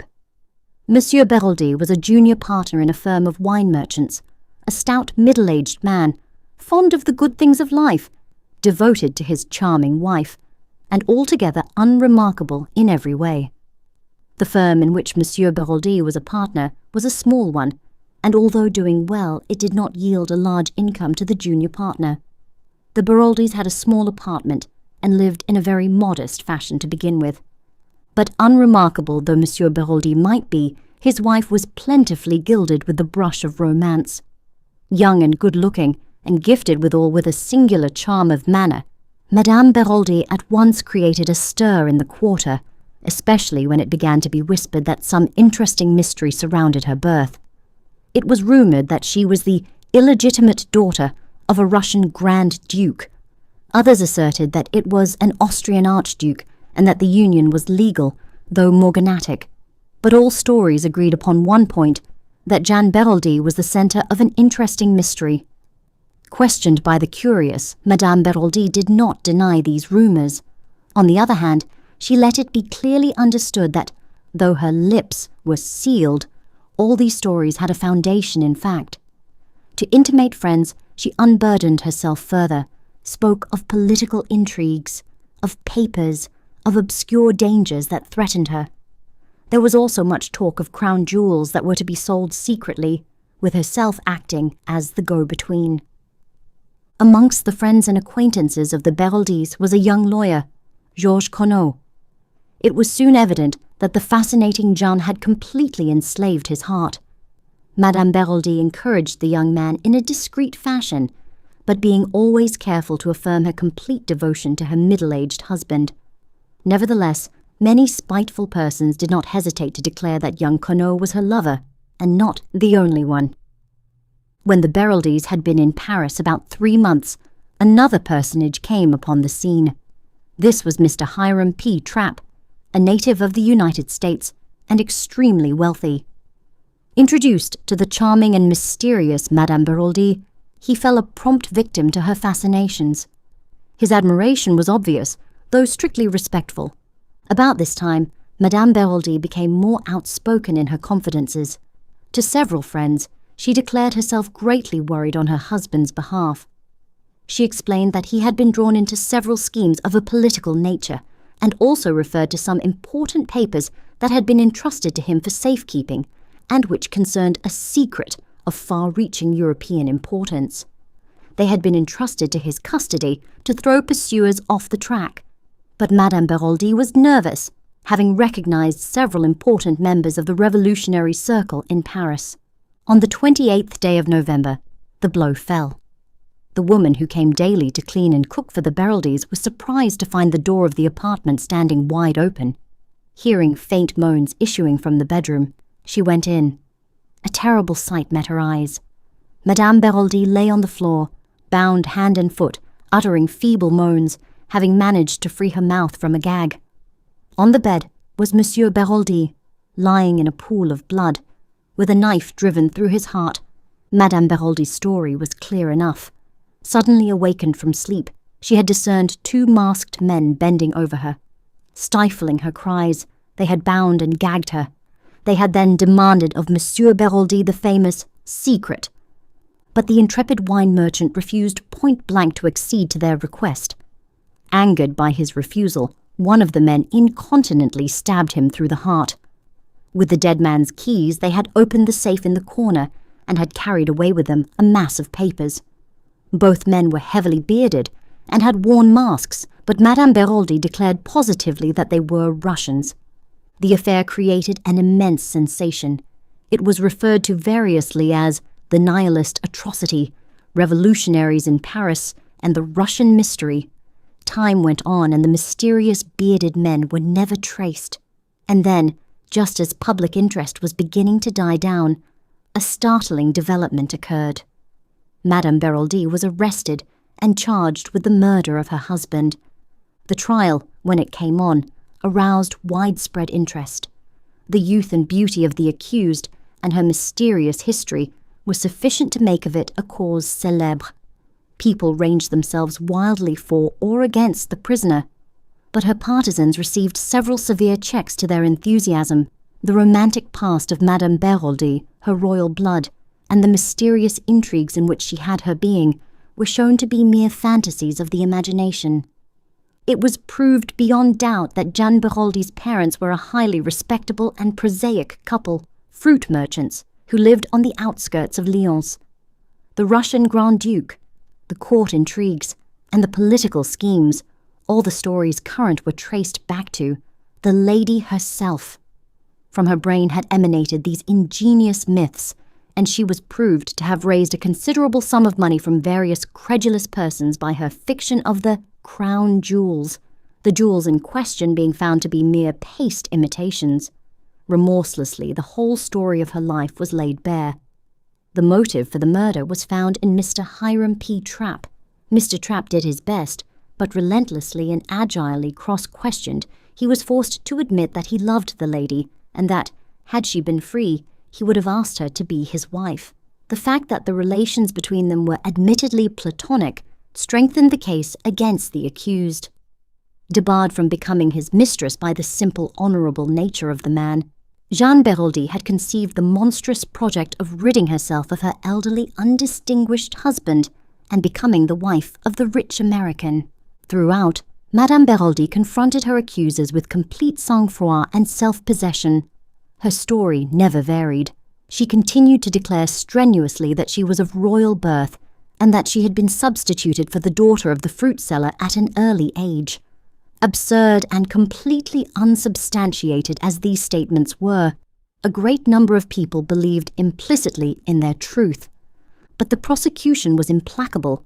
It denounced the masked Russians as a myth and asserted that the crime had been committed by Madame Beroldy and her lover, Georges Conneau. A warrant was issued for the arrest of the latter, but he had wisely disappeared. Evidence showed that the bonds which secured Madame Beroldy were so loose that she could easily have freed herself. And then, towards the close of the trial, a letter, posted in Paris, was sent to the public prosecutor. It was from Georges Conneau and, without revealing his whereabouts, it contained a full confession of the crime. He declared that he had indeed struck the fatal blow at Madame Beroldy's instigation. The crime had been planned between them. Believing that her husband ill-treated her and maddened by his own passion for her, a passion which he believed her to return, he had planned the crime and struck the fatal blow that should free the woman he loved from a hateful bondage. Now, for the first time, he learnt of Mr. Hiram P. Trapp and realized that the woman he loved had betrayed him. Not for his sake did she wish to be free, but in order to marry the wealthy American. She had used him as a cat's paw, and now, in his jealous rage, he turned and denounced her, declaring that throughout he had acted at her instigation. And then Madame Beroldy proved herself the remarkable woman she undoubtedly was. Without hesitation, she dropped her previous defense and admitted that the Russians were a pure invention on her part. The real murderer was Georges Conneau. Maddened by passion, he had committed the crime, vowing that if she did not keep silence, he would enact a terrible vengeance from her. Terrified by his threats, she had consented, also fearing it likely that if she told the truth she might be accused of conniving at the crime. But she had steadfastly refused to have anything more to do with her husband's murderer, and it was in revenge for this attitude on her part that he had written this letter accusing her. She swore solemnly that she had had nothing to do with the planning of the crime, that she had awoke on that memorable night to find Georges Conneau standing over her, the blood-stained knife in his hand. It was a touch-and-go affair. Madame Beroldy's story was hardly credible, but this woman, whose fairy tales of royal intrigues had been so easily accepted, had the supreme art of making herself believed. Her address to the jury was a masterpiece. The tears streaming down her face, she spoke of her child, of her woman's honour, of her desire to keep her reputation untarnished for the child's sake. She admitted that, Georges Conneau having been her lover, she might perhaps be held morally responsible for the crime, but before God, nothing more. She knew that she had committed a grave fault in not denouncing Conneau to the law, but she declared in a broken voice that that was a thing no woman could have done. She had loved him. Could she let her hand be the one to send him to the guillotine? She had been guilty of much, but she was innocent of the terrible crime imputed to her. However that may have been, her eloquence and personality won the day. Madame Beroldy, amidst a scene of unparalleled excitement, was acquitted. Despite the utmost endeavours of the police, Georges Conneau was never traced. As for Madame Beroldy, nothing more was heard of her. Taking the child with her, she left Paris to begin a new life. This concludes Chapter 16 of The Murder on the Links. Chapter 17. We make further investigations. I have set down the Beroldy case in full. Of course, all the details did not present themselves to my memory as I have recounted them here. Nevertheless, I recalled the case fairly accurately. It had attracted a great deal of interest at the time and had been fully reported by the English papers, so that it did not need much effort of memory on my part to recollect the salient details. Just for the moment, in my excitement, it seemed to clear up the whole matter. I admit that I am impulsive, and Poirot deplores my custom of jumping to conclusions, but I think I had some excuse in this instance. The remarkable way in which this discovery justified Poirot's point of view struck me at once. "Poirot," I said, "I congratulate you. I see everything now." "If that is indeed the truth, I congratulate you, mon ami. For as a rule you are not famous for seeing. Is it not so?" I felt a little annoyed. "Come now, don't rub it in. You've been so confoundedly mysterious all along with your hints and your insignificant details that anyone might fail to see what you were driving at." Poirot lit one of his little cigarettes with his usual precision. Then he looked up. "And since you see everything now, mon ami, what exactly is it that you see?" "Why, that it was Madame Daubreuil, Beroldy, who murdered Mr. Renauld.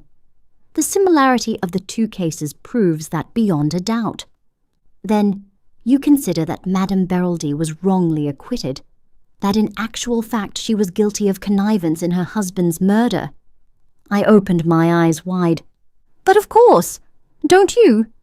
Poirot walked to the end of the room, absent-mindedly straightened a chair, and then said thoughtfully, "Yes, that is my opinion. But there is no 'of course' about it, my friend. Technically speaking, Madame Beroldy is innocent." "Of that crime, perhaps, but not of this." Poirot sat down again and regarded me, his thoughtful air more marked than ever.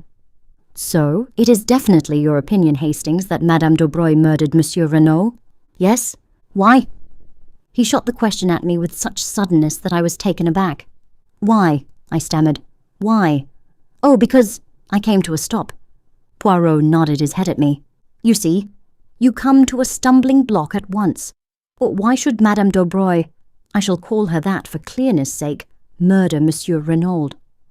We can find no shadow of a motive. She does not benefit by his death.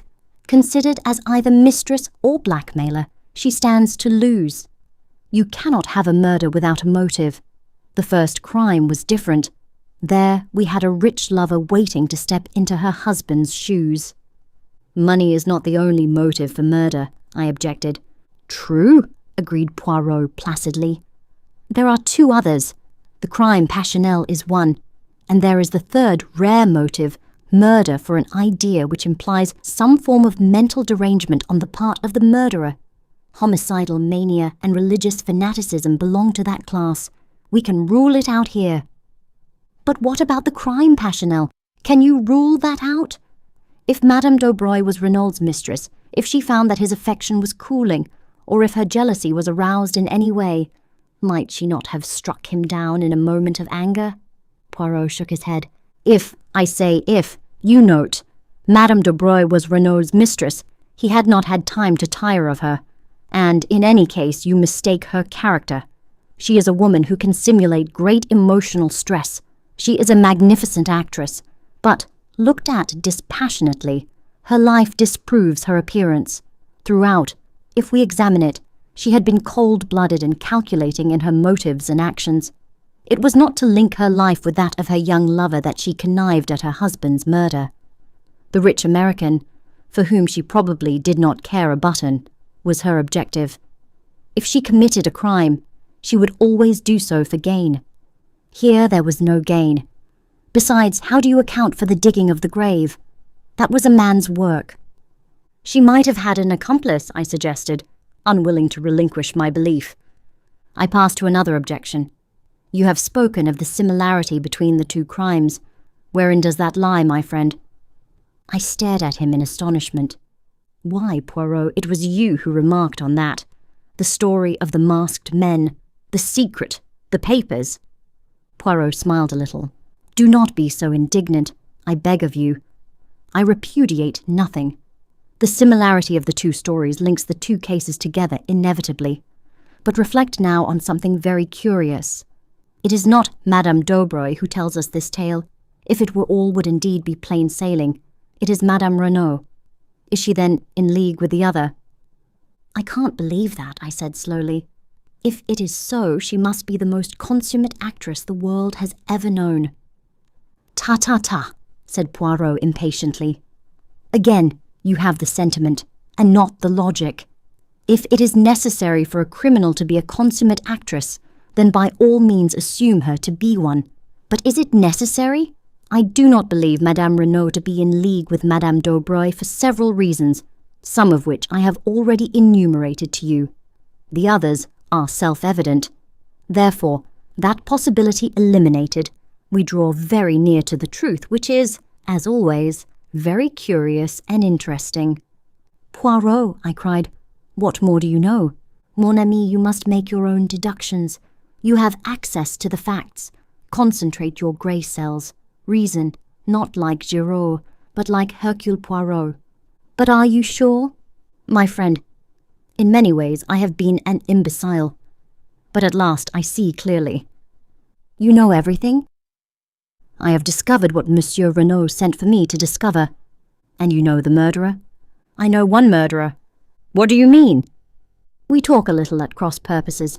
There are here not one crime, but two. The first I have solved. The second, eh bien, I will confess, I am not sure. But, Poirot, I thought you said the man in the shed had died a natural death. Ta. Poirot made his favourite ejaculation of impatience. Still you do not understand. One may have a crime without a murderer, but for two crimes it is essential to have two bodies. His remark struck me as so peculiarly lacking in lucidity that I looked at him in some anxiety, but he appeared perfectly normal. Suddenly he rose and strolled to the window. Here he is, he observed. Who? Monsieur Jacques Renauld. I sent a note up to the villa to ask him to come here. That changed the course of my ideas, and I asked Poirot if he knew that Jacques Renauld had been in Merlinville on the night of the crime. I had hoped to catch my astute little friend napping, but as usual, he was omniscient. He too had inquired at the station. And without doubt we are not original in the idea, Hastings. The excellent Giraud, he also has probably made his inquiries. You don't think? I said, and then stopped. Ah, no, it would be too horrible. Poirot looked inquiringly at me, but I said no more. It had just occurred to me that though there were 7 women directly or indirectly connected with the case Mrs. Renauld, Madame Daubreuil and her daughter, the mysterious visitor, and the 3 servants, there was, with the exception of old Auguste, who could hardly count, only one man, Jacques Renauld, and a man must have dug a grave. I had no time to develop further the appalling idea that had occurred to me, for Jacques Renauld was ushered into the room. Poirot greeted him in a business-like manner. Take a seat, monsieur. I regret infinitely to derange you, but you will perhaps understand that the atmosphere of the villa is not too congenial to me. Monsieur Giraud and I do not see eye to eye about everything. His politeness to me has not been striking, and you will comprehend that I do not intend any little discoveries I may make to benefit him in any way. Exactly, Monsieur Poirot, said the lad. That fellow Giraud is an ill-conditioned brute, and I'd be delighted to see someone score at his expense. Then I may ask a little favour of you. Certainly. I will ask you to go to the railway station and take a train to the next station along the line Abelac. Ask there at the cloakroom whether 2 foreigners deposited a valise there on the night of the murder. It is a small station, and they are almost certain to remember. Will you do this? Of course I will, said the boy, mystified, though ready for the task. I and my friend, you comprehend, have business elsewhere, explained Poirot. There is a train in a quarter of an hour, and I will ask you not to return to the villa, as I have no wish for Giraud to get an inkling of your errand. Very well, I will go straight to the station. He rose to his feet. Poirot's voice stopped him. One moment, Monsieur Renauld. There is one little matter that puzzles me. Why did you not mention to Monsieur Hautet this morning that you were in Merlinville on the night of the crime? Jacques Renauld's face went crimson. With an effort he controlled himself. You have made a mistake. I was in Cherbourg, as I told the examining magistrate this morning. Poirot looked at him, his eyes narrowed, cat-like, until they only showed a gleam of green. Then it is a singular mistake that I have made there, for it is shared by the station staff. They say you arrived by the 11:40 train. For a moment Jacques Renauld hesitated. Then he made up his mind. And if I did? I suppose you do not mean to accuse me of participating in my father's murder?" He asked the question haughtily, his head thrown back. "I should like an explanation of the reason that brought you here." "That is simple enough. I came to see my fiancée, Mademoiselle Daubreuil. I was on the eve of a long voyage, uncertain as to when I should return. I wished to see her before I went, to assure her of my unchanging devotion." "And you did see her?" Poirot's eyes never left the other's face. There was an appreciable pause before Renauld replied. Then he said, "Yes." "And afterwards?" "I found I had missed the last train. I walked to Saint-Beauvais, where I knocked up a garage and got a car to take me back to Cherbourg." "Saint-Beauvais? That is 15 kilometers. A long walk, Monsieur Renauld." I felt like walking." Poirot bowed his head as a sign that he accepted the explanation. Jack Renauld took up his hat and cane and departed. In a trice, Poirot jumped to his feet. "Quick, Hastings, we will go after him." Keeping a discreet distance behind our quarry, we followed him through the streets of Merlinville. But when Poirot saw that he took the turning to the station, he checked himself. "All is well. He has taken the bait. He will go to Abelac and will inquire for the mythical valise left by the mythical foreigners. Yes, mon ami, all that was a little invention of my own." "You wanted him out of the way," I exclaimed. "Your penetration is amazing, Hastings. Now, if you please, we will go up to the Villa Geneviève." This concludes Chapter 17 of The Murder on the Links. Chapter 18. Giraud acts. "By the way, Poirot," I said as we walked along the hot white road, "I've got a bone to pick with you. I dare say you meant well, but really it was no business of yours to go mooching round to the Hôtel de Phare without letting me know." Poirot shot a quick sidelong glance at me. "And how did you know I had been there?" he inquired. Much to my annoyance, I felt the colour rising in my cheeks. "I happened to look in passing," I explained with as much dignity as I could muster. I rather feared Poirot's banter, but to my relief, and somewhat to my surprise, he only shook his head with a rather unusual gravity. "If I have offended your susceptibilities in any way, I demand pardon of you. You will understand better soon, but believe me, I have striven to concentrate all my energies on the case." "Oh, it's all right," I said, mollified by the apology. "I know it's only that you have my interests at heart, but I can take care of myself all right." Poirot seemed to be about to say something further, but checked himself. Arrived at the villa, Poirot led the way up to the shed where the second body had been discovered. He did not, however, go in, but paused by the bench which I have mentioned before as being set some few yards away from it. After contemplating it for a moment or two, he paced carefully from it to the hedge which marked the boundary between the Villa Geneviève and the Villa Marguerite. Then he paced back again, nodding his head as he did so. Returning again to the hedge, he parted the bushes with his hands. "With good fortune," he remarked to me over his shoulder, "Mademoiselle Marthe may find herself in the garden. I desire to speak to her, and would prefer not to call formally at the Villa Marguerite. Ah, all is well. There she is. Psst, mademoiselle. Psst. Un moment, s'il vous plaît." I joined him at the moment that Marthe Daubreuil, looking slightly startled, came running up to the hedge at his call. "A little word with you, mademoiselle, if it is permitted?" "Certainly, Monsieur Poirot." Despite her acquiescence, her eyes looked troubled and afraid. "Mademoiselle, do you remember running after me on the road the day that I came to your house with the examining magistrate? You asked me if anyone was suspected of the crime, and you told me 2 Chileans." Her voice sounded rather breathless, and her left hand stole to her breast. "Will you ask me the same question again, mademoiselle?" "What do you mean?" "This. If you were to ask me that question again, I should give you a different answer. Someone is suspected, but not a Chilean." "Who?" The word came faintly between her parted lips. "Monsieur Jacques Renauld." "What?" It was a cry. "Jack? Impossible. Who dares to suspect him?" "Giraud." "Giraud!" The girl's face was ashy. "I am afraid of that man. He is cruel. He will, she broke off. There was courage gathering in her face. and determination. I realized in that moment that she was a fighter. Poirot, too, watched her intently.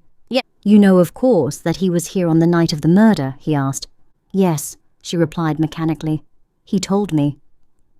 It was unwise to have tried to conceal the fact, ventured Poirot. Yes, she replied impatiently. But we cannot waste time on regrets. We must find something to save him. He is innocent, of course, but that will not help him with a man like Giraud who has his reputation to think of. He must arrest someone, and that someone will be Jack. The facts will tell against him, said Poirot. You realize that? She faced him squarely and used the words I had heard her say in her mother's drawing room. I am not a child, monsieur. I can be brave and look facts in the face. He is innocent, and we must save him. She spoke with a kind of desperate energy, then was silent, frowning as she thought. Mademoiselle, said Poirot, observing her keenly, is there not something that you are keeping back that you could tell us? She nodded perplexedly. Yes, there is something, but I hardly know whether you will believe it. It seems so absurd. At any rate, tell us, mademoiselle. It is this. Monsieur Giraud sent for me as an afterthought, to see if I could identify the man in there. She signed with her head towards the shed. I could not. At least I could not at the moment. But since I have been thinking, well, it seems so queer, and yet I am almost sure. I will tell you. On the morning of the day Monsieur Renauld was murdered, I was walking in the garden here, when I heard a sound of men's voices quarrelling. I pushed aside the bushes and looked through. One of the men was Monsieur Renauld, and the other was a tramp, a dreadful-looking creature in filthy rags. He was alternately whining and threatening.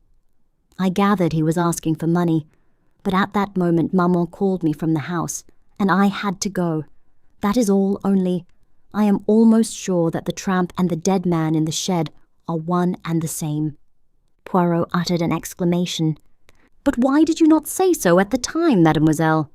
Because at first it only struck me that the face was vaguely familiar in some way. The man was differently dressed, and apparently belonged to a superior station in life. But tell me, Monsieur Poirot, is it not possible that this tramp might have attacked and killed Monsieur Renauld and taken his clothes and money? It is an idea, mademoiselle, said Poirot slowly.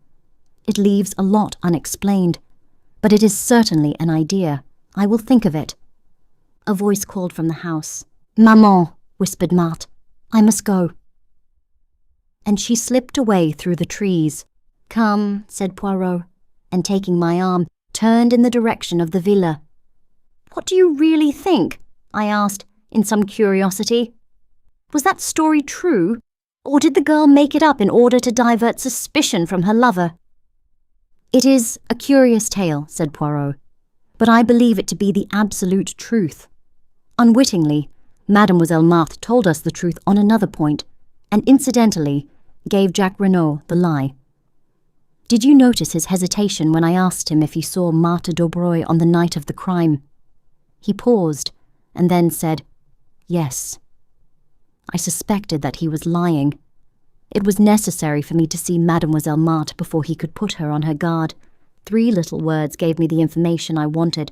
When I asked her if she knew that Jack Renauld was here that night, she answered, he told me. Now, Hastings, what was Jack Renauld doing here on that eventful evening? And if he did not see Mademoiselle Marthe, whom did he see? Surely, Poirot, I cried aghast. You cannot believe that a boy like that would murder his own father. Mon ami, said Poirot, you continue to be of a sentimentality unbelievable. I have seen mothers who murdered their little children for the sake of the insurance money. After that, one can believe anything.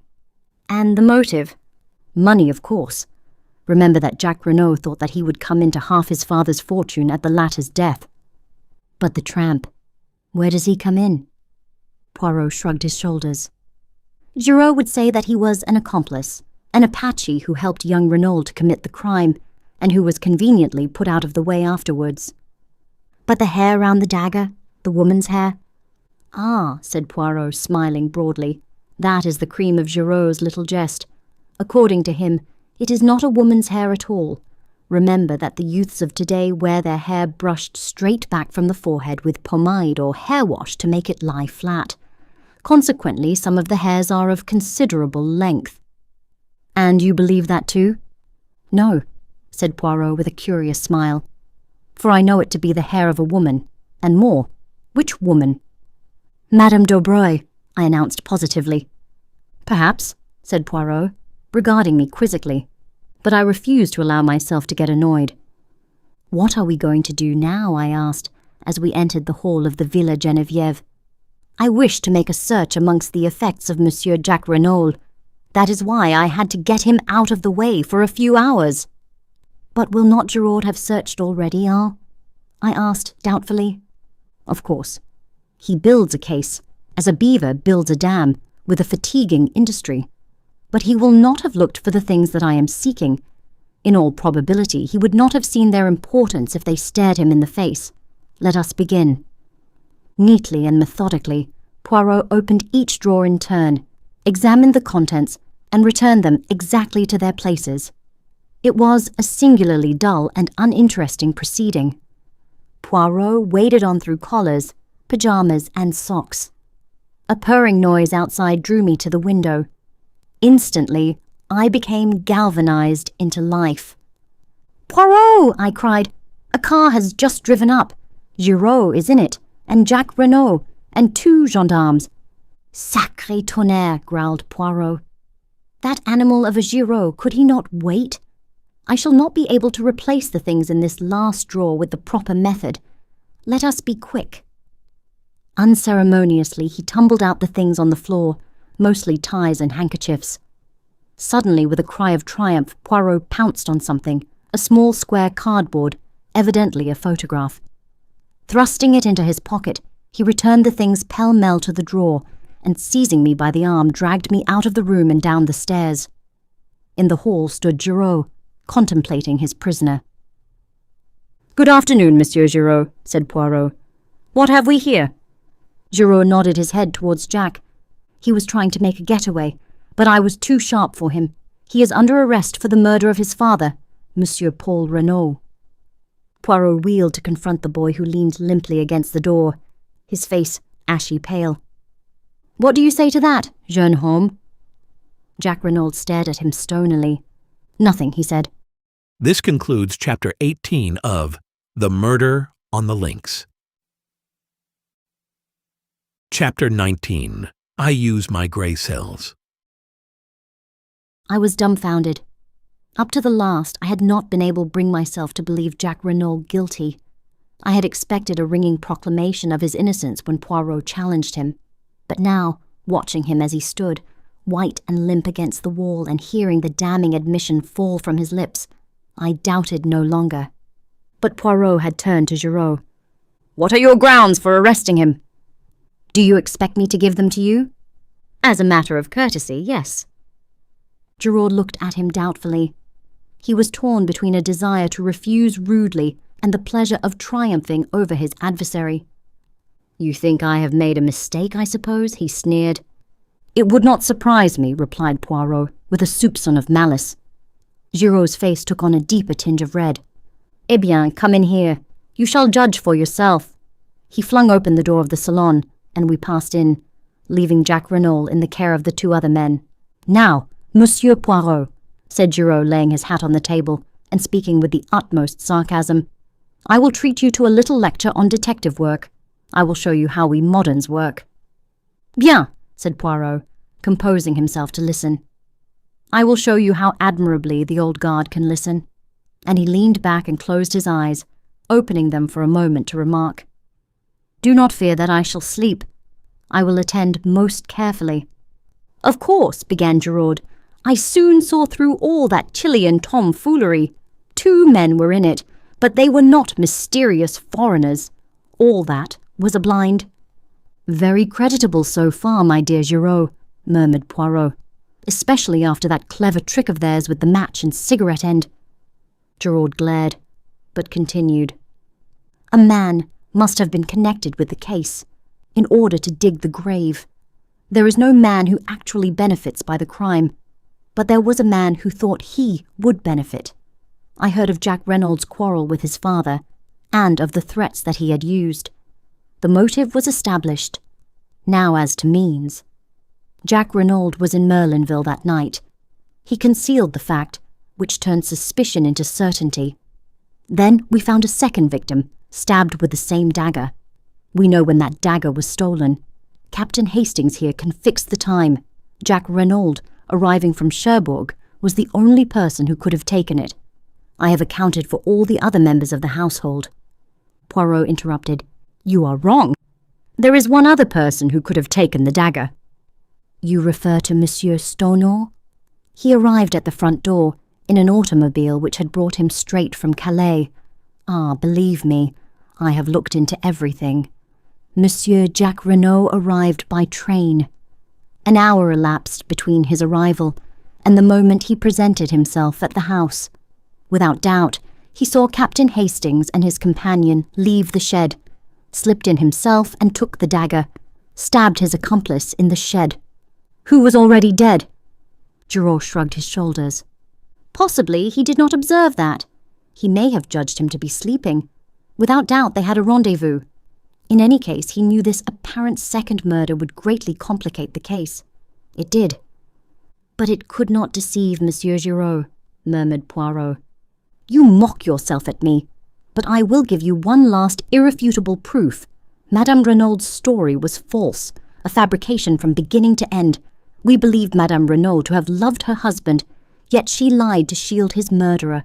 For whom will a woman lie? Sometimes for herself, usually for the man she loves, always for her children. That is the last, the irrefutable proof. You cannot get round it. Giraud paused, flushed and triumphant. Poirot regarded him steadily. That is my case, said Giraud. What have you to say to it? Only that there is one thing you have failed to take into account. What is that? Jack Renauld was presumably acquainted with the planning out of the golf course. He knew that the body would be discovered almost at once when they started to dig the bunker. Giraud laughed out loud. But it is idiotic what you say there. He wanted the body to be found. Until it was found, he could not presume death, and would have been unable to enter into his inheritance. I saw a quick flash of green in Poirot's eyes as he rose to his feet. Then why bury it? He asked softly. Reflect, Giraud. Since it was to Jack Renauld's advantage that the body should be found without delay, why dig a grave at all? Giraud did not reply. The question found him unprepared. He shrugged his shoulders as though to intimate that it was of no importance. Poirot moved towards the door. I followed him. There is one more thing that you have failed to take into account, he said over his shoulder. What is that? The piece of lead piping, said Poirot, and left the room. Jack Renauld still stood in the hall, with a white, dumb face. But as we came out of the salon, he looked up sharply. At the same moment, there was the sound of a footfall on the staircase. Mrs. Renauld was descending it. At the sight of her son, standing between the two myrmidons of the law, she stopped, as though petrified. Jack, she faltered. Jack, what is this? He looked up at her, his face set. They have arrested me, mother. What? She uttered a piercing cry, and before anyone could get to her, swayed and fell heavily. We both ran to her and lifted her up. In a minute, Poirot stood up again. She has cut her head badly on the corner of the stairs. I fancy there is a slight concussion also. If Giraud wants a statement from her, he will have to wait. She will probably be unconscious for at least a week. Denise and Françoise had run to their mistress, and leaving her in their charge, Poirot left the house. He walked with his head bent down, frowning thoughtfully at the ground. For some time I did not speak, but at last I ventured to put a question to him. Do you believe then, in spite of all appearances to the contrary, that Jack Renauld may not be guilty? Poirot did not answer at once, but after a long wait he said gravely, I do not know, Hastings. There is just a chance of it. Of course, Giraud is all wrong from beginning to end.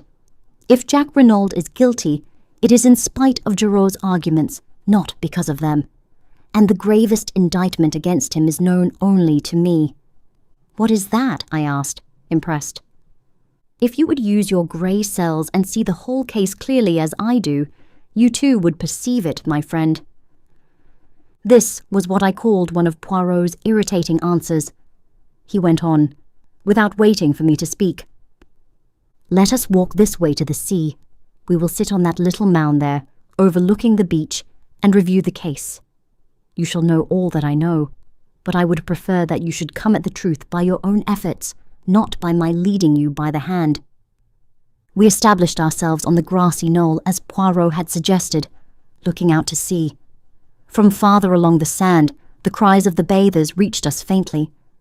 The sea was of the palest blue, and the halcyon calm reminded me of the day we had arrived at Merlinville, my own good spirits, and Poirot's suggestion that I was fey.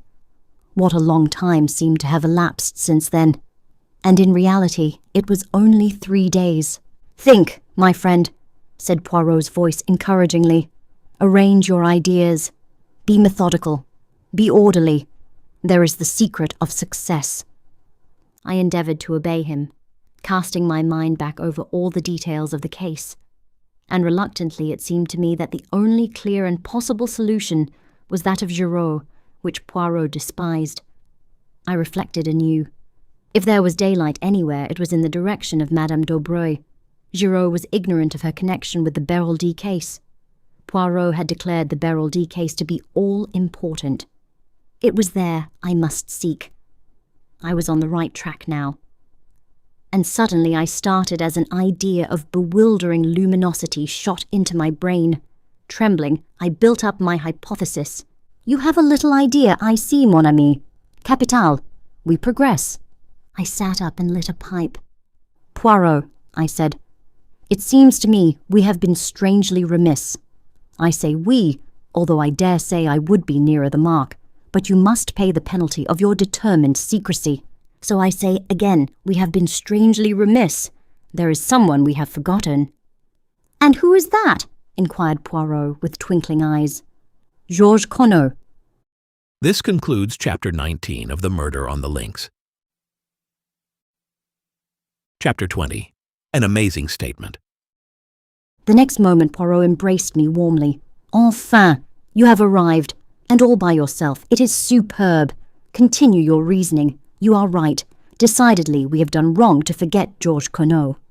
I was so flattered by the little man's approval that I could hardly continue. But at last I collected my thoughts and went on. "Georges Conneau disappeared 20 years ago, but we have no reason to believe that he is dead." "Aucunement," agreed Poirot. "Proceed. Therefore we will assume that he is alive." "Exactly." "Or that he was alive until recently." "De mieux en mieux." "We will presume," I continued, my enthusiasm rising, "that he has fallen on evil days.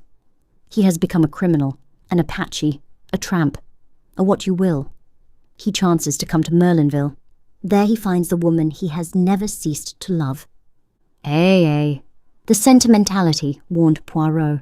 "Where one hates one also loves," I quoted or misquoted.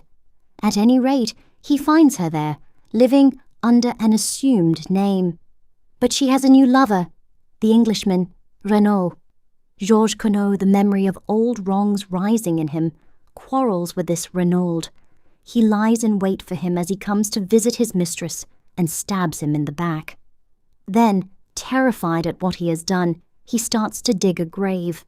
I imagine it likely that Madame Daubreuil comes out to look for her lover. She and Conneau have a terrible scene. He drags her into the shed, and there suddenly falls down in an epileptic fit, now supposing Jacques Renaud to appear. Madame Daubreuil tells him all, points out to him the dreadful consequences to her daughter if this scandal of the past is revived. His father's murderer is dead. Let them do their best to hush it up. Jacques Renaud consents, goes to the house and has an interview with his mother, winning her over to his point of view. Primed with the story that Madame Daubreuil has suggested to him, she permits herself to be gagged and bound. There, Poirot, what do you think of that? I leaned back, flushed with the pride of successful reconstruction. Poirot looked at me thoughtfully. "I think that you should write for the cinema, mon ami," he remarked at last. "You mean?" It would make a good film, the story that you have recounted to me there. But it bears no sort of resemblance to everyday life. I admit that I haven't gone into all the details, but you have gone further. You have ignored them magnificently. What about the way the two men were dressed? Do you suggest that after stabbing his victim, Renauld removed his suit of clothes, donned it himself, and replaced the dagger? I don't see that matters, I objected rather huffily. He may have obtained clothes and money from Madame Daubreuil by threats earlier in the day. By threats, eh? You seriously advance that supposition? Certainly. He could have threatened to reveal her identity to the Renaulds, which would probably have put an end to all hopes of her daughter's marriage. You are wrong, Hastings. He could not blackmail her, for she had the whip hand. Georges Renauld, remember, is still wanted for murder. A word from her, and he is in danger of the guillotine. I was forced, rather reluctantly, to admit the truth of this. Your theory, I remarked acidly, is doubtless correct as to all the details. My theory is the truth, said Poirot quietly, and the truth is necessarily correct. In your theory, you made a fundamental error. You permitted your imagination to lead you astray with midnight assignations and passionate love scenes. But in investigating crime, we must take our stand upon the commonplace. Shall I demonstrate my methods to you? Oh, by all means, let us have a demonstration. Poirot sat very upright and began, wagging his forefinger emphatically to emphasize his points. I will start as you started, from the basic fact of Georges Renauld. Now the story told by Madame Beroldy in court as to the Russians was admittedly a fabrication. If she was innocent of connivance in the crime, it was concocted by her, and by her only, as she stated. If, on the other hand, she was not innocent, it might have been invented by either her or Georges Renauld. Now, in this case we are investigating, we meet the same tale. As I pointed out to you, the facts render it very unlikely that Madame Daubreuil inspired it. So we turn to the hypothesis that the story had its origin in the brain of Georges Renauld. Very good. Georges Renauld, therefore, planned the crime with Madame Renauld as his accomplice. She is in the limelight, and behind her is a shadowy figure whose alias is unknown to us. Now let us go carefully over the Renauld case from the beginning, setting down each significant point in its chronological order. You have a notebook and pencil? Good. Now what is the earliest point to note down? The letter to you? That was the first we knew of it, but it is not the proper beginning of the case. The first point of any significance, I should say, is the change that came over Monsieur Renauld shortly after arriving in Merlinville, and which is attested to by several witnesses. We have also to consider his friendship with Madame Daubreuil, and the large sums of money paid over to her. From thence we can come directly to the 23rd of May. Poirot paused, cleared his throat, and signed to me to write. 23rd May. Monsieur Renauld quarrels with his son over Lotta's wish to marry Marthe Daubreuil. Son leaves for Paris. 24th May. Monsieur Renauld alters his will, leaving entire control of his fortune in his wife's hands. 7th June. Quarrel with tramp in garden, witnessed by Marthe Daubreuil. Letter written to Monsieur Hercule Poirot, imploring assistance. Telegram sent to Jacques Renauld, bidding him proceed by the Anzora to Buenos Aires. Chauffeur masters sent off on a holiday. Visit of a lady that evening. As he is seeing her out, his words are, "Yes, yes, but for God's sake go now." Poirot paused. There, Hastings, take each of those facts one by one, consider them carefully by themselves and in relation to the whole, and see if you do not get new light on the matter. I endeavoured conscientiously to do as he had said. After a moment or two, I said rather doubtfully, "As to the first points, the question seems to be whether we adopt the theory of blackmail, or of an infatuation for this woman." "Blackmail, decidedly. You heard what Stonor said as to his character and habits." Mrs. Renauld did not confirm his view, I argued. We have already seen that Madame Renaud's testimony cannot be relied upon in any way. We must trust to Stonor on that point. Still, If Renauld had an affair with a woman called Bella, there seems no inherent improbability in his having another with Madame Daubreuil. None whatever, I grant you, Hastings. But did he? The letter, Poirot. You forget the letter. No, I do not forget. But what makes you think that letter was written to Monsieur Renauld? Why it was found in his pocket and that is all, free, cut in Poirot. There was no mention of any name to show to whom the letter was addressed. We assumed it was to the dead man because it was in the pocket of his overcoat. Now, mon ami. Something about that overcoat struck me as unusual. I measured it and made the remark that he wore his overcoat very long. That remark should have given you to think.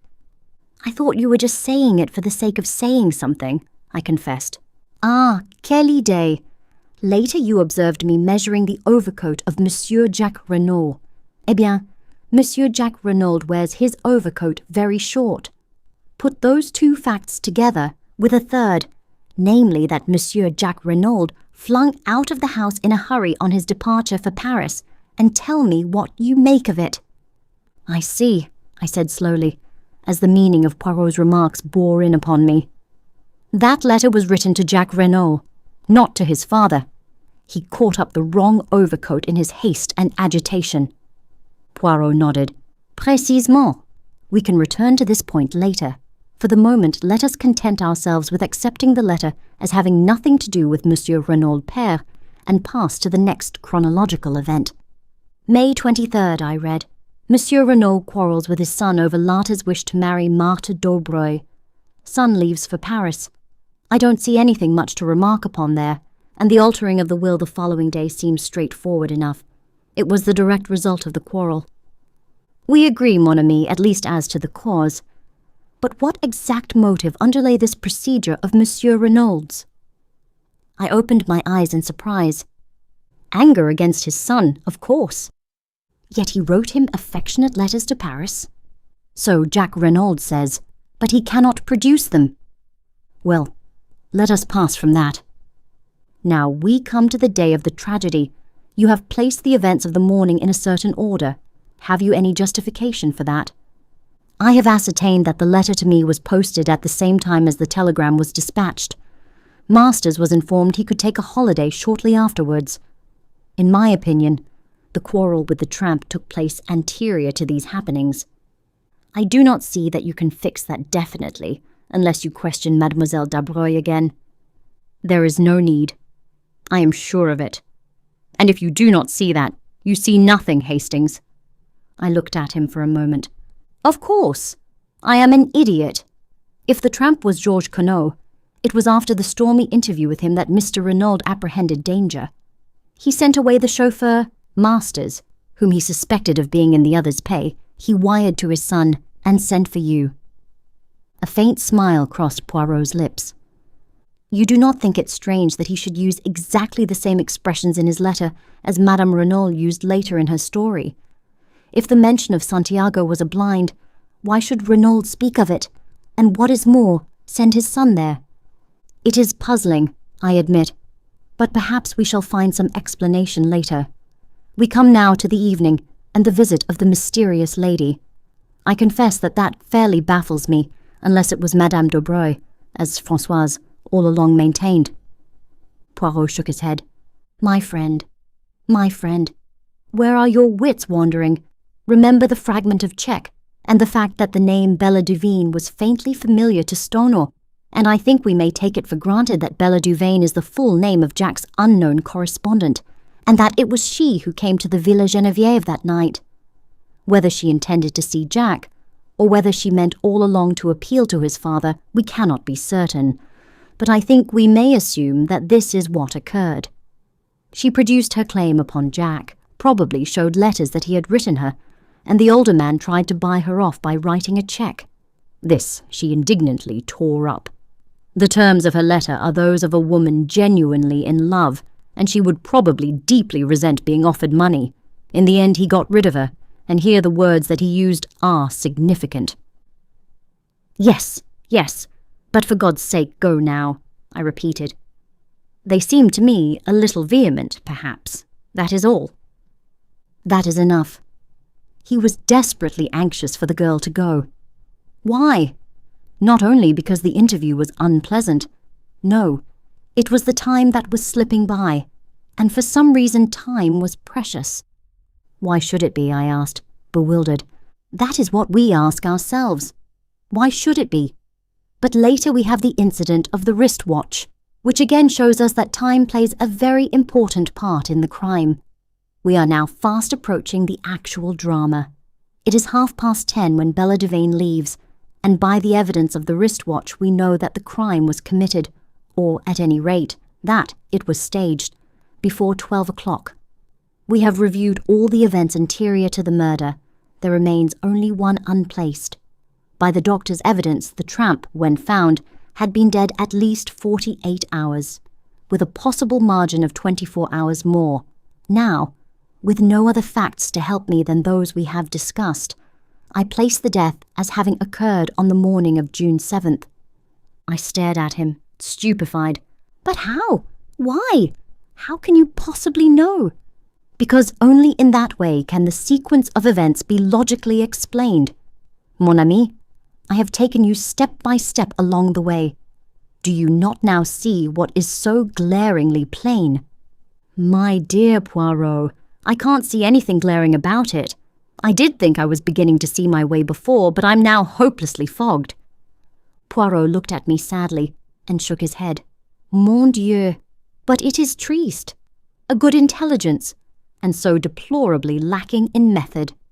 There is an exercise most excellent for the development of the little grey cells. I will impart it to you. For heaven's sake, not now. You really are the most irritating of fellows, Poirot. For goodness' sake, get on, and tell me who killed Monsieur Renauld. That is just what I am not sure of as yet. But you said it was glaringly clear. We talk at cross purposes, my friend. Remember, it is 2 crimes we are investigating, for which, as I pointed out to you, we have the necessary 2 bodies. There, ne vous impatientez pas. I explain all. To begin with, we apply our psychology. We find 3 points at which Monsieur Renauld displays a distinct change of view and action. 3 psychological points, therefore. The first occurs immediately after arriving in Merlinville, the second after quarrelling with his son on a certain subject, the third on the morning of June 7th. Now, for the 3 causes. We can attribute number 1 to meeting Madame Daubreuil. Number 2 is indirectly connected with her since it concerns a marriage between Monsieur Renauld's son and her daughter. But the cause of number 3 is hidden from us. We have to deduce it. Now, mon ami, let me ask you a question.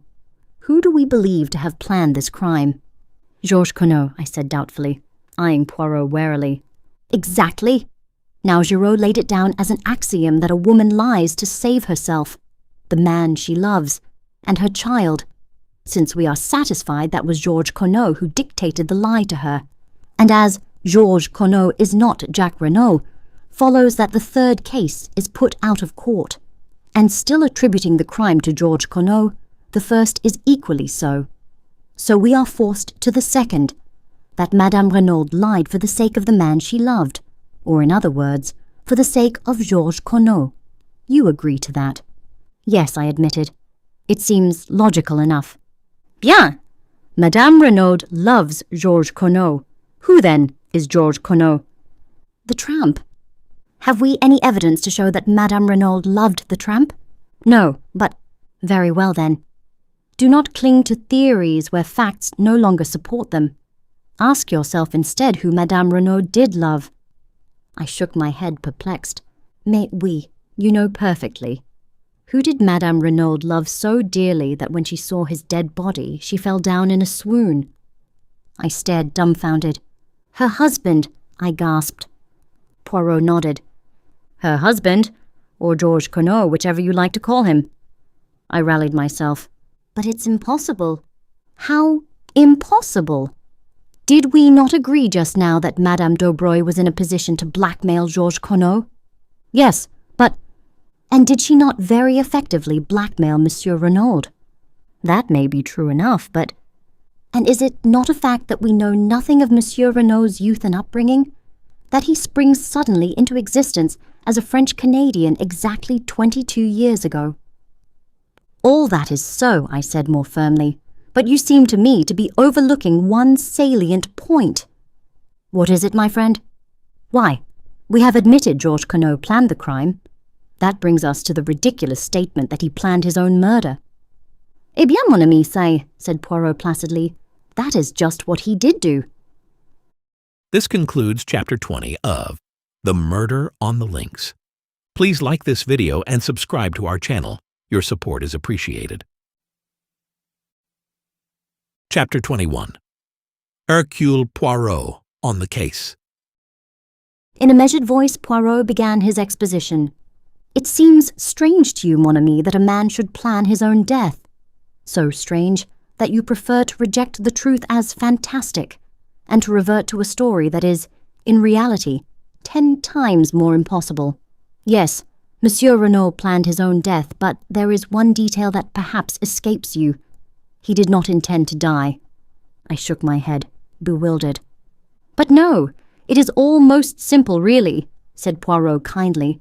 For the crime that Monsieur Renauld proposed a murderer was not necessary, as I told you, but a body was. Let us reconstruct, seeing events this time from a different angle. Georges Renauld flies from justice to Canada.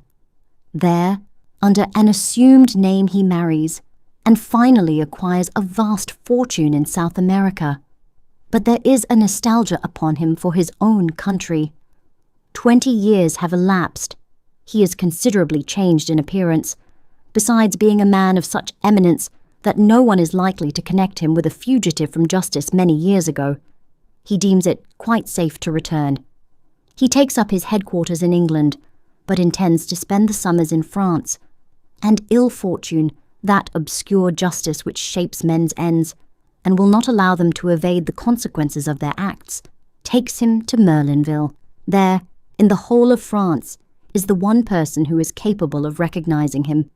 It is, of course, a gold mine to Madame Daubreuil, and a gold mine of which she is not slow to take advantage. He is helpless, absolutely in her power, and she bleeds him heavily. And then the inevitable happens. Jack Renauld falls in love with the beautiful girl he sees almost daily, and wishes to marry her. That rouses his father. At all costs, he will prevent his son marrying the daughter of this evil woman. Jack Renauld knows nothing of his father's past, but Madame Renauld knows everything. She is a woman of great force of character and passionately devoted to her husband. They take counsel together. Renauld sees only one way of escape: death. He must appear to die, in reality escaping to another country where he will start again under an assumed name, and where Madame Renauld, having played the widow's part for a while, can join him.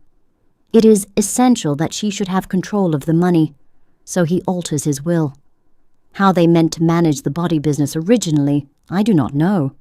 Possibly an art student's skeleton, and a fire or something of the kind, but long before their plans have matured, an event occurs which plays into their hands. A rough tramp, violent and abusive, finds his way into the garden.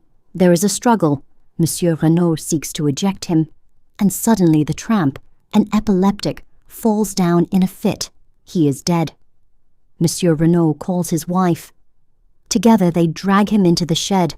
As we know, the event had occurred just outside, and they realize the marvelous opportunity that has been vouchsafed them. The man bears no resemblance to Monsieur Renauld, but he is middle-aged, of a usual French type. That is sufficient. I rather fancy that they sat on the bench up there, out of earshot from the house, discussing matters. Their plan was quickly made. The identification must rest solely on Madame Renauld's evidence. Jack Renauld and the chauffeur, who had been with his master 2 years, must be got out of the way. It was unlikely that the French women servants would go near the body, and in any case Renauld intended to take measures to deceive anyone not likely to appreciate details. Masters was sent off, a telegram dispatched to Jack, Buenos Aires being selected to give credence to the story that Renauld had decided upon. Having heard of me, as a rather obscure elderly detective, he wrote his appeal for help, knowing that, when I arrived, The production of the letter would have a profound effect upon the examining magistrate, which of course it did. They dressed the body of the tramp in a suit of Monsieur Renauld's and left his ragged coat and trousers by the door of the shed, not daring to take them into the house. And then, to give credence to the tale Madame Renaud was to tell, they drove the aeroplane dagger through his heart. That night, Monsieur Renauld will first bind and gag his wife, and then, taking a spade, will dig a grave in that particular spot of ground where he knows how do you call it, bunker, is to be made. It is essential that the body should be found. Madame Daubreuil must have no suspicions. On the other hand, if a little time elapses, any dangers as to identity will be greatly lessened. Then, Monsieur Renauld will don the tramp's rags and shuffle off to the station, where he will leave, unnoticed, by the 12:10 train. Since the crime will be supposed to have taken place 2 hours later, no suspicion can possibly attach to him. You see now his annoyance at the inopportune visit of the girl Bella. Every moment of delay is fatal to his plans. He gets rid of her as soon as he can, however. Then, to work. He leaves the front door slightly ajar to create the impression that the assassins left that way. He binds and gags Madame Renauld, correcting his mistake of 22 years ago, when the looseness of the bonds caused suspicion to fall upon his accomplice, but leaving her primed with essentially the same story as he had invented before, proving the unconscious recoil of the mind against originality. The night is chilly, and he slips on an overcoat over his underclothing, intending to cast it into the grave with the dead man. He goes out by the window, smoothing over the flower bed carefully, and thereby furnishing the most positive evidence against himself. He goes out onto the lonely golf links, and he digs, and then— "Yes? And then," said Poirot gravely, "the justice that he has so long eluded overtakes him. An unknown hand stabs him in the back. Now, Hastings, you understand what I mean when I talk of 2 crimes. The first crime, the crime that Monsieur Renaud, in his arrogance, asked us to investigate. But he made a famous mistake there. He misjudged Hercule Poirot, is solved. But behind it lies a deeper riddle. And to solve that will be difficult, since the criminal, in his wisdom, has been content to avail himself of the devices prepared by Monsieur Renaud. It has been a particularly perplexing and baffling mystery to solve. A young hand, like Giraud, who does not place any reliance on the psychology, is almost certain to fail. "You're marvellous, Poirot," I said with admiration. "Absolutely marvellous. No one on earth but you could have done it." I think my praise pleased him. For once in his life, he looked almost embarrassed.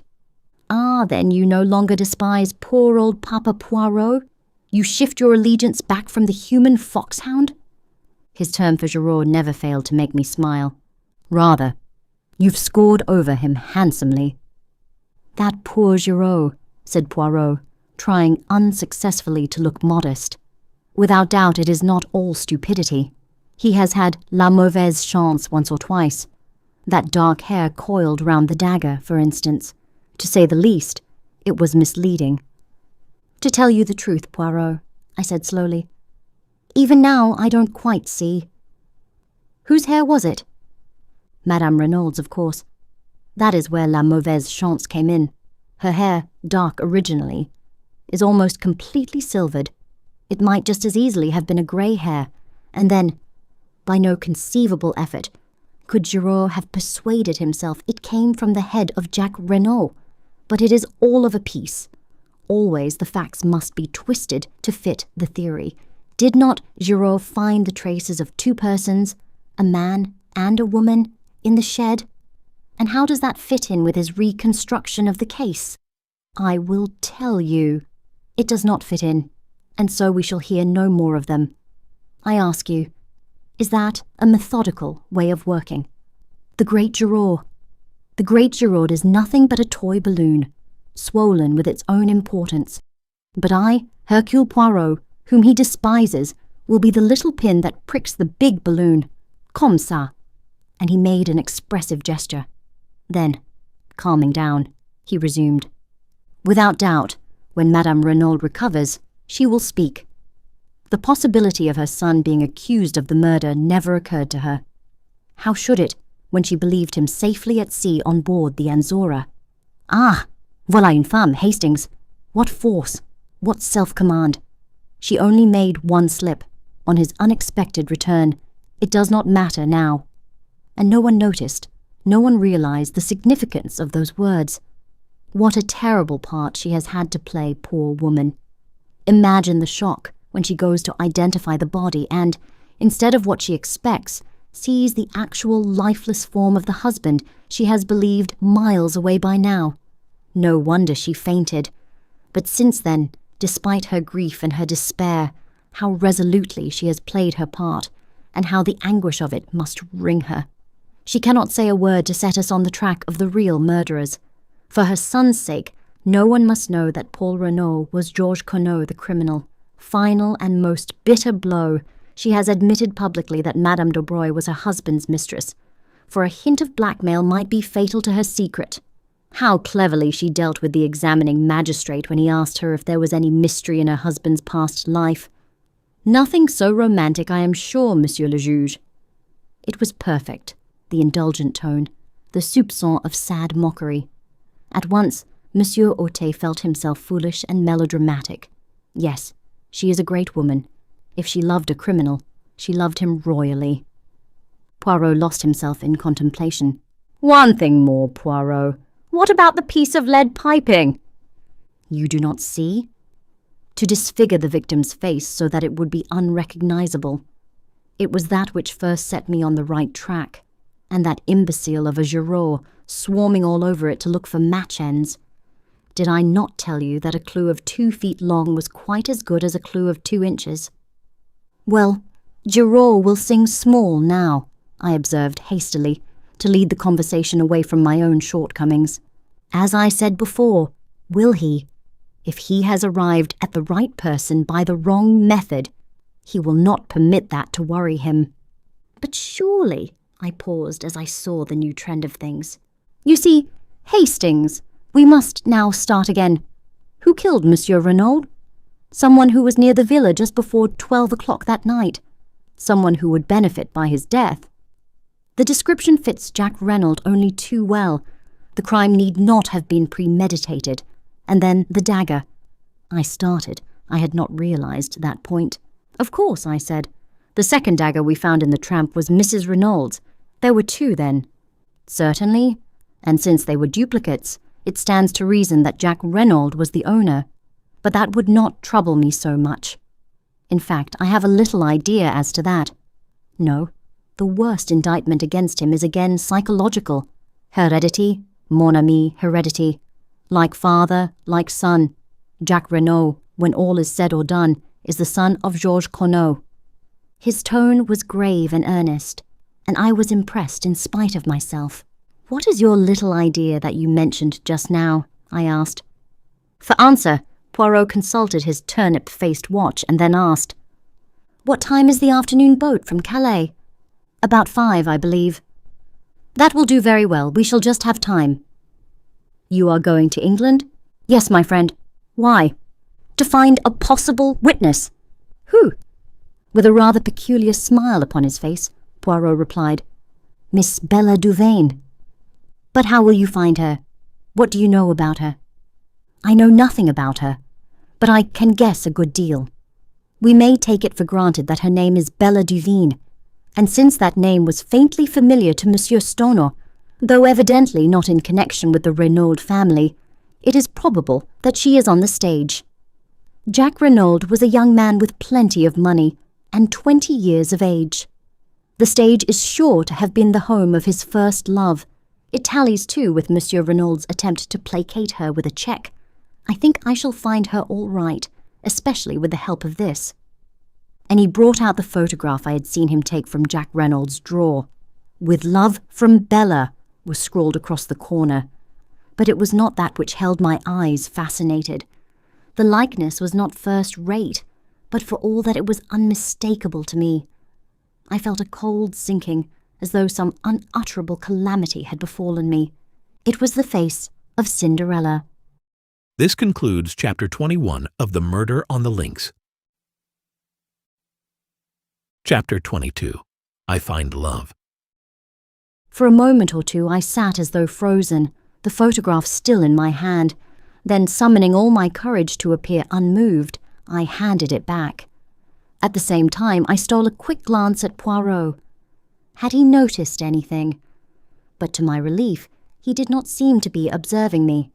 Anything unusual in my manner had certainly escaped him. He rose briskly to his feet.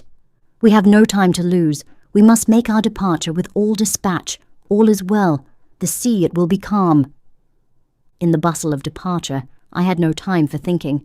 But once on board the boat, secure from Poirot's observation, he, as usual, was practicing the method most excellent of Laverguier. I pulled myself together and attacked the facts dispassionately. How much did Poirot know? Was he aware that my acquaintance of the train and Bella Duveen were one and the same? Why had he gone to the Hôtel de Phare? On my behalf, as I had believed? Or had I only fatuously thought so, and was this visit undertaken with a deeper and more sinister purpose? But in any case, why was he bent on finding this girl? Did he suspect her of having seen Jack Renauld commit the crime? Or did he suspect? But that was impossible. The girl had no grudge against the elder Renauld, no possible motive for wishing his death. What had brought her back to the scene of the murder? I went over the facts carefully. She must have left the train at Calais, where I parted from her that day. No wonder I had been unable to find her on the boat. If she had dined in Calais and then taken a train out to Merlinville, she would have arrived at the Villa Geneviève just about the time that Françoise said. What had she done when she left the house just after 10? Presumably either gone to an hotel or returned to Calais. And then? The crime had been committed on Tuesday night. On Thursday morning, she was once more in Merlinville. Had she ever left France at all? I doubted it very much. What kept her there? The hope of seeing Jack Renauld. I had told her, as at the time we believed, that he was on the high seas en route to Buenos Aires. Possibly she was aware that the Anzora had not sailed, but to know that she must have seen Jack. Was that what Poirot was after? Had Jack Renauld, returning to see Marthe Daubreuil, come face to face instead with Bella Duveen, the girl he had heartlessly thrown over? I began to see daylight. If that were indeed the case, it might furnish Jack with the alibi he needed. Yet under those circumstances his silence seemed difficult to explain. Why could he not have spoken out boldly? Did he fear for this former entanglement of his to come to the ears of Marthe Daubreuil?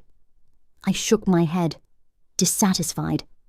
The thing had been harmless enough, a foolish boy and girl affair, and I reflected cynically that the son of a millionaire was not likely to be thrown over by a penniless French girl, who moreover loved him devotedly, without a much graver cause. Altogether I found the affair puzzling and unsatisfactory. I disliked intensely being associated with Poirot in hunting this girl down, but I could not see any way of avoiding it, without revealing everything to him, and this, for some reason, I was loath to do. Poirot reappeared brisk and smiling at Dover, and our journey to London was uneventful.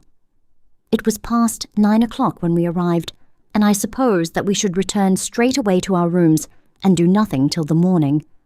But Poirot had other plans. "We must lose no time, mon ami. The news of the arrest will not be in the English papers until the day after tomorrow, but still we must lose no time." I did not quite follow his reasoning, but I merely asked how he proposed to find the girl. "You remember Joseph Aarons, the theatrical agent? No, I assisted him in a little matter of a Japanese wrestler. A pretty little problem. I must recount it to you one day. He, without doubt, will be able to put us in the way of finding out what we want to know." It took us some time to run Mr. Aarons to earth, and it was after midnight when we finally managed it. He greeted Poirot with every evidence of warmth, and professed himself ready to be of service to us in any way. "There's not much about the profession I don't know," he said, beaming genially. "Eh bien, Monsieur Aarons, I desire to find a young girl called Bella Duveen." "Bella Duveen. I know the name, but for the moment I can't place it. What's her line?" "That I do not know, but here is her photograph." Mr. Aarons studied it for a moment, then his face lighted. "Got it!" He slapped his thigh. "The Dulcibella kids, by the Lord." "The Dulcibella kids?" "That's it. They're sisters. Acrobats, dancers and singers. Give quite a good little turn. They're in the provinces somewhere, I believe, if they're not resting. They've been on in Paris for the last 2 or 3 weeks. Can you find out for me exactly where they are?" "Easy as a bird. You go home and I'll send you round the dope in the morning." With this promise, we took leave of him. He was as good as his word. About 11 o'clock the following day, a scribbled note reached us. "The Dulcibella sisters are on at the palace in Coventry. Good luck to you." Without more ado, we started for Coventry. Poirot made no inquiries at the theatre, but contented himself with booking stalls for the variety performance that evening. The show was wearisome beyond words, or perhaps it was only my mood that made it seem so. Japanese families balanced themselves precariously, would-be fashionable men in greenish evening dress and exquisitely slicked hair reeled off society patter and danced marvellously. Stout prima donnas sang at the top of the human register. A comic comedian endeavoured to be Mr. George Robey and failed signally. At last, the number went up, which announced the Dulcibella kids. My heart beat sickeningly. There she was. There they both were, the pair of them. One flaxen-haired, one dark, matching as to size, with short fluffy skirts and immense buster-brown bows. They looked a pair of extremely piquant children. They began to sing. Their voices were fresh and true, rather thin and music-hally, but attractive. It was quite a pretty little turn. They danced neatly and did some clever little acrobatic feats. The words of their songs were crisp and catchy. When the curtain fell, there was a full meed of applause. Evidently, the Dulcibella kids were a success. Suddenly, I felt that I could remain no longer. I must get out into the air. I suggested, leaving to Poirot. "Go by all means, mon ami. I amuse myself, and will stay to the end. I will rejoin you later." It was only a few steps from the theatre to the hotel. I went up to the sitting room, ordered a whiskey and soda, and sat drinking it, staring meditatively into the empty grate. I heard the door open and turned my head, thinking it was Poirot. Then I jumped to my feet. It was Cinderella who stood in the doorway. She spoke haltingly, her breath coming in little gasps. "I saw you in front, you and your friend. When you got up to go, I was waiting outside and followed you. Why are you here, in Coventry? What were you doing there tonight? Is the man who was with you the detective?" She stood there, the cloak she had wrapped round her stage dress slipping from her shoulders. I saw the whiteness of her cheeks under the rouge and heard the terror in her voice. And in that moment I understood everything, understood why Poirot was seeking her and what she feared, and understood at last my own heart. "Yes," I said gently. "Is he looking for me?" she half whispered. Then, as I did not answer for a moment, she slipped down by the big chair and burst into violent, bitter weeping. I knelt down by her, holding her in my arms and smoothing the hair back from her face. "Don't cry, child. Don't cry, for God's sake. You're safe here. I'll take care of you.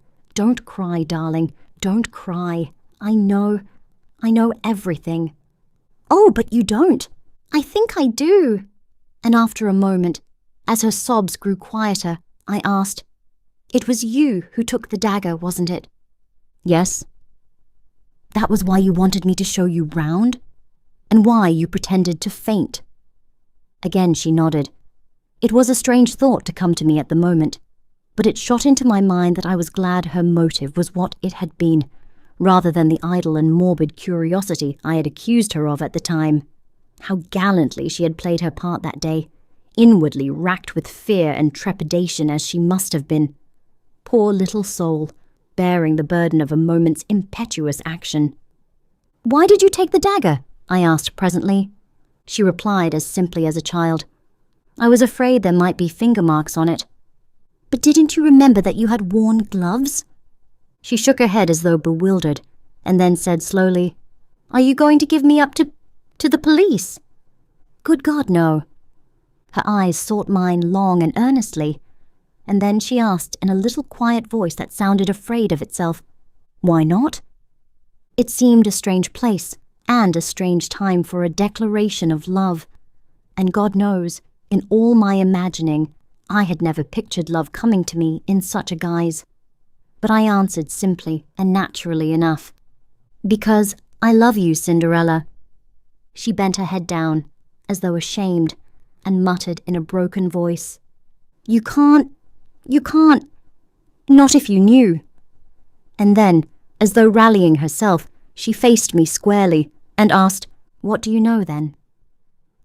I know that you came to see Mr. Renauld that night. He offered you a cheque and you tore it up indignantly. Then you left the house. I paused. Go on. What next? I don't know whether you knew that Jack Renauld would be coming that night, or whether you just waited about on the chance of seeing him, but you did wait about.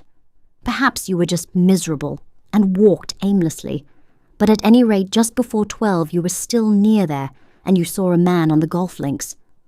Again I paused. I had leapt to the truth in a flash as she entered the room, but now the picture rose before me even more convincingly. I saw vividly the peculiar pattern of the overcoat on the dead body of Mr. Renauld, and I remembered the amazing likeness that had startled me into believing for one instant that the dead man had risen from the dead when his son burst into our conclave in the salon. Go on, repeated the girl steadily. I fancy his back was to you, but you recognized him, or thought you recognized him. The gait and the carriage were familiar to you, and the pattern of his overcoat. I paused. You told me in the train on the way from Paris that you had Italian blood in your veins, and that you had nearly got into trouble once with it. You used a threat in one of your letters to Jack Renauld. When you saw him there, your anger and jealousy drove you mad. And you struck. I don't believe for a minute that you meant to kill him. But you did kill him, Cinderella. She had flung up her hands to cover her face, and in a choked voice she said, You're right, I can see it all as you tell it. Then she turned on me almost savagely. And you love me? Knowing what you do, how can you love me? I don't know, I said a little wearily. I think love is like that, a thing one cannot help. I have tried, I know, ever since the first day I met you, and love has been too strong for me. And then suddenly, when I least expected it, she broke down again, casting herself down on the floor and sobbing wildly. Oh, I can't, she cried. I don't know what to do. I don't know which way to turn. Oh, pity me, someone, and tell me what to do. Again I knelt by her, soothing her as best I could. Don't be afraid of me, Bella. For God's sake, don't be afraid of me. I love you, that's true, but I don't want anything in return. Only let me help you. Love him still if you have to, but let me help you as he can't. It was as though she had been turned to stone by my words. She raised her head from her hands and stared at me. You think that? She whispered. You think that I love Jack Renauld? Then, half laughing, half crying, she flung her arms passionately round my neck and pressed her sweet wet face to mine. Not as I love you, she whispered. Never as I love you. Her lips brushed my cheek and then, seeking my mouth, kissed me again and again with a sweetness and fire beyond belief. The wildness of it, and the wonder, I shall not forget, no, not as long as I live. It was a sound in the doorway that made us look up. Poirot was standing there looking at us. I did not hesitate. With a bound, I reached him and pinioned his arms to his sides. Quick, I said to the girl. Get out of here. As fast as you can. I'll hold him. With one look at me, she fled out of the room past us. I held Poirot in a grip of iron. Mon ami, observed the latter mildly. You do this sort of thing very well. The strong man holds me in his grasp, and I am helpless as a child. But all this is uncomfortable and slightly ridiculous. Let us sit down and be calm. You won't pursue her? Mon Dieu, no. Am I Giraud? Release me, my friend. Keeping a suspicious eye upon him, for I paid Poirot the compliment of knowing that I was no match for him in astuteness, I relaxed my grip, and he sank into an armchair, feeling his arms tenderly. It is that you have the strength of a bull when you are roused, Hastings. Eh bien, and do you think you have behaved well to your old friend? I show you the girl's photograph, and you recognize it, but you never say a word. There was no need if you knew that I recognized it, I said rather bitterly. So Poirot had known all along. I had not deceived him for an instant. Ta-ta! You did not know that I knew that. And tonight you help the girl to escape when we have found her with so much trouble. Eh bien, it comes to this. Are you going to work with me or against me, Hastings? For a moment or two, I did not answer. To break with my old friend gave me great pain, yet I must definitely range myself against him. Would he ever forgive me, I wondered? He had been strangely calm so far, but I knew him to possess marvellous self-command. Poirot, I said, I'm sorry. I admit I've behaved badly to you over this, but sometimes one has no choice, and in future I must take my own line. Poirot nodded his head several times. I understand, he said. The mocking light had quite died out of his eyes, and he spoke with a sincerity and kindness that surprised me. It is that, my friend, is it not? It is love that has come, not as you imagined it, all cock-a-hoop with fine feathers, but sadly, with bleeding feet. Well, I warned you. When I realized that this girl must have taken the dagger, I warned you. Perhaps you remember. But already it was too late. But tell me, how much do you know? I met his eyes squarely. Nothing that you could tell me would be any surprise to me, Poirot. Understand that. But in case you think of resuming your search for Miss Duveen, I should like you to know one thing clearly. If you have any idea that she was concerned in the crime, or was the mysterious lady who called upon Mr. Renauld that night, you are wrong. I travelled home from France with her that day, and parted from her at Victoria that evening, so that it is clearly impossible for her to have been in Merlinville. Ah! Poirot looked at me thoughtfully. And you would swear to that in a court of law? Most certainly I would. Poirot rose and bowed. Mon ami, vive l'amour. It can perform miracles. It is decidedly ingenious what you have thought of there. It defeats even Hercule Poirot. This concludes Chapter 22 of The Murder on the Links. Chapter 23. Difficulties Ahead. After a moment of stress such as I have just described, reaction is bound to set in. I retired to rest that night on a note of triumph, but I awoke to realize that I was by no means out of the wood. True, I could see no flaw in the alibi I had so suddenly conceived. I had but to stick to my story, and I failed to see how Bella could be convicted in face of it. It was not as though there was any old friendship between us that could be raked up, and which might lead them to suspect that I was committing perjury. It could be proved that in actual fact I had only seen the girl on 3 occasions. No, I was still satisfied with my idea. Had not even Poirot admitted that it defeated him. But there, I felt the need of treading warily. All very well for my little friend to admit himself momentarily nonplussed. I had far too much respect for his abilities to conceive of him as being content to remain in that position. I had a very humble opinion of my wits when it came to matching them against his. Poirot would not take defeat lying down.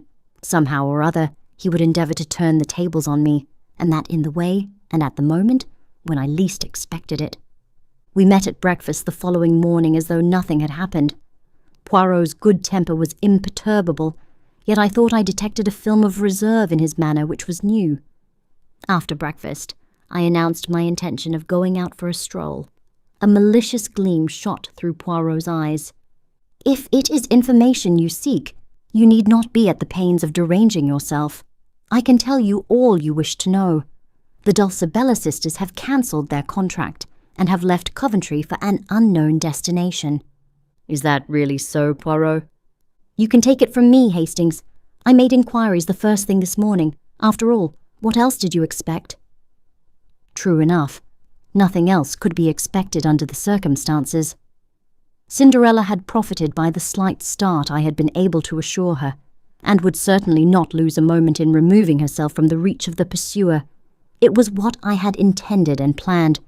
Nevertheless, I was aware of being plunged into a network of fresh difficulties. I had absolutely no means of communicating with the girl, and it was vital that she should know the line of defense that had occurred to me, and which I was prepared to carry out. Of course, it was possible that she might try to send word to me in some way or another, but I hardly thought it likely. She would know the risk she ran of a message being intercepted by Poirot, thus setting him on her track once more. Clearly, her only course was to disappear utterly for the time being. But in the meantime, what was Poirot doing? I studied him attentively. He was wearing his most innocent air and staring meditatively into the far distance. He looked altogether too placid and supine to give me reassurance. I had learned with Poirot that the less dangerous he looked, the more dangerous he was. His quiescence alarmed me. Observing a troubled quality in my glance, he smiled benignantly. "You are puzzled, Hastings? You ask yourself why I do not launch myself in pursuit? Well, something of the kind. It is what you would do were you in my place. I understand that. But I am not of those who enjoy rushing up and down a country seeking a needle in a haystack, as you English say. No, let Mademoiselle Bella Duvain go. Without doubt, I shall be able to find her when the time comes. Until then, I am content to wait." I stared at him doubtfully. Was he seeking to mislead me? I had an irritating feeling that even now he was master of the situation. My sense of superiority was gradually waning. I had contrived the girl's escape and evolved a brilliant scheme for saving her from the consequences of her rash act. But I could not rest easy in my mind. Poirot's perfect calm awakened 1,000 apprehensions. "I suppose, Poirot," I said rather diffidently, "I mustn't ask what your plans are. I forfeited the right." "But not at all. There is no secret about them. We return to France without delay." "We? Precisely, we. You know very well that you cannot afford to let Papa Poirot out of your sight. Eh? Is it not so, my friend? But remain in England by all means if you wish." I shook my head. He had hit the nail on the head. I could not afford to let him out of my sight. Although I could not expect his confidence after what had happened, I could still check his actions. The only danger to Bella lay with him. Giraud and the French police were indifferent to her existence. At all costs, I must keep near Poirot. Poirot observed me attentively as these reflections passed through my mind, and gave a nod of satisfaction. "I am right, am I not? And as you are quite capable of trying to follow me, disguised with some absurdity such as a false beard, which everyone would perceive, bien entendu, I much prefer that we should voyage together. It would annoy me greatly that anyone should mock themselves at you."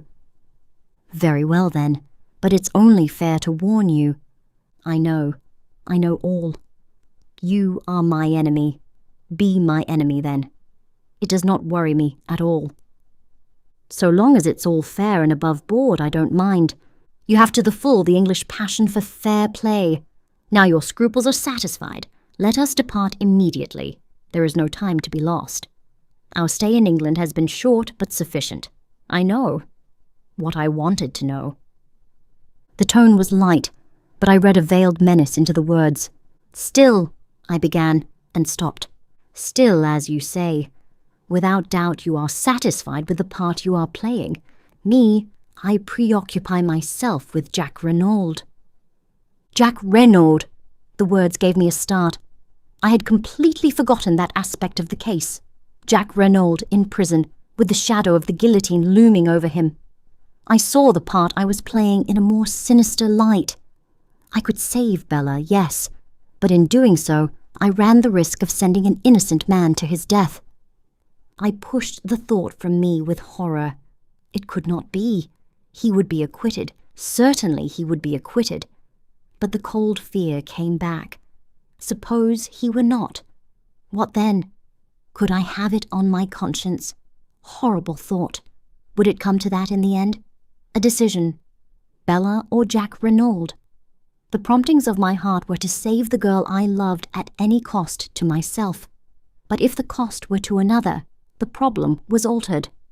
What would the girl herself say? I remembered that no word of Jack Reynolds' arrest had passed my lips. As yet she was in total ignorance of the fact that her former lover was in prison charged with a hideous crime which he had not committed. When she knew, how would she act? Would she permit her life to be saved at the expense of his? Certainly she must do nothing rash. Jack Renauld might, and probably would, be acquitted without any intervention on her part. If so, good. But if he was not? That was the terrible, the unanswerable problem. I fancied that she ran no risk of the extreme penalty. The circumstances of the crime were quite different in her case. She could plead jealousy and extreme provocation, and her youth and beauty would go for much. The fact that by a tragic mistake it was old Mr. Renauld, and not his son, who paid the penalty, would not alter the motive of the crime. But in any case, however lenient the sentence of the court, it must mean a long term of imprisonment. No, Bella must be protected, and, at the same time, Jack Renauld must be saved. How this was to be accomplished, I did not see clearly. But I pinned my faith to Poirot. He knew. Come what might, he would manage to save an innocent man. He must find some pretext other than the real one.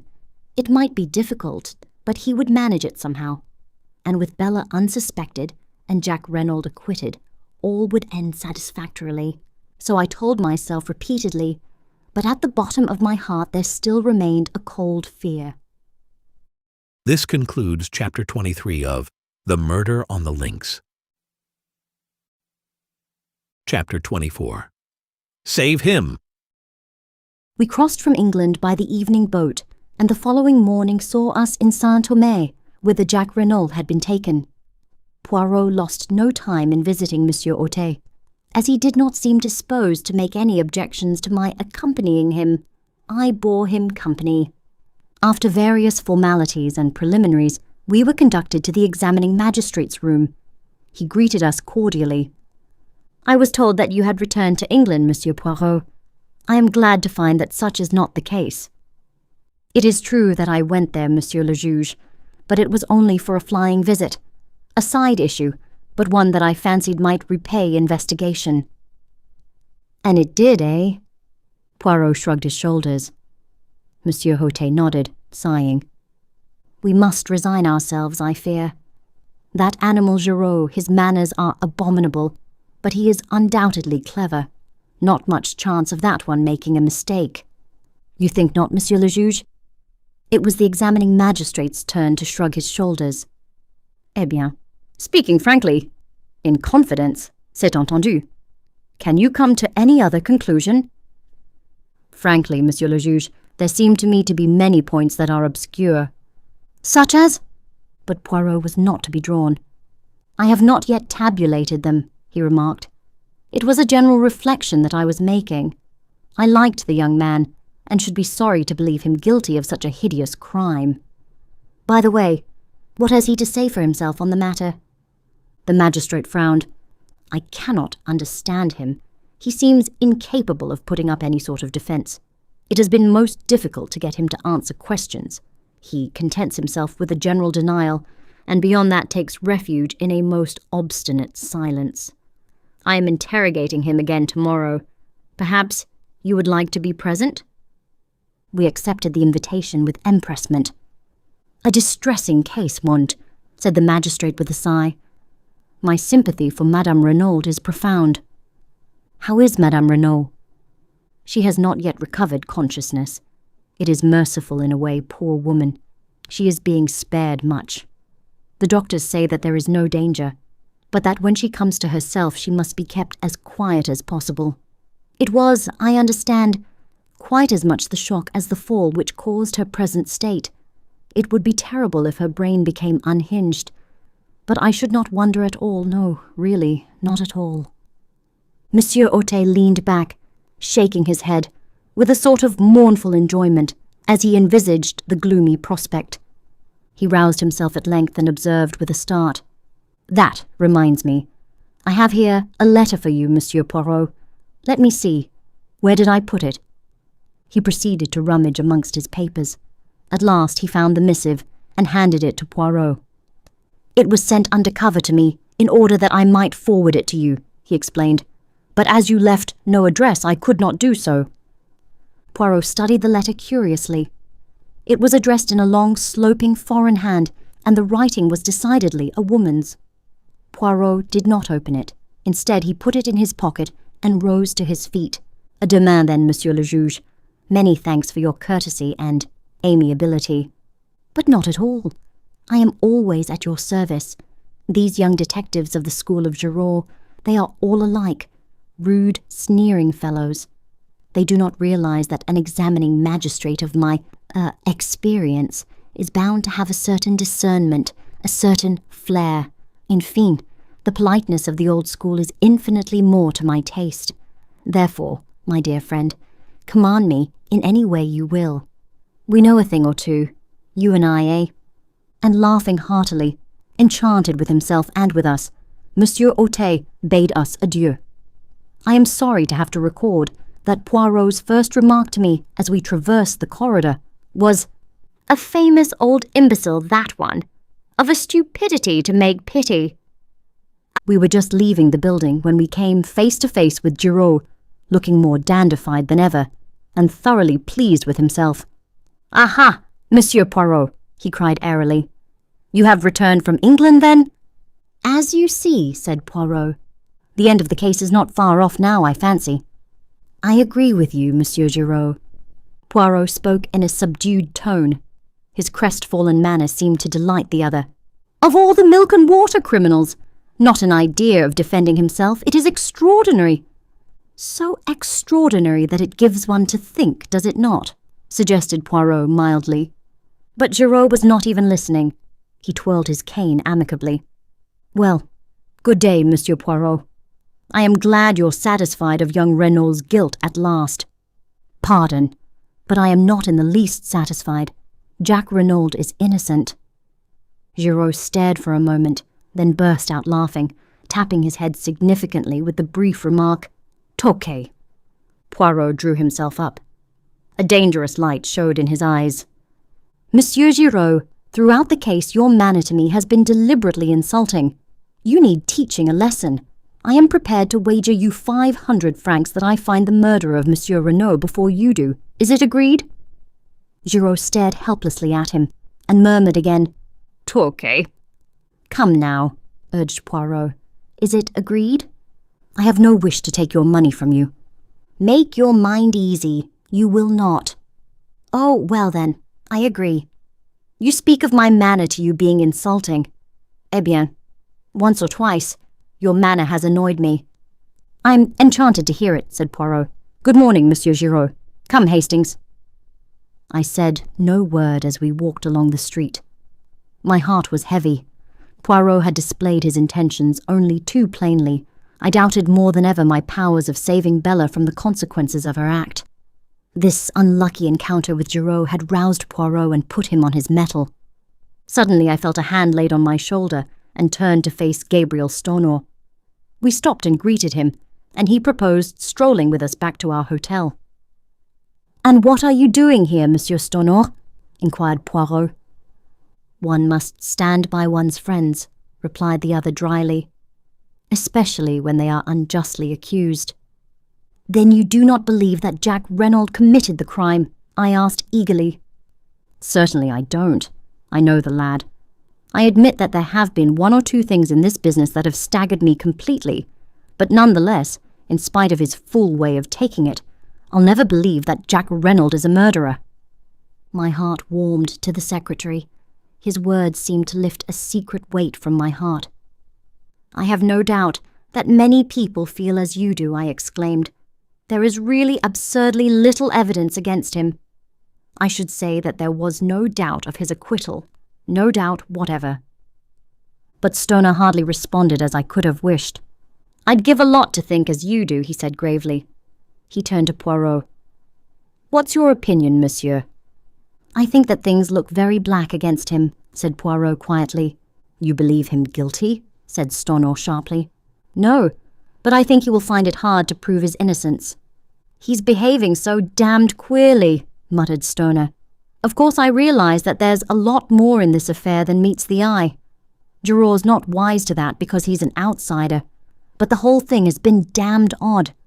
As to that, least said soonest mended. If Mrs. Renauld wants to hush anything up, I'll take my cue from her. It's her show, and I've too much respect for her judgment to shove my oar in. But I can't get behind this attitude of Jack's. Anyone would think he wanted to be thought guilty. But it's absurd, I cried, bursting in. For one thing, the dagger. I paused, uncertain as to how much Poirot would wish me to reveal. I continued, choosing my words carefully. We know that the dagger could not have been in Jack Reynolds' possession that evening. Mrs. Renauld knows that. True, said Stonor. When she recovers, she will doubtless say all this and more. Well, I must be leaving you. One moment. Poirot's hand arrested his departure. Can you arrange for word to be sent to me at once, should Madame Renauld recover consciousness? Certainly. That's easily done. That point about the dagger is good, Poirot, I urged as we went upstairs. I couldn't speak very plainly before Stonor. That was quite right of you. We might as well keep the knowledge to ourselves as long as we can.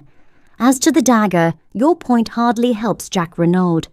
You remember that I was absent for an hour this morning before we started from London. Yes. Well, I was employed in trying to find the firm Jack Renauld employed to convert his souvenirs. It was not very difficult. Eh bien, Hastings, they made to his order not 2 paper knives, but 3. So that, after giving one to his mother and one to Bella Duveen, there was a third which he doubtless retained for his own use. No, Hastings, I fear the dagger question will not help us to save him from the guillotine. It won't come to that, I cried, stung. Poirot shook his head uncertainly. You will save him, I cried positively. Poirot glanced at me dryly. Have you not rendered it impossible, mon ami? Some other way, I muttered. Ah, sapristi, but it is miracles you asked from me. No, say no more. Let us instead see what is in this letter. And he drew out the envelope from his breast pocket. His face contracted as he read. Then he handed the one flimsy sheet to me. There are other women in the world who suffer, Hastings. The writing was blurred and the note had evidently been written in great agitation. Dear Monsieur Poirot, if you get this, I beg of you to come to my aid. I have no one to turn to, and at all costs Jack must be saved. I implore of you on my knees to help us. Marthe Daubreuil. I handed it back, moved. You will go? At once. We will command an auto. Half an hour later saw us at the Villa Marguerite. Marthe was at the door to meet us and led Poirot in, clinging with both hands to one of his. Ah, you have come. It is good of you. I have been in despair, not knowing what to do. They will not let me go to see him in prison even. I suffer horribly. I am nearly mad. Is it true what they say, that he does not deny the crime? But that is madness. It is impossible that he should have done it. Never for 1 minute will I believe it. Neither do I believe it, mademoiselle, said Poirot gently. But then, why does he not speak? I do not understand. Perhaps because he is screening someone, suggested Poirot, watching her. Marthe frowned. Screening someone? Do you mean his mother? Ah, from the beginning I've suspected her. Who inherits all that vast fortune? She does. It is easy to wear widow's weeds and play the hypocrite. And they say that when he was arrested, she fell down, like that. She made a dramatic gesture. And without doubt, Monsieur Stonor, the secretary, he helped her. They are thick as thieves, those two. It is true she is older than he, but what do men care if a woman is rich? There was a hint of bitterness in her tone. Stonor was in England, I put in. He says so, but who knows? Mademoiselle, said Poirot quietly, if we are to work together, you and I, we must have things clear. First, I will ask you a question. Yes, monsieur. Are you aware of your mother's real name? Marthe looked at him for a minute. Then, letting her head fall forward on her arms, she burst into tears. There, said Poirot, patting her on the shoulder. Calm yourself, petite. I see that you know. Now a second question. Did you know who Monsieur Renauld was? Monsieur Renauld, she raised her head from her hands and gazed at him wonderingly. Ah, I see you do not know that. Now listen to me carefully. Step by step, he went over the case, much as he had done to me on the day of our departure for England. Martha listened spellbound. When he had finished, she drew a long breath. "But you are wonderful, magnificent. You are the greatest detective in the world." With a swift gesture, she slipped off her chair and knelt before him with an abandonment that was wholly French. "Save him, monsieur," she cried. "I love him so. Oh, save him, save him, save him." This concludes Chapter 24 of The Murder on the Links. Chapter 25. An Unexpected Dénouement. We were present the following morning at the examination of Jack Renauld. Short as the time had been, I was shocked at the change that had taken place in the young prisoner.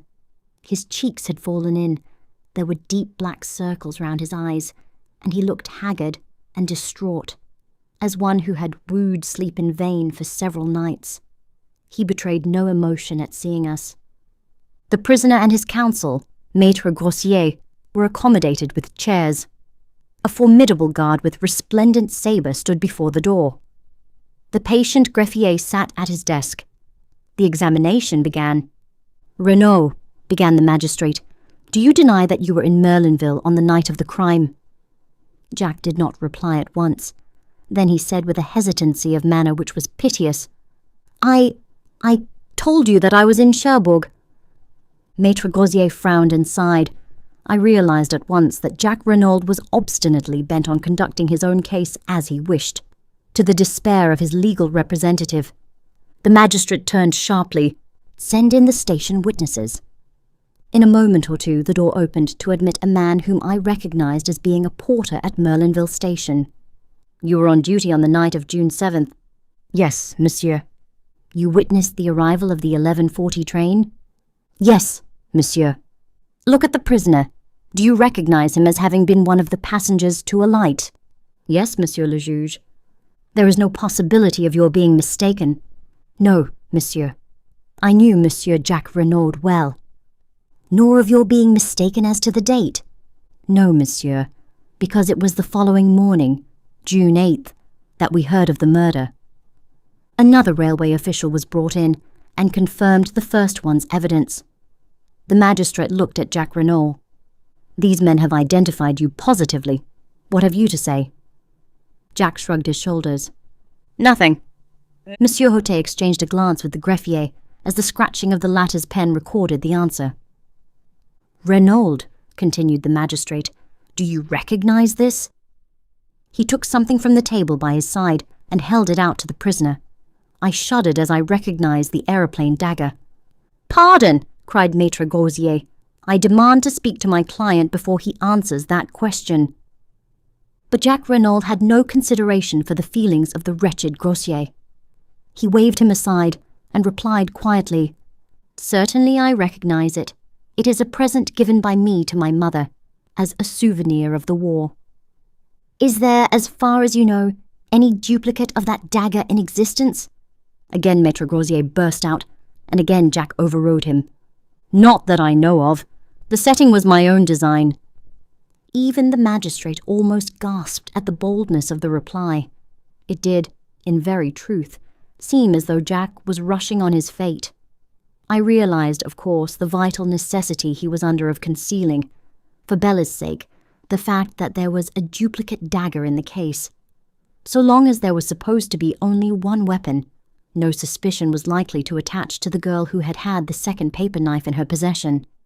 He was valiantly shielding the woman he had once loved, but at what a cost to himself. I began to realize the magnitude of the task I had so lightly set Poirot. It would not be easy to secure the acquittal of Jack Renauld by anything short of the truth. Monsieur Hautet spoke again, with a peculiarly biting inflection. "Madame Renauld told us that this dagger was on her dressing table on the night of the crime. But Madame Renauld is a mother. It will doubtless astonish you, Renauld, but I consider it highly likely that Madame Renauld was mistaken, and that, by inadvertence perhaps, you had taken it with you to Paris. Doubtless you will contradict me." I saw the lad's handcuffed hands clench themselves. The perspiration stood out in beads upon his brow, as with a supreme effort he interrupted Monsieur Hautet in a hoarse voice. I shall not contradict you. It is possible." It was a stupefying moment. Maître Grozier rose to his feet, protesting, "My client has undergone a considerable nervous strain. I should wish it put on record that I do not consider him answerable for what he says." The magistrate quelled him angrily. For a moment a doubt seemed to arise in his own mind. Jack Renauld had almost overdone his part. He leaned forward and gazed at the prisoner searchingly. "Do you fully understand, Renauld, that on the answers you have given me, I shall have no alternative but to commit you for trial?" Jack's pale face flushed. He looked steadily back. "Monsieur Hautet, I swear that I did not kill my father." But the magistrate's brief moment of doubt was over. He laughed a short, unpleasant laugh. Without doubt. They are always innocent, our prisoners. By your own mouth you are condemned. You can offer no defense, no alibi, only a mere assertion which would not deceive a babe, that you are not guilty. You killed your father, Renauld. Cruel and cowardly murder, for the sake of money which you believed would come to you at his death. Your mother was an accessory after the fact. Doubtless, in view of the fact that she acted as a mother, the courts will extend an indulgence to her that they will not accord to you, and rightly so. Your crime was a horrible one, to be held in abhorrence by gods and men. Monsieur Hautet was enjoying himself, working up his period, steeped in the solemnity of the moment, and his own role as representative of justice. You killed, and you must pay the consequences of your action. I speak to you, not as a man, but as justice, eternal justice, which— Monsieur Hautet was interrupted, to his intense annoyance. The door was pushed open. Monsieur le juge, stammered the attendant. "There is a lady who says— Who says what?" cried the justly incensed magistrate. "This is highly irregular. I forbid it. I absolutely forbid it." But a slender figure pushed the stammering gendarme aside. Dressed all in black, with a long veil that hid her face, she advanced into the room. My heart gave a sickening throb. She had come then. All my efforts were in vain, yet I could not but admire the courage that had led her to take this step so unfalteringly. She raised her veil, and I gasped. For though as like her as two peas, this girl was not Cinderella. On the other hand, now that I saw her without the fair wig she had worn on the stage, I recognized her as the girl of the photograph in Jack Renauld's room. "You are the juge d'instruction, Monsieur Hautet?" she queried. "Yes, but I forbid. My name is Bella Devane. I wish to give myself up for the murder of Mr. Renauld." This concludes Chapter 25 of The Murder on the Links. Please like this video and subscribe to our channel. Your support is appreciated. Chapter 26. I Receive a Letter. My friend, you will know all when you get this. Nothing that I can say will move Bella. She has gone out to give herself up. I am tired out with struggling. You will know now that I deceived you, that where you gave me trust I repaid you with lies. It will seem, perhaps, indefensible to you, but I should like, before I go out of your life forever, to show you just how it all came about. If I knew that you forgave me, it would make life easier for me. It wasn't for myself I did it. That's the only thing I can put forward to say for myself. I'll begin from the day I met you in the boat train from Paris. I was uneasy then about Bella. She was just desperate about Jack Renauld. She'd have lain down on the ground for him to walk on. And when he began to change and to stop writing so often, she began getting in a state. She got it into her head that he was keen on another girl. And of course, as it turned out afterwards, she was quite right there. She'd made up her mind to go to their villa at Merlinville and try and see Jack. She knew I was against it and tried to give me the slip. I found she was not on the train at Calais and determined I would not go on to England without her. I'd an uneasy feeling that something awful was going to happen if I couldn't prevent it. I met the next train from Paris.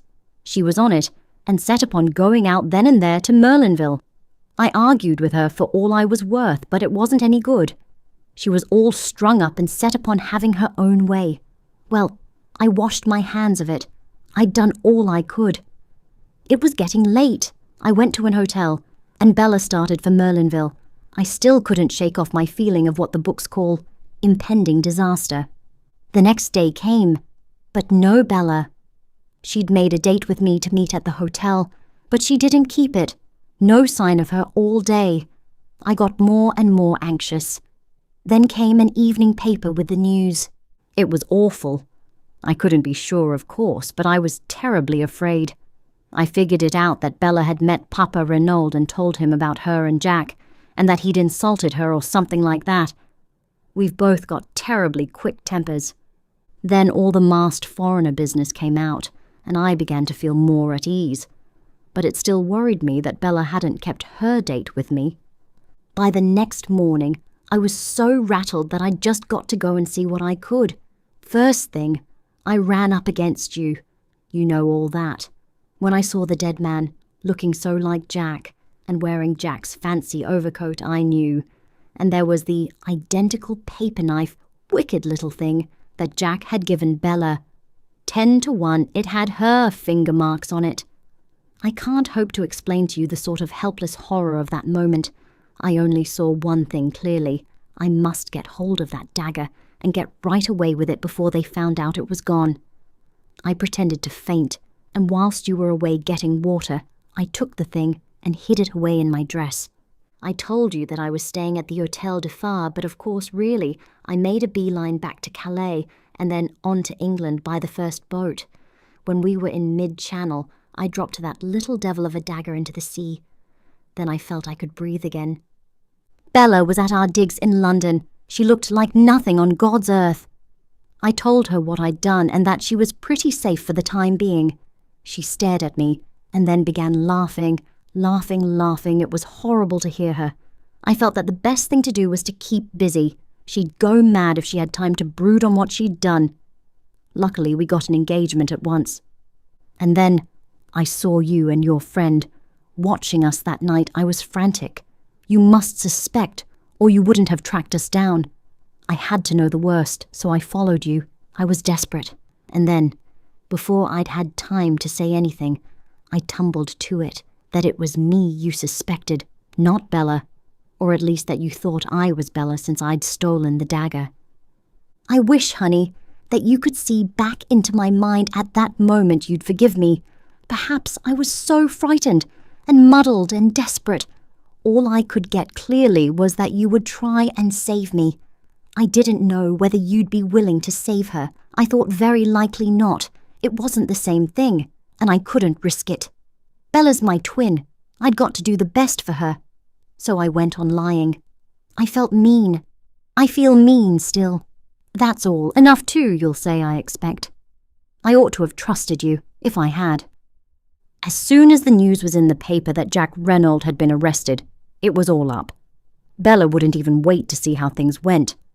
I'm very tired. I can't write any more. She had begun to sign herself Cinderella, but had crossed that out and written instead Dulcie Duveen. It was an ill-written, blurred epistle, but I have kept it to this day. Poirot was with me when I read it. The sheets fell from my hand, and I looked across at him. Did you know all the time that it was the other? Yes, my friend. Why did you not tell me? To begin with, I could hardly believe it conceivable that you could make such a mistake. You had seen the photograph. The sisters are very alike, but by no means incapable of distinguishment. But the fair hair? A wig, worn for the sake of a piquant contrast on the stage. Is it conceivable that with twins one should be fair and one dark? Why didn't you tell me that night at the hotel in Coventry? You were rather high-handed in your methods, mon ami, said Poirot dryly. You did not give me a chance. But afterwards? Afterwards. Well, to begin with, I was hurt at your want of faith in me, and then I wanted to see whether your feelings would stand the test of time. In fact, whether it was love or a flash in the pan, with you. I should not have left you long in your error. I nodded. His tone was too affectionate for me to bear resentment. I looked down on the sheets of the letter. Suddenly I picked them up from the floor and pushed them across to him. "Read that," I said. "I'd like you to." He read it through in silence. Then he looked up at me. "What is it that worries you, Hastings?" This was quite a new mood in Poirot. His mocking manner seemed laid quite aside. I was able to say what I wanted without too much difficulty. She doesn't say, well, not whether she cares for me or not." Poirot turned back the pages. "I think you are mistaken, Hastings." "Where?" I cried, leaning forward eagerly. Poirot smiled.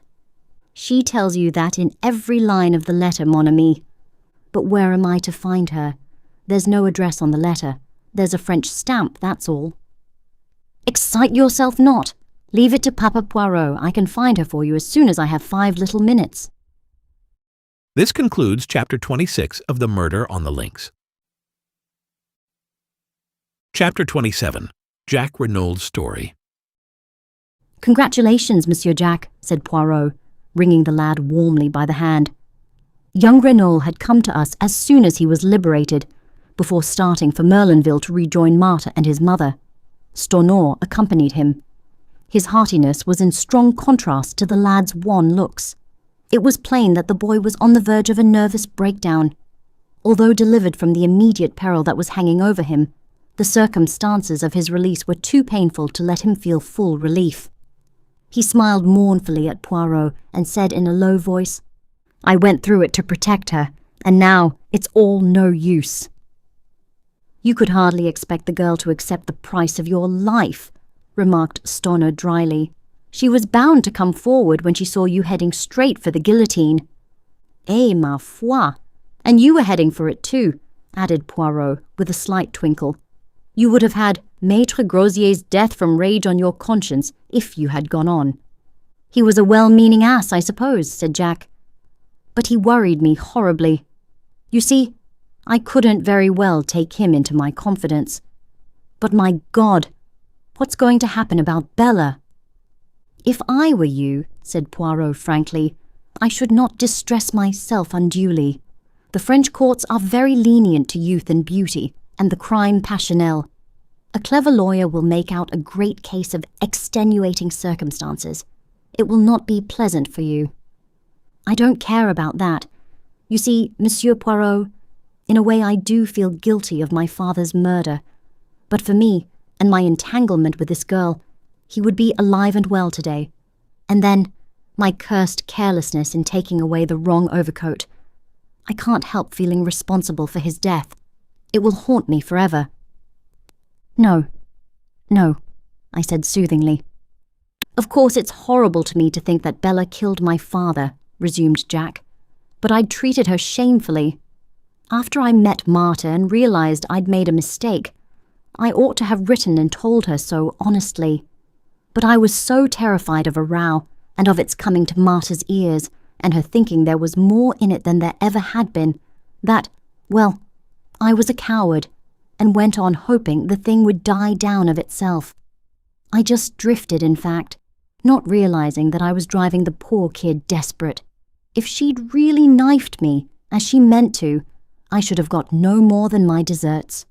And the way she's come forward now is downright plucky. I'd have stood the racket, you know, up to the end." He was silent for a moment or two, and then burst out on another tack. "What gets me is why the governor should be wandering about in underclothes and my overcoat at that time of night. I suppose he'd just given the foreign Johnnies the slip, and my mother must have made a mistake about its being 2 o'clock when they came. Or it wasn't all a frame-up, was it? I mean, my mother couldn't think that it was me." Poirot reassured him quickly. No, Monsieur Jack. Have no fears on that score. As for the rest, I will explain it to you one of these days. It is rather curious. But will you recount to us exactly what did occur on that terrible evening?" "There's very little to tell. I came from Cherbourg, as I told you, in order to see Martha before going to the other end of the world. The train was late, and I decided to take the shortcut across the golf links. I could easily get into the grounds of the Villa Marguerite from there. I had nearly reached the place when—" He paused and swallowed. "Yes?" I heard a terrible cry. It wasn't loud, a sort of choke and gasp, but it frightened me. For a moment I stood rooted to the spot. Then I came round the corner of a bush. There was moonlight. I saw the grave, and a figure lying face downwards, with a dagger sticking in the back. And then I looked up and saw her.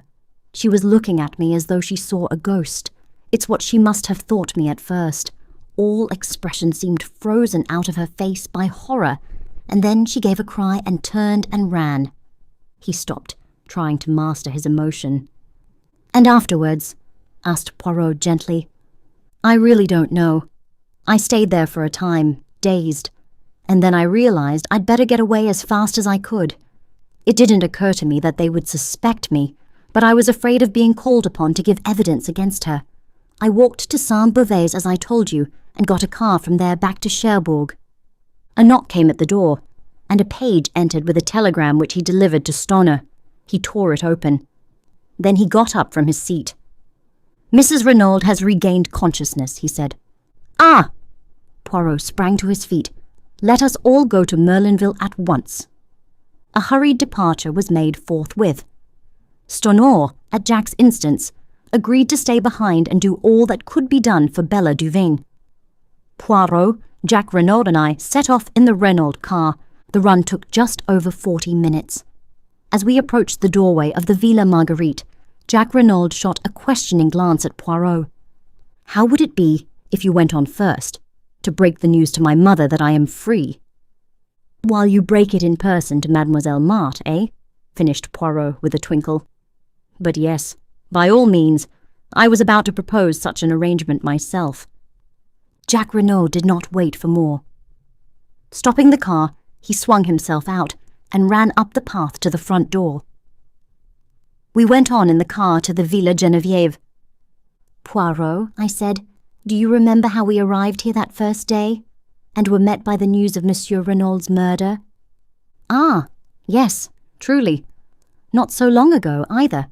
But what a lot of things have happened since then, especially for you, mon ami." "Poirot, what have you done about finding Dulcie?" "Calm yourself, Hastings. I arrange everything." "You're being a precious long time about it," I grumbled. Poirot changed the subject. "Then the beginning. Now the end," he moralized, as we rang the bell. "And, considered as a case, the end is profoundly unsatisfactory." "Yes, indeed," I sighed. "You are regarding it from the sentimental standpoint, Hastings. That was not my meaning. We will hope that Mademoiselle Bella will be dealt with leniently, and after all, Jack Renauld cannot marry both the girls." I spoke from a professional standpoint. This is not a crime well ordered and regular, such as a detective delights in. The mise en scène designed by Georges Conneau, that indeed is perfect. But the dénouement, no, a man killed by accident in a girl's fit of anger. Indeed, what order or method is there in that? And in the midst of a fit of laughter on my part at Poirot's peculiarities, the door was opened by Françoise. Poirot explained that he must see Mrs. Renauld at once, and the old woman conducted him upstairs. I remained in the salon. It was some time before Poirot reappeared. He was looking unusually grave. "Vous voilà, Hastings! Sacré tonnerre! But there are squalls ahead." "What do you mean?" I cried. "I would hardly have credited it," said Poirot thoughtfully. "But women are very unexpected." "Here are Jack and Marthe Daubreuil," I exclaimed, looking out of the window. Poirot bounded out of the room and met the young couple on the steps outside. "Do not enter. It is better not. Your mother is very upset." I know, said Jack Renauld. "I must go up to her at once." "But no, I tell you, it is better not." "But Marthe and I—" "In any case, do not take Mademoiselle with you. Mount, if you must, but you would be wise to be guided by me." A voice on the stairs behind made us all start. "I thank you for your good offices, Monsieur Poirot, but I will make my own wishes clear." We stared in astonishment. Descending the stairs, leaning upon Léonie's arm, was Mrs. Renauld, her head still bandaged. The French girl was weeping and imploring her mistress to return to bed. "Madame will kill herself. It is contrary to all the doctor's orders." But Mrs. Renauld came on.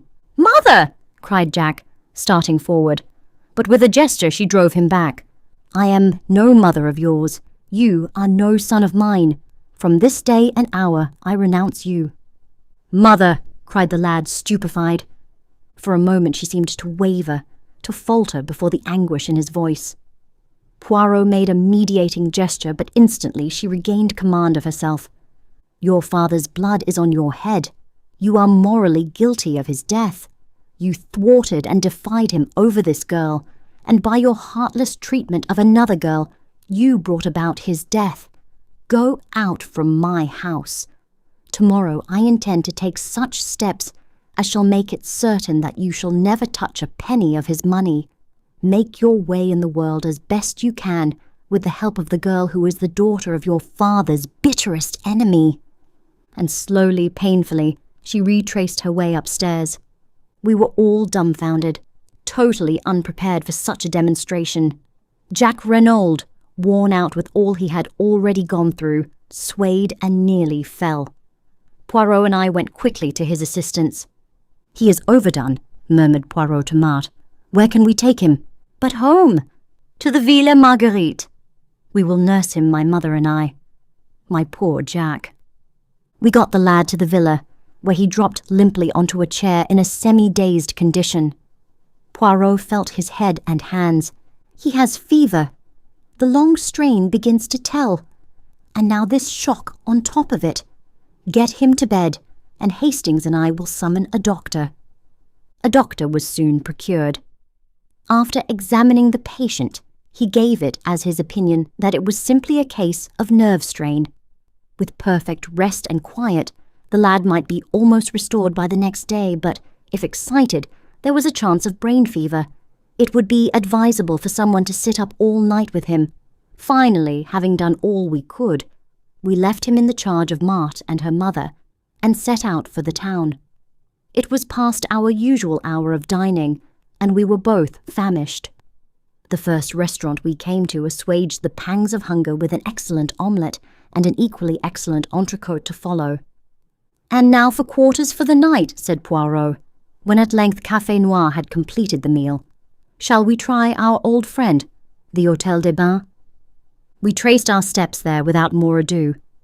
Yes, Monsieur could be accommodated with 2 good rooms overlooking the sea. Then Poirot asked a question which surprised me. "Has an English lady, Miss Robinson, arrived?" "Yes, Monsieur. She's in the little salon." "Ah! Poirot," I cried, keeping pace with him as he walked along the corridor. "Who on earth is Miss Robinson?" Poirot beamed kindly on me. "It is that I have arranged you a marriage, Hastings." "But I say—" "Bah!" said Poirot, giving me a friendly push over the threshold of the door. "Do you think I wish to trumpet aloud in Merlinville the name of Duveen?" It was indeed Cinderella who rose to greet us. I took her hands in both of mine. My eyes said the rest. Poirot cleared his throat. "Mes enfants," he said, "for the moment we have no time for sentiment. There is work ahead of us. Mademoiselle, were you able to do what I asked you?" In response, Cinderella took from her bag an object wrapped up in paper and handed it silently to Poirot. The latter unwrapped it. I gave a start, for it was the aeroplane dagger which I understood she had cast into the sea. Strange, how reluctant women always are to destroy the most compromising of objects and documents. "Très bien, mon enfant," said Poirot. "I am pleased with you. Go now and rest yourself. Hastings here and I have work to do. You shall see him tomorrow." "Where are you going?" asked the girl, her eyes widening. "You shall hear all about it tomorrow." "Because wherever you're going, I'm coming too." "But mademoiselle—" "I'm coming too, I tell you." Poirot realized that it was futile to argue further. He gave in. "Come then, mademoiselle. But it will not be amusing. In all probability, nothing will happen." The girl made no reply. 20 minutes later we set forth. It was quite dark now, a close, oppressive evening. Poirot led the way out of the town in the direction of the Villa Geneviève, but when he reached the Villa Marguerite, he paused. "I should like to assure myself that all goes well with Jack Renauld," Come with me, Hastings. Mademoiselle will perhaps remain outside. Madame Daubreuil might say something which would wound her. We unlatched the gate and walked up the path. As we went round to the side of the house, I drew Poirot's attention to a window on the first floor. Thrown sharply on the blind was the profile of Marthe Daubreuil.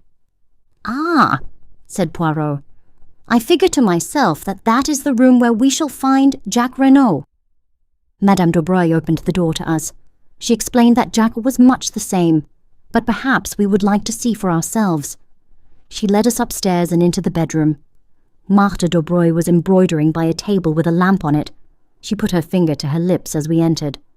Jacques Renauld was sleeping an uneasy, fitful sleep, his head turning from side to side, and his face still unduly flushed. "Is the doctor coming again?" asked Poirot in a whisper. "Not unless we send. He is sleeping. That is the great thing. Maman made him a tisane." She sat down again with her embroidery as we left the room.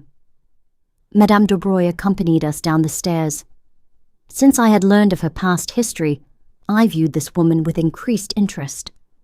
She stood there with her eyes cast down, the same very faint enigmatical smile that I remembered on her lips, and suddenly I felt afraid of her, as one might feel afraid of a beautiful poisonous snake. "I hope we have not deranged you, madame," said Poirot politely as she opened the door for us to pass out. "Not at all, monsieur." "By the way," said Poirot as though struck by an afterthought, "Monsieur Stonor has not been in Merlinville today, has he?"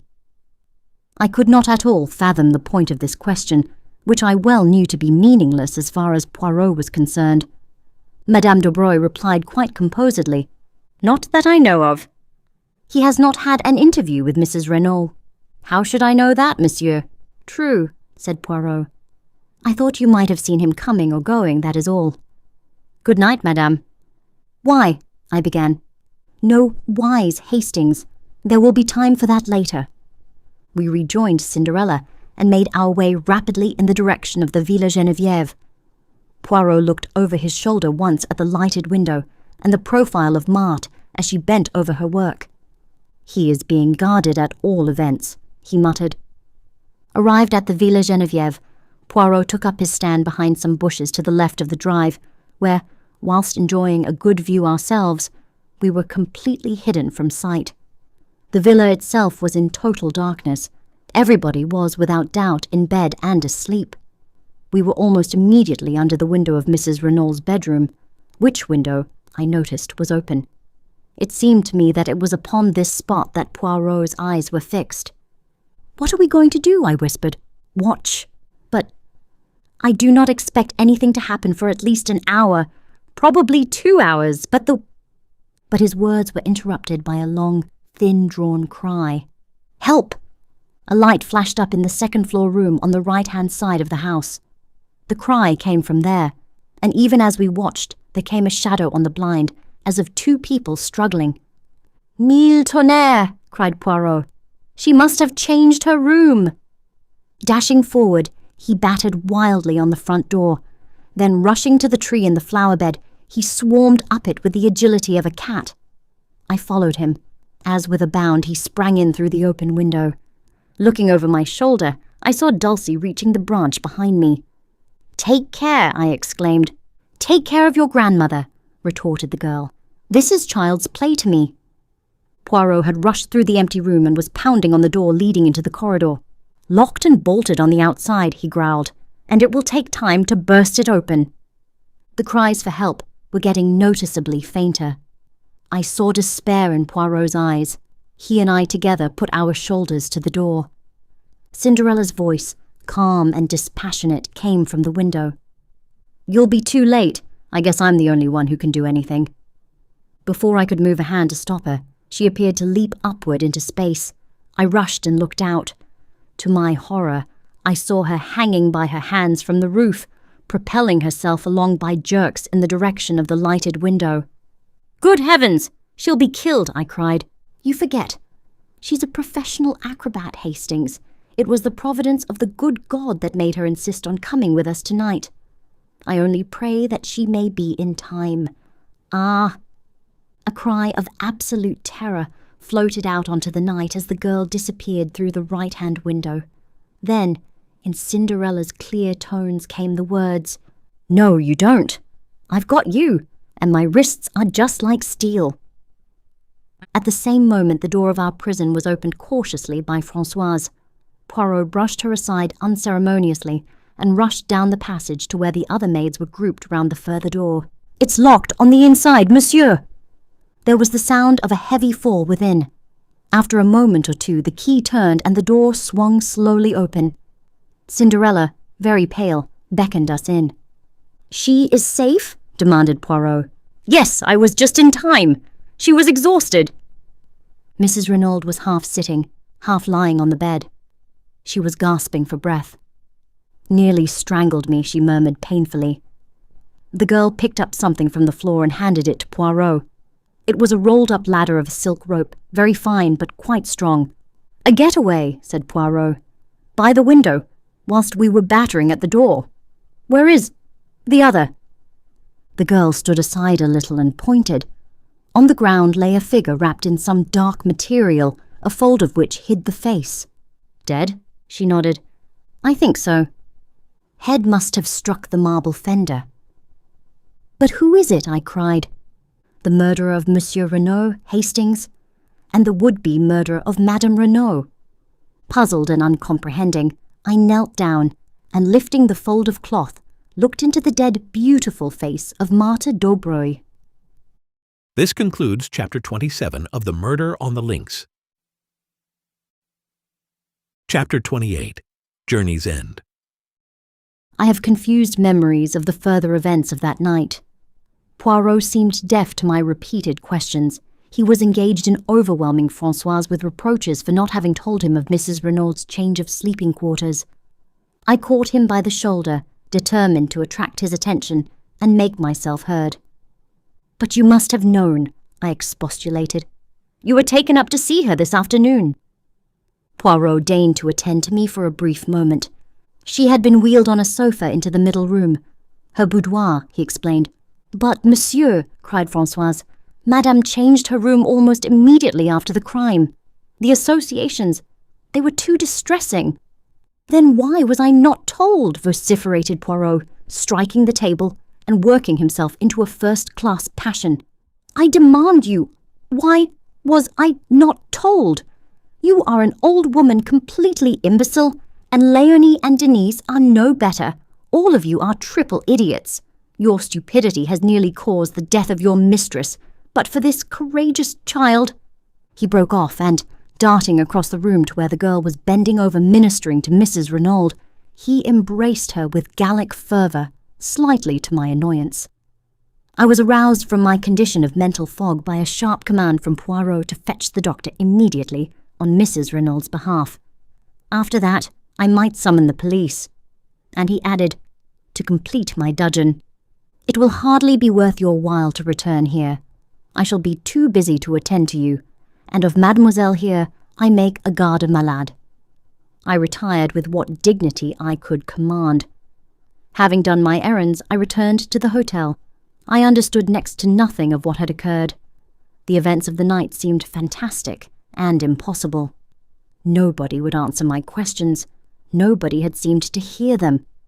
Angrily, I flung myself into bed and slept the sleep of the bewildered and utterly exhausted. I awoke to find the sun pouring in through the open windows and Poirot, neat and smiling, sitting beside the bed. "Enfin you wake. But it is that you are a famous sleeper, Hastings. Do you know that it is nearly 11 o'clock? I groaned and put a hand to my head. "I must have been dreaming," I said. "Do you know, I actually dreamt that we found Marthe Daubreuil's body in Mrs. Renauld's room, and that you declared her to have murdered Mr. Renauld. You were not dreaming. All that is quite true." "But Bella Duveen killed Mr. Renauld." "Oh no, Hastings, she did not. She said she did. Yes, but that was to save the man she loved from the guillotine." "What?" "Remember Jack Renaud's story? They both arrived on the scene at the same instant, and each took the other to be the perpetrator of the crime. The girl stares at him in horror, and then, with a cry, rushes away. But when she hears that the crime has been brought home to him, she cannot bear it, and comes forward to accuse herself and save him from certain death." Poirot leaned back in his chair and brought the tips of his fingers together in familiar style. "The case was not quite satisfactory to me," he observed judicially. "All along, I was strongly under the impression that we were dealing with a cold-blooded and premeditated crime committed by someone who had been contented, very cleverly, with using Monsieur Renauld's own plans for throwing the police off the track. The great criminal, as you may remember my remarking to you once, is always supremely simple." I nodded. "Now, to support this theory, the criminal must have been fully cognizant of Mr. Renauld's plans. That leads us to Madame Renauld. But facts fail to support any theory of her guilt. Is there anyone else who might have known of them? Yes. From Marthe Daubreuil's own lips, we have the admission that she overheard Monsieur Renauld's quarrel with the tramp. If she could overhear that, there is no reason why she should not have heard everything else, especially if Monsieur and Madame Renauld were imprudent enough to discuss their plans sitting on the bench. Remember how easily you overheard Marthe's conversation with Jacques Renauld from that spot." "But what possible motive could Marthe have for murdering Mr. Renauld?" I argued. "What motive? Money. Monsieur Renauld was a millionaire several times over, and at his death, or so she and Jacques believed, half that vast fortune would pass to his son. Let us reconstruct the scene from the standpoint of Marthe Daubreuil. Marthe Daubreuil overhears what passes between Renauld and his wife. So far he has been a nice little source of income to the Daubreuil mother and daughter, but now he proposes to escape from their toils. At first, possibly, her idea is to prevent that escape, but a bolder idea takes its place, and one that fails to horrify the daughter of Jean Beroldy. At present, Monsieur Renauld stands inexorably in the way of her marriage with Jacques. If the latter defies his father, he will be a pauper, which is not at all to the mind of Mademoiselle Marthe. In fact, I doubt if she has ever cared a straw for Jacques Renauld. She can simulate emotion, but in reality she is of the same cold, calculating type as her mother. I doubt, too, whether she was really very sure of her hold over the boy's affections.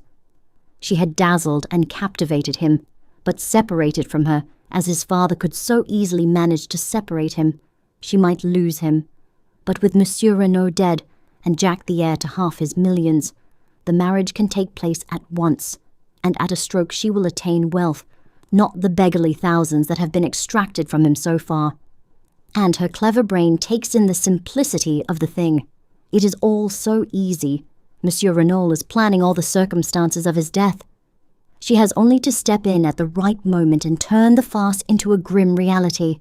And here comes, in the second point, which led me infallibly to Marthe Daubreuil, the dagger. Jacques Renauld had 3 souvenirs made. One he gave to his mother, one to Bella Duvain. Was it not highly probable that he had given the third one to Marthe Daubreuil? So then, to sum up, there were 4 points of note against Marthe Daubreuil. 1. Marthe Daubreuil could have overheard Monsieur Renauld's plans. 2. Marthe Daubreuil had a direct interest in causing Monsieur Renauld's death. 3. Marthe Daubreuil was the daughter of the notorious Madame Beroldy, who in my opinion was morally and virtually the murderess of her husband, although it may have been Georges Corneau's hand which struck the actual blow. 4. Marthe Daubreuil was the only person, besides Jacques Renauld, likely to have the third dagger in her possession. Poirot paused and cleared his throat. Of course, when I learned of the existence of the other girl, Bella Duvain, I realized that it was quite possible that she might have killed Monsieur Renauld. The solution did not commend itself to me, because, as I pointed out to you, Hastings, an expert such as I am, likes to meet a foeman worthy of his steel. Still, one must take crimes as one finds them, not as one would like them to be. It did not seem very likely that Bella Duvain would be wandering about carrying a souvenir paper knife in her hand, but of course she might have had some idea all the time of revenging herself on Jacques Renauld. When she actually came forward and confessed to the murder, it seemed that all was over. And yet, I was not satisfied, mon ami, I was not satisfied. I went over the case again minutely, and I came to the same conclusion as before. If it was not Bella Duvain, the only other person who could have committed the crime was Marthe Daubreuil. But I had not one single proof against her. And then you showed me that letter from Mademoiselle Dulcie, and I saw a chance of settling the matter once for all. The original dagger was stolen by Dulcie Duvain and thrown into the sea, since, as she thought, it belonged to her sister. But if, by any chance, it was not her sister's, but the one given by Jack to Marthe Daubreuil, why then Bella Duvain's dagger would be still intact. I said no word to you, Hastings. It was no time for romance. But I sought out Mademoiselle Dulcie, told her as much as I deemed needful, and set her to search amongst the effects of her sister. Imagine my elation when she sought me out, according to my instructions, as Miss Robinson with the precious souvenir in her possession. In the meantime, I had taken steps to force Mademoiselle Marthe into the open. By my orders, Mrs. Renauld repulsed her son, and declared her intention of making a will on the morrow which should cut him off from ever enjoying even a portion of his father's fortune. It was a desperate step, but a necessary one, and Madame Renauld was fully prepared to take the risk, though unfortunately she also never thought of mentioning her change of room. I suppose she took it for granted that I knew. All happened as I thought. Marthe Daubreuil made a last bold bid for the Renauld millions, and failed. What absolutely bewilders me, I said, is how she ever got into the house without our seeing her. It seems an absolute miracle. We left her behind at the Villa Marguerite. We go straight to the Villa Geneviève, and yet she is there before us. Ah, but we did not leave her behind. She was out of the Villa Marguerite by the back way whilst we were talking to her mother in the hall. That is where, as the Americans say, she put it over on Hercule Poirot. But the shadow on the blind, we saw it from the road. Eh bien, when we looked up, Madame Daubreuil had just had time to run upstairs and take her place. Madame Daubreuil? Yes. One is old, and one is young. One dark, and one fair. But, for the purpose of a silhouette on a blind, their profiles are singularly alike. Even I did not suspect, triple imbecile that I was. I thought I had plenty of time before me, that she would not try to gain admission to the villa until much later. She had brains, that beautiful Mademoiselle Marthe. And her object was to murder Mrs. Renauld? Yes. The whole fortune would then pass to her son. But it would have been suicide, mon ami. On the floor by Marthe Daubreuil's body, I found a pad and a little bottle of chloroform and a hypodermic syringe containing a fatal dose of morphine. You understand? The chloroform first, then when the victim is unconscious, the prick of the needle. By the morning the smell of the chloroform has quite disappeared, and the syringe lies where it has fallen from Madame Renaud's hand. What would he say, the excellent Monsieur Otet? Poor woman! What did I tell you? The shock of joy, it was too much on top of the rest. Did I not say that I should not be surprised if her brain became unhinged? Altogether, a most tragic case. The Renauld case. However, Hastings, things did not go quite as Mademoiselle Marthe had planned. To begin with, Madame Renauld was awake and waiting for her. There is a struggle, but Madame Renauld is terribly weak still. There is a last chance for Marthe Daubreuil. The idea of suicide is at an end, but if she can silence Madame Renauld with her strong hands, make a getaway with her little silk ladder whilst we are still battering on the inside of the further door, and be back at the Villa Marguerite before we return there, it will be hard to prove anything against her. But she was checkmated, not by Hercule Poirot, but by la petite acrobate with her wrists of steel. I mused over the whole story. When did you first begin to suspect Marthe Daubreuil, Poirot? When she told us she had overheard the quarrel in the garden. Poirot smiled. My friend, do you remember when we drove into Merlinville that first day, and the beautiful girl we saw standing at the gate? You asked me if I had not noticed a young goddess, and I replied to you that I had seen only a girl with anxious eyes. That is how I have thought of Marthe Daubreuil from the beginning. The girl with the anxious eyes. Why was she anxious? Not on Jack Renaud's behalf, for she did not know then that he had been in Merlinville the previous evening. "By the way," I exclaimed, "how is Jack Renauld?" "Much better. He is still at the Villa Marguerite. But Madame Daubreuil has disappeared. The police are looking for her." "Was she in with her daughter, do you think?" "We shall never know. Madame is a lady who can keep her secrets, and I doubt very much if the police will ever find her."